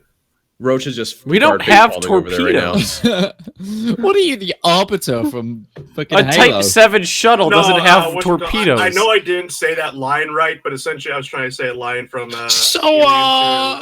So as you give up on your search for life in the station, which I'm assuming you have. Yeah. I think we're focusing on the shuttle. Yeah, you find one storage area in the back of the station that has its door closed, and its panel shows it to also be locked. Shoot the panel. You hear some voices from the inside. Oh, there's people here. Well, who's got the highest empathy? Talking Magoo here. I've got a negotiation skill. So my talent. I'm talented in negotiation. Martinez. Wait a minute. How are you going to use a negotiation skill? We're Starfleet officers. We just let people out. I think we're trying to convince them to unlock the door. But I still say we just shoot the door. Which side is it locked from? Hello. It's locked from. Well, it doesn't really matter at this point because it's a digital. Hello? It's a digital panel, so you can unlock it from the outside. Oh, so they've been locked in there. Well, it might require some sort of authorization. Let's go ahead and try to talk to him through the door, I suppose. Hello. You receive no response. Try the comm panel. Where? Hello. Nothing. Okay. R2D2, is that you? We're replying to the SOS. Beep up, beep up. You continue to hear no response. It's like when I say you hear voices from the outside, you hear muddled, very muffled, like voices. What does the scan show? Yeah, that's what I was The scan continues to show life signs are in the station, and that's about as best your tricorder is giving you at the moment. So do we get a better rating since we're inside of a building and kind of like sheltered from the ion storm? Not at all. Starfleet needs to stop building stations where there's a shit ton of planetary interference. Well, what is the challenge rating on I know, right? Isn't that always what's the problem? It's like it's an M-class planet, but it's always lightning storms and raining, like, I don't know, acid. For fuck's sake. So unlocking the door Let's from take a the vacation panel. there. What kind of challenge is this going to be? Pretty simple, actually. For anybody with at least a moderate reason in engineering or security, should be able to get bypass. I could pull a like station 13 lock. out of that. I have a Anybody do better? 14 with reason. This isn't like a lock on like a high security area. This is like a storage closet, and it's like this. This is the equivalent of like a wood lock on a closet, closet, guys. Before we do this, just to be sure, have your phasers ready. Yeah. We all point our guns at the door. Yeah, I will unlock. I'll try and unlock the door, and then I'll duck round the side when it opens. What's your reason in engineering? My reason is 10, and my engineering is 2. Then why don't you let me or Bob or something? Because I have 14 reason in Because I engineering. don't have a gun. No, you can have my gun. Roach was saying it's not a this hugely isn't difficult tactical. task, so I mean, Exactly. just let Midge open the door. It's difficulty. Oh, when I said it's not difficult, I said it's difficulty 0. You don't need to make a test on this. Oh, Okay. No, but we need that momentum. Or yeah, unless you wanted the momentum. Unless you wanted to game it. No, Just if open we're the going to door. be fucking teleporting a Okay. shuttle in here, I'm we gonna need have a- momentum. Just so I have this declared, I'm going to take a prepared action. Basically, if anything comes charging out from the locked door, I'm going to blast it to smithereens. Okay, Right. let's be clear on what that Well- means, though. So that's not actually you're not actually taking an action of any kind as far as a minor action is concerned, because that's during combat rounds. We're not in combat rounds right now. So what that would mean from a narrative sense is that you'd be going first. Yeah. That's what that would mean.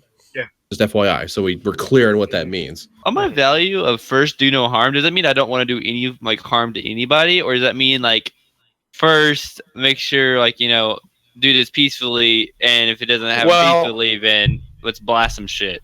The value is kind of your values are a generalized thing. They matter like when they're challenged or something like that. Like it's what you want to make of it. If your value is do no harm, then that could mean like, okay, I don't want to do harm to anybody or anything. Would And stuns be harming them? I'm I not heard totally sure what the moral implications of a stun weapon on an individual would be. I guess you could. That's for you to figure out in roleplay terms. I think in that situation you have to look at it like Shepherd Book from Firefly. The Bible says you shouldn't kill anybody, but it's a little fuzzier about kneecaps. No, my fantasy. There's a fucking great application of that particular scene. That's a good one. is, I mean, that does that not fit here? It does. Determination.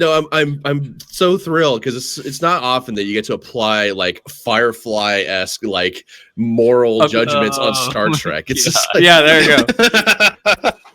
like that is so So- rare. So, are you guys going to be opening this door? Yeah, Yes. I have my Oh, phaser yes. out and ready. Yeah. Okay. I ducked around the corner as I hit the. Are you going to roll for this, or are you just going to do? Or are you just going Roll to it. take? We need Well- the momentum. Roll it. Yeah, fine. I'll roll it. Okay. All right. Two 20s. Here we come. Don't complicate this. All right. It's a reason engineering or reason security. So I needed 12, so that's one success. Okay. one so- success, you get one momentum, and the door opens. A brand new car. Okay. I'm pulling. So, it, by the way. a giant spider comes through the door. Ah, I got a phone call. So can we leave that on a cliffhanger for like a minute? Yeah. Just commercial break. All of a sudden, 3 Klingon soldiers come out and slaughter us. Or like if we are dealing with a plot that's straight out of season 7 for TNG, which is Genesis, if we were dealing with the de-evolution thing, they'd be like those Klingon crab people is what we probably have. Which is horrible armored Yeah. Well, Klingon didn't with venom that can de-evolve spew. De-evolved Klingons occur in a couple different instances. Midge, you need to watch Star Trek. There was an episode of Voyager, Fair. wasn't there? Well, there's no Klingons on Voyager. Something evolved. There was and actually. busted- They ran into a group of Klingons that were on a generational Right. like D7 ship that Yeah. had gone out into like the Delta Quadrant search for something called the Kuvama is what it was, Yeah. which they And like thought it was B'Elanna's Taurus, baby. which Yeah. actually wasn't the case because the captain of the ship was just like, we're on a really stupid quest. We need to finish this. Yeah. We're calling this person the Kuvama because we want to. I'm never gonna get to 75% fleet strength. Abandoned mission. We'll pick up a new one next year. There was a episode Threshold, which is a really stupid episode for Voyager, which they were trying to reach the warp 10 barrier, and that caused like Paris to like super turn evolve into into a newt, Yeah. space newt. I always thought the biggest What? plot hole in that was that the next evolution of humankind was a slug that didn't have thumbs. Yeah. Look, Hey, Mitch, I promise it all makes sense. You just need to watch it. Look at tabletop. It's that thingy, right? Yeah, Klingon Crab Man. Yeah. There you go, Mitch. That's what we're talking about. The shit is that? It's something That looks- very horrifying. Protocol. What is wrong with the writers of Star Trek? There you go. You know, so many things. You know what? Mostly budget related. You know what should happen to this race of pretty humanoid things beforehand? They You should just give become. me an idea what a They Klingon should looks become beforehand. one of the really, really forgotten members of Davy Jones' crew from Pirates of the Caribbean. Yes, like how did that come from a crab thing? You don't question these things. When something stupid happens in Star Trek, you just go, the writers got lazy, and you move past it because you like Star Trek. Well, you just laugh at it, you know? You accept it for what it is. Because as good as Star Trek is as a show on the whole, there are specific episodes and even specific seasons you can point to and go, the writers really fucking dropped the ball there. One might even say they jumped the shark. No, see, it's the opposite. That's not. They that's not start how that- out That's how that they works. start out really bad, and then usually it gets better. Yeah. And then every once in a while they'll just drop the ball on one episode where it's like, that's what you went with? Really? I mean, there weren't necessarily steady like writers in a serialized way for No. Star Trek It bounced TNG. from one person to the next all throughout it. I mean, there were common writers which submitted several stories, but the way TNG is set up, it's like the adventure of the week is what it was. Mm-hmm. You know, I'm not su- it wasn't until you got into the later seasons of DS9 that there were some very like, you know, constant strands of stories that were Cohesive. happening. You know, especially with like once you get into like season 3, you have like the Dominion forces from the Gamma Quadrant, and then the whole Dominion War arc that happened pretty much all the way through season 6 and 7. You know, like there's a lot of consistency there and a lot of things that make a lot of sense, which is why DS9 is one of my favorites. DS9 is one of my favorites because it's the first time they kind of get into the nitty gritty in any in like any way where it's not just everything is just super clean white corridors with red carpeting all over the place. Is that Deep Space Nine? Yeah. Okay. There's a couple of episodes where there's ground combat. What is it? Siege of AR 558.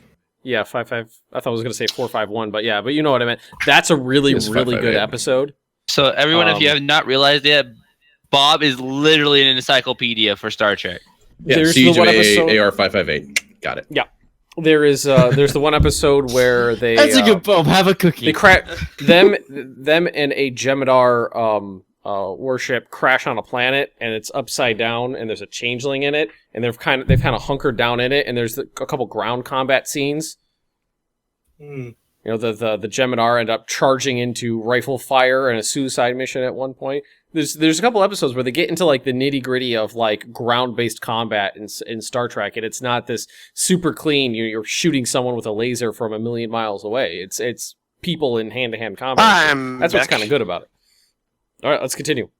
On a side note, we are past 2. How much more we got in this? Well, we're about a halfway mark. So Wow. yeah, we Well, I guess we should Wow, pick this up next week then. That'd be people perfect. blasted through this in an hour, and it's going to take us 8. That's us for you. I don't think people did this in an hour. That doesn't sound. no the video. I double checked. The video I looked at was the first 2 scenes. Oh, okay. So that's part 1 of their thing. That's part Okay. one of their thing. Yeah. Well, I wouldn't imagine unless the people that there are some people who can just read a document and then apply it, and such. But that's not the Yeah. majority of people. Like we are very much like, well, some of us have read it and some of us understand it to a degree. It's not going to be until you actually get into the playtest and start applying the mechanics to the situations, understanding what's going on, that as far as the math is working out, that things are going to be unfolding. So That's how I and how it feel. all works. So where we're sitting right now, we're about halfway through, and the original plan was to do this for 2 weeks, and then the 19th is when we'll switch D&D from Roach to me with that off session. So we can stick to that plan as it is right now. Yeah, That's right. That works fine. So We're gonna have D&D here's what here's one thing. Let's mark down in the chat, because it's saved between sessions, our pooled resources that we currently have, because we need to keep track of that.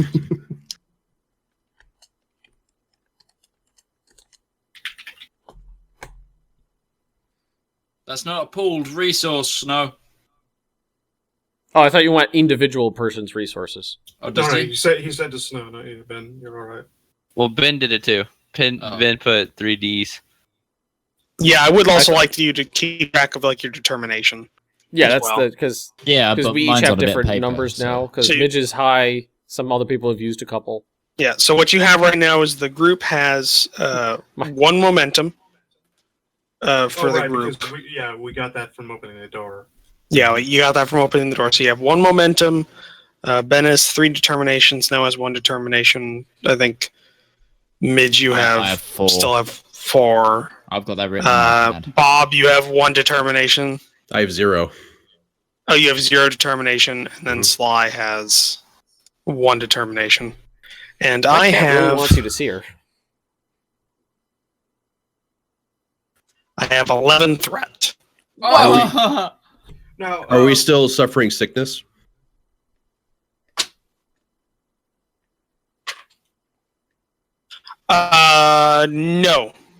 No, because you did take that test with the door, so you are. Why don't we no go longer sick. one by one then, just for this part 1, and kind of get our thoughts so far on this system? Roach, do you want to start, or do you want to start with the players? I want to start with the players because I want to know what you guys think. Okay, Snow. All right. So, number 1, the guide needs a lot of work. Not guide, but the rule book needs a lot of work on just making things more clear. Needs that timeline thing. That thing, it needs things to be cleared up, and not just us having to infer with the phasers. But mechanic wise, I'm overall kind of liking this. I'm really liking the play between the DM and the players with our different pools of resources and us trying to one up each other in certain situations there, and I kind of like the idea of, do I take the pain now or do I give him potential to really hurt us later? I liked those. The one thing I think might need a little work, because I don't think it's going to work really well in every situation, is just this very abstract turn order. That's the one thing I wasn't fully it worked in the situations that we've had so far, but I don't know if it would work in every situation as well. And that's kind of my thoughts so far on it. I think we could all agree that the manual needs a lot of work. It's not easy to follow, and it's not set up in a way where you can read it top to bottom and fully understand. You have to kind of bounce around to get in there. That's something that I think we can all agree on there. Jesus Christ, Dinah. Hi.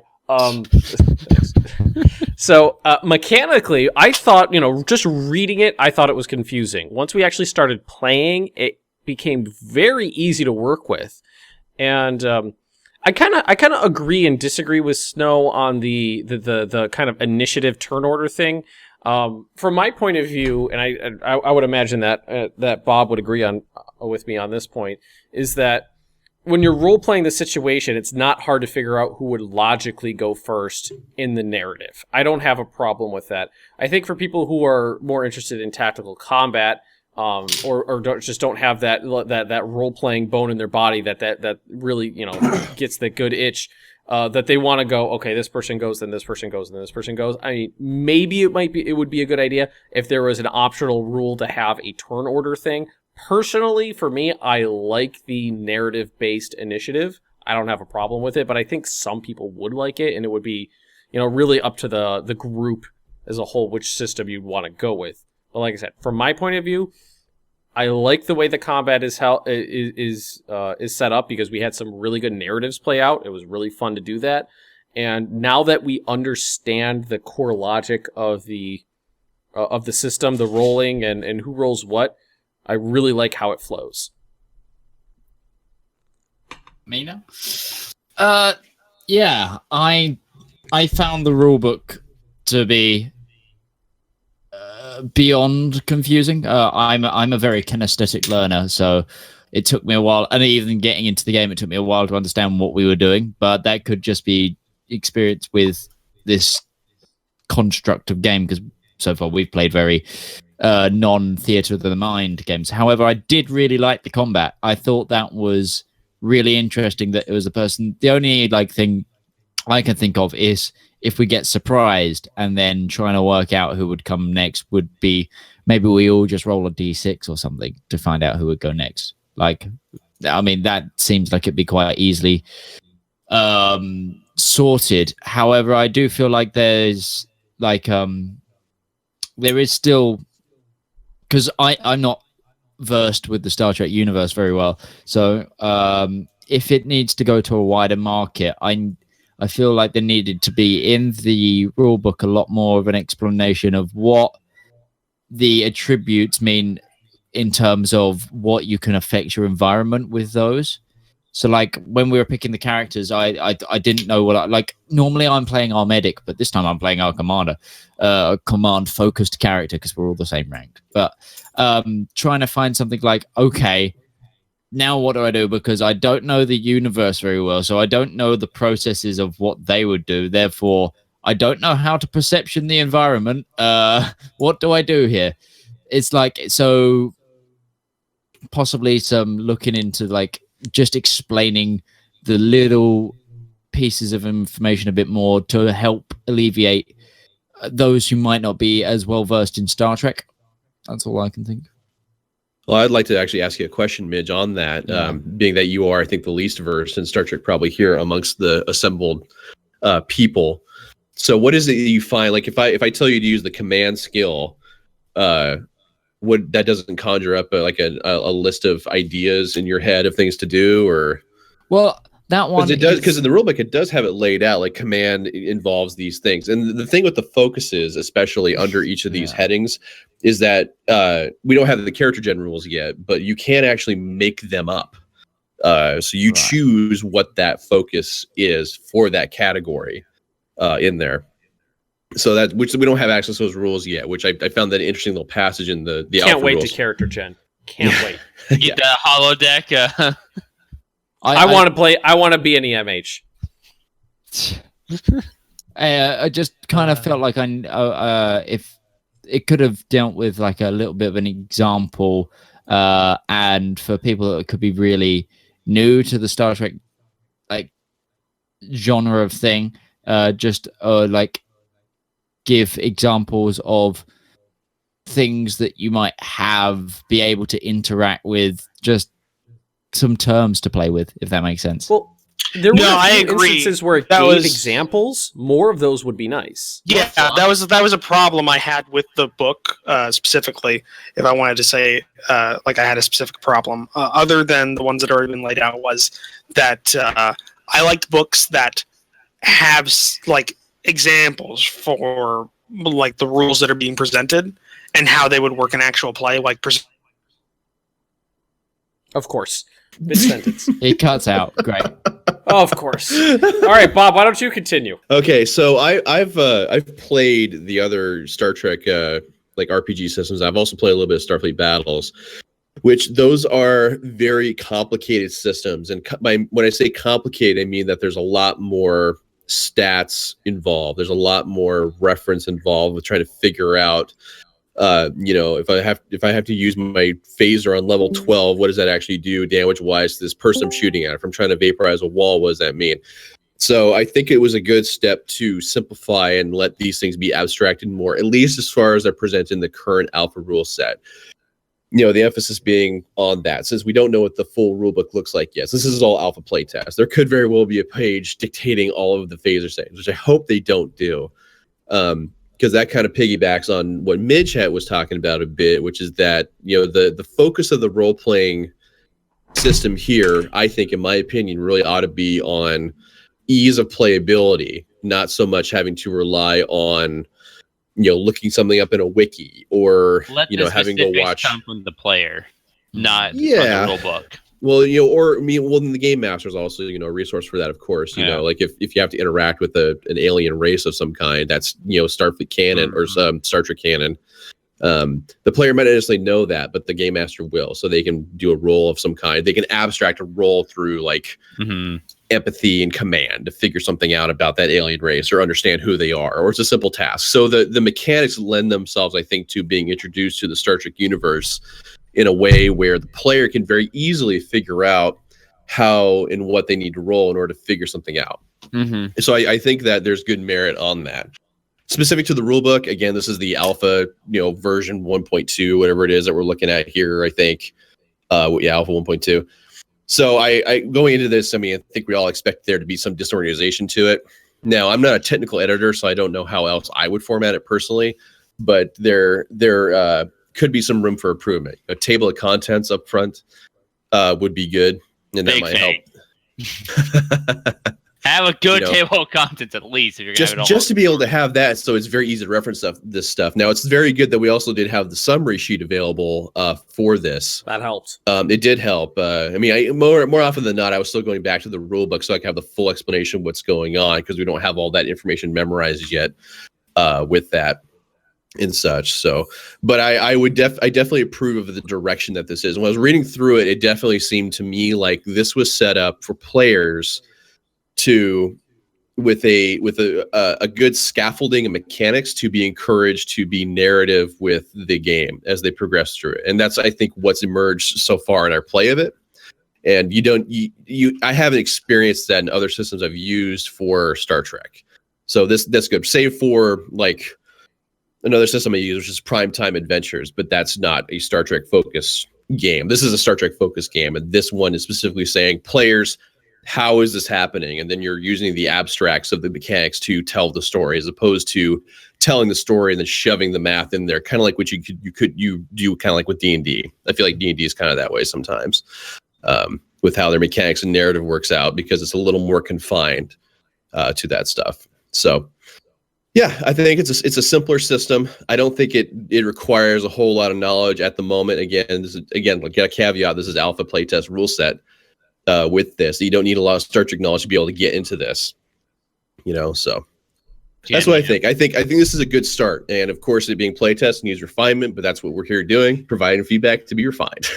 So some specifics I would talk about, are how some of the minor actions and tasks affect things like, what Sly Fox is doing with Ready. Can he use an aim minor task to be able to affect a Ready task, even though the attack isn't actually happening on his turn? There's some minutia in there, which I'll be kind of, I think, documenting out to talk about that a little bit. Weapon damage modifiers, are they affected by skill? I think Sly kind of worked the math on that, kind of found out that they were, but we don't actually have a definitive answer for that. Then determination, which is the automatically counts as a 1 and as a success. Is actually supposed to count as 2 successes. I kind of feel like that if it did, it would say this does count as 2 successes as a clarification on there. The way I was reading it, and typically I find when rules are written, there's always the mindset's gone into it with this is the spirit of the rules first, is what it is. And I imagine the spirit of the rules is saying that determination is supposed to be just 1 success. So a little clarification on that would be nice as well. That's what I got. Too, that would completely change up a lot of our scenarios. Well, it would, that's, you spend one we would only have to spend 1 determination in a lot of those cases, for instance, where, like where I had to do the transporter thing at the beginning, or the structural integrity field thing at the beginning, or when we were wandering through that poison field, for instance, one determination gets you 2 successes. Right. Or when I lost my phaser in a little ravine. Yeah, I mean that's a huge mathematical swing if it is 2 successes per determination. So that's something that I would like to have clarified in there. Those are some specific points that I had written down. But yeah, that's what I got. I know this was like a playtest thing and all that, but I kind of feel like everything kind of. What I mean by rigid is like going back to the phaser thing. I don't think the writers or the people who are making this kind of thought with this adventure of what happens if somebody actually does lose their phaser, because it goes into the mechanics of why is it that some characters can do more damage with challenge dice on weapons than others. I think I figured it out basically that security affects that, but then we have other things like what affects stress. Like why is it some characters are more stressed than others? I could probably just look at it and just say, well, this number matches up with this. And if 8 is the base number, then we could figure that out. But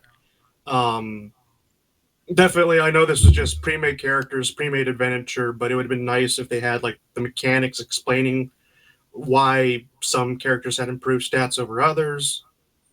Well, I mean that's all information I think that's coming with character gen rules once we get those, which may be the next set. Who knows? We may get more pre-gen characters. We're just not sure about this. So I'm not sure I feel comfortable casting stones about that quite yet. Yeah, I know. I'm a bit iffy on that. Like, I'm not going to say anything about that because I think 2 that's going to come out maybe in like 2 or 3 updates, because I think the next one's going to be battleship or not battleships, ship combat, like Roach said. One thing I definitely would say to keep, or maybe even to like add upon, is the obstacle system. I really like the obstacle system on how it's almost kind of like this pseudo boss on how we have to lower its health with challenge die and get through it with the D20s. But when we failed it, or we didn't fail it 3 times, but we only had 3 attempts to clear it. Yeah, clear it. I didn't really like on how after we spent those 3 times and we didn't reduce it down to outright annihilate it. Basically, it still had like, well, we'll just say HP left over. Instead of just having it where it was just like, the Newman, Martinez, and Yolan got sick, it basically, and we got out of it basically. It was just over. I really wish it wasn't over. I wish we kind of just went with another round. But since we didn't complete it in the allotted time, the challenge kept getting more and more difficult. So it like went up from 4 to 5. I mean, 3 to 4. I see. I like the way it was worked, because specifically not telling us how many rounds it lasted. And I'm sure that when people are writing their own or more modules comes out, it's not just going to be 3. There's going to be longer ones or shorter ones. I know. Not knowing that adds a lot to the atmosphere. Right. And I'm not saying that we should know on how much it's done. Like that brings up another point. Maybe I'm just building mountains out of molehills right here.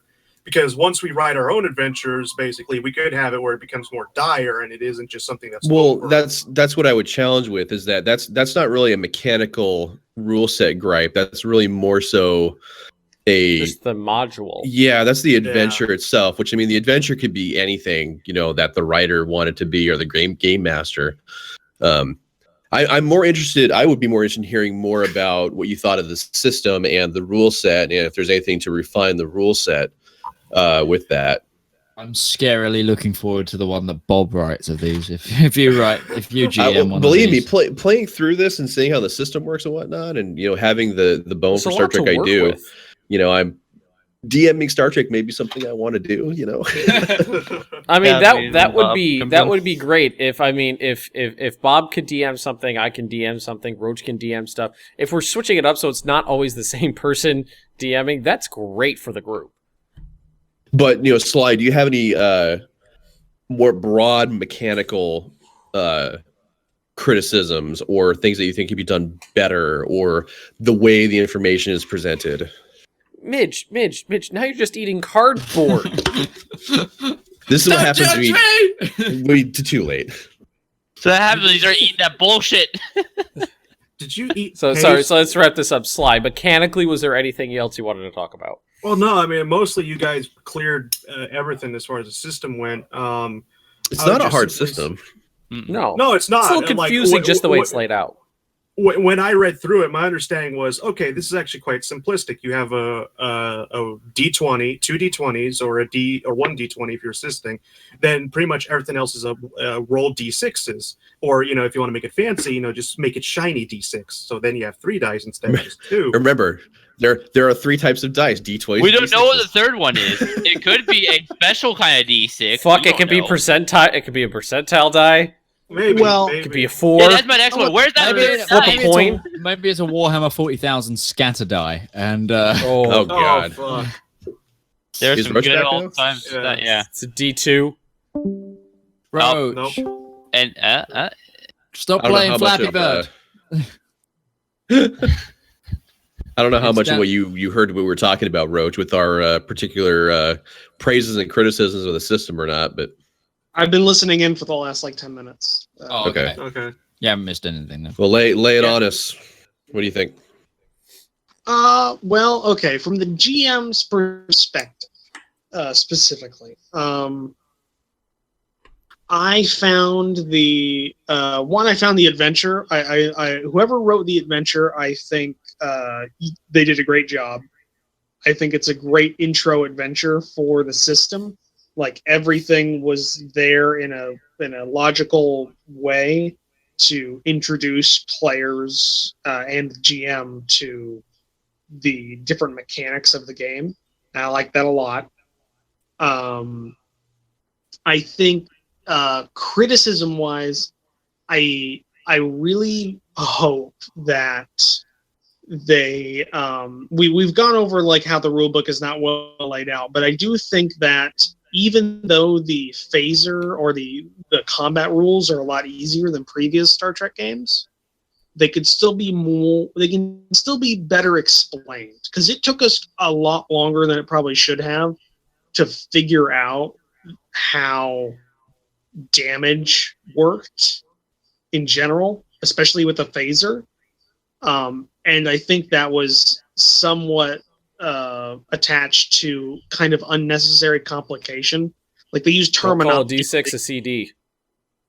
Like they had unnecessary terminology for common things. Like I really don't think you need to have challenge dice as a thing.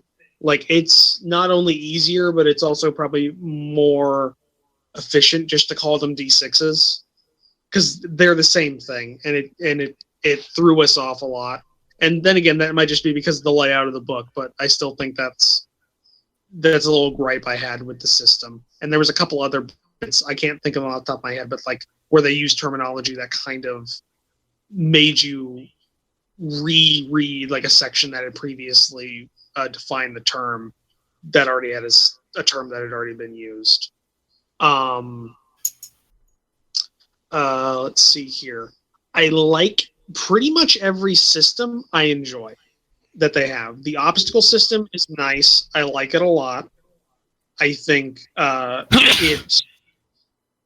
it helps with the focus bringing the focus off of combat by having obstacles, because it gives you something to kind of work against.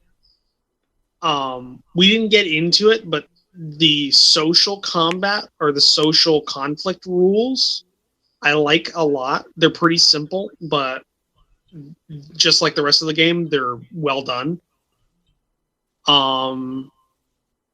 And what else was the other thing I was going to say? I like the dynamic between the GM and the players in this system a lot. That's how I really It's a like little a more lot. adversarial Yeah. than a normal RPG, but it was fun. Yeah. Because with our different pulls and stuff, of you having your threats and us having our Oh, it's like Our it's like yeah, momentum you and could you run out of momentum, you're completely fucked. You can't get past this, this difficulty for scenario, but you don't have any momentum. You'd be like, fuck, I gotta dip into my I gotta take a loan from the Iron Bank of Q and buy up a bunch of threat. Then who knows what the fuck? Then you roll a fucking 20. It's like shit. I just gave him a threat, and now I just gave him another threat, and now I need to get another threat. because I need another fucking die, you can really get yourself in the hole. It can get interesting. I like it. Makes the game interesting. It does what it's labeled, because if you haven't, I didn't like it when I read it, but when we played it, I did. Yeah, because I like the idea of me, because of the threat that's been building up, I actually become literally more threatening in the later parts of the game, like on reinforcement. You gotta balance your resources, and especially because you don't know when the end is. So it's not like you could be like, I gotta blow all this because we're about to end this game or something like that. You don't know when the end is. You're not trying to like save for a rainy day or something like that, because you don't know when that day's gonna come. Yeah, and I also like the dynamic that the players are always trying to do. I at first I hated the way that they named the pooled resources, but the more I think about it, the more it makes sense. Momentum, I think it's called that not because like it builds upon itself, but because the players need to keep up momentum, because they lose it as time goes on. But the GM, I don't lose threat; it doesn't decay for me. It just builds. So I'm gonna spend 11 threat, and you have a warp core breach. Not bad, but you're all dead. It's still an interesting dynamic that makes it what would you call it? That makes it a bit different from other games, and I like it a lot. Yeah, I've never seen a system like that before. Well, here's what they've done is that they've introduced a min-max element while not letting it affect the narrative part of the story or the game. Yeah. That is totally adversarial. That's totally a player versus another human being. I'm not gonna say player versus player because we're the players or the GM. It's definitely players versus GM in that regard, and there is some situational awareness that has to happen. So it's not all just narrative. It's not all just game mechanics. There's a blend that's occurred of the two, but they don't necessarily affect each other. Yeah. Especially when you have a DM that plays off that, and he's like, "Now you can give me 2 threat, and I can give you another die." You know, I hate it. Kind of. I hate and love. It's like it's the most. A good way of looking at it is that it removes like the meta game in a way, because there's always going to be this element of the DM can actually GM can actually control the meta of it, because they know that they can get themselves a little bit of leverage with it. Yeah, that's a really good way actually to say that, is that you could actually go really deep into the meta, but there's a direct consequence to that, and that the GM grows more powerful and it scales. It's one of the. Actually, go on, Roach. Roach?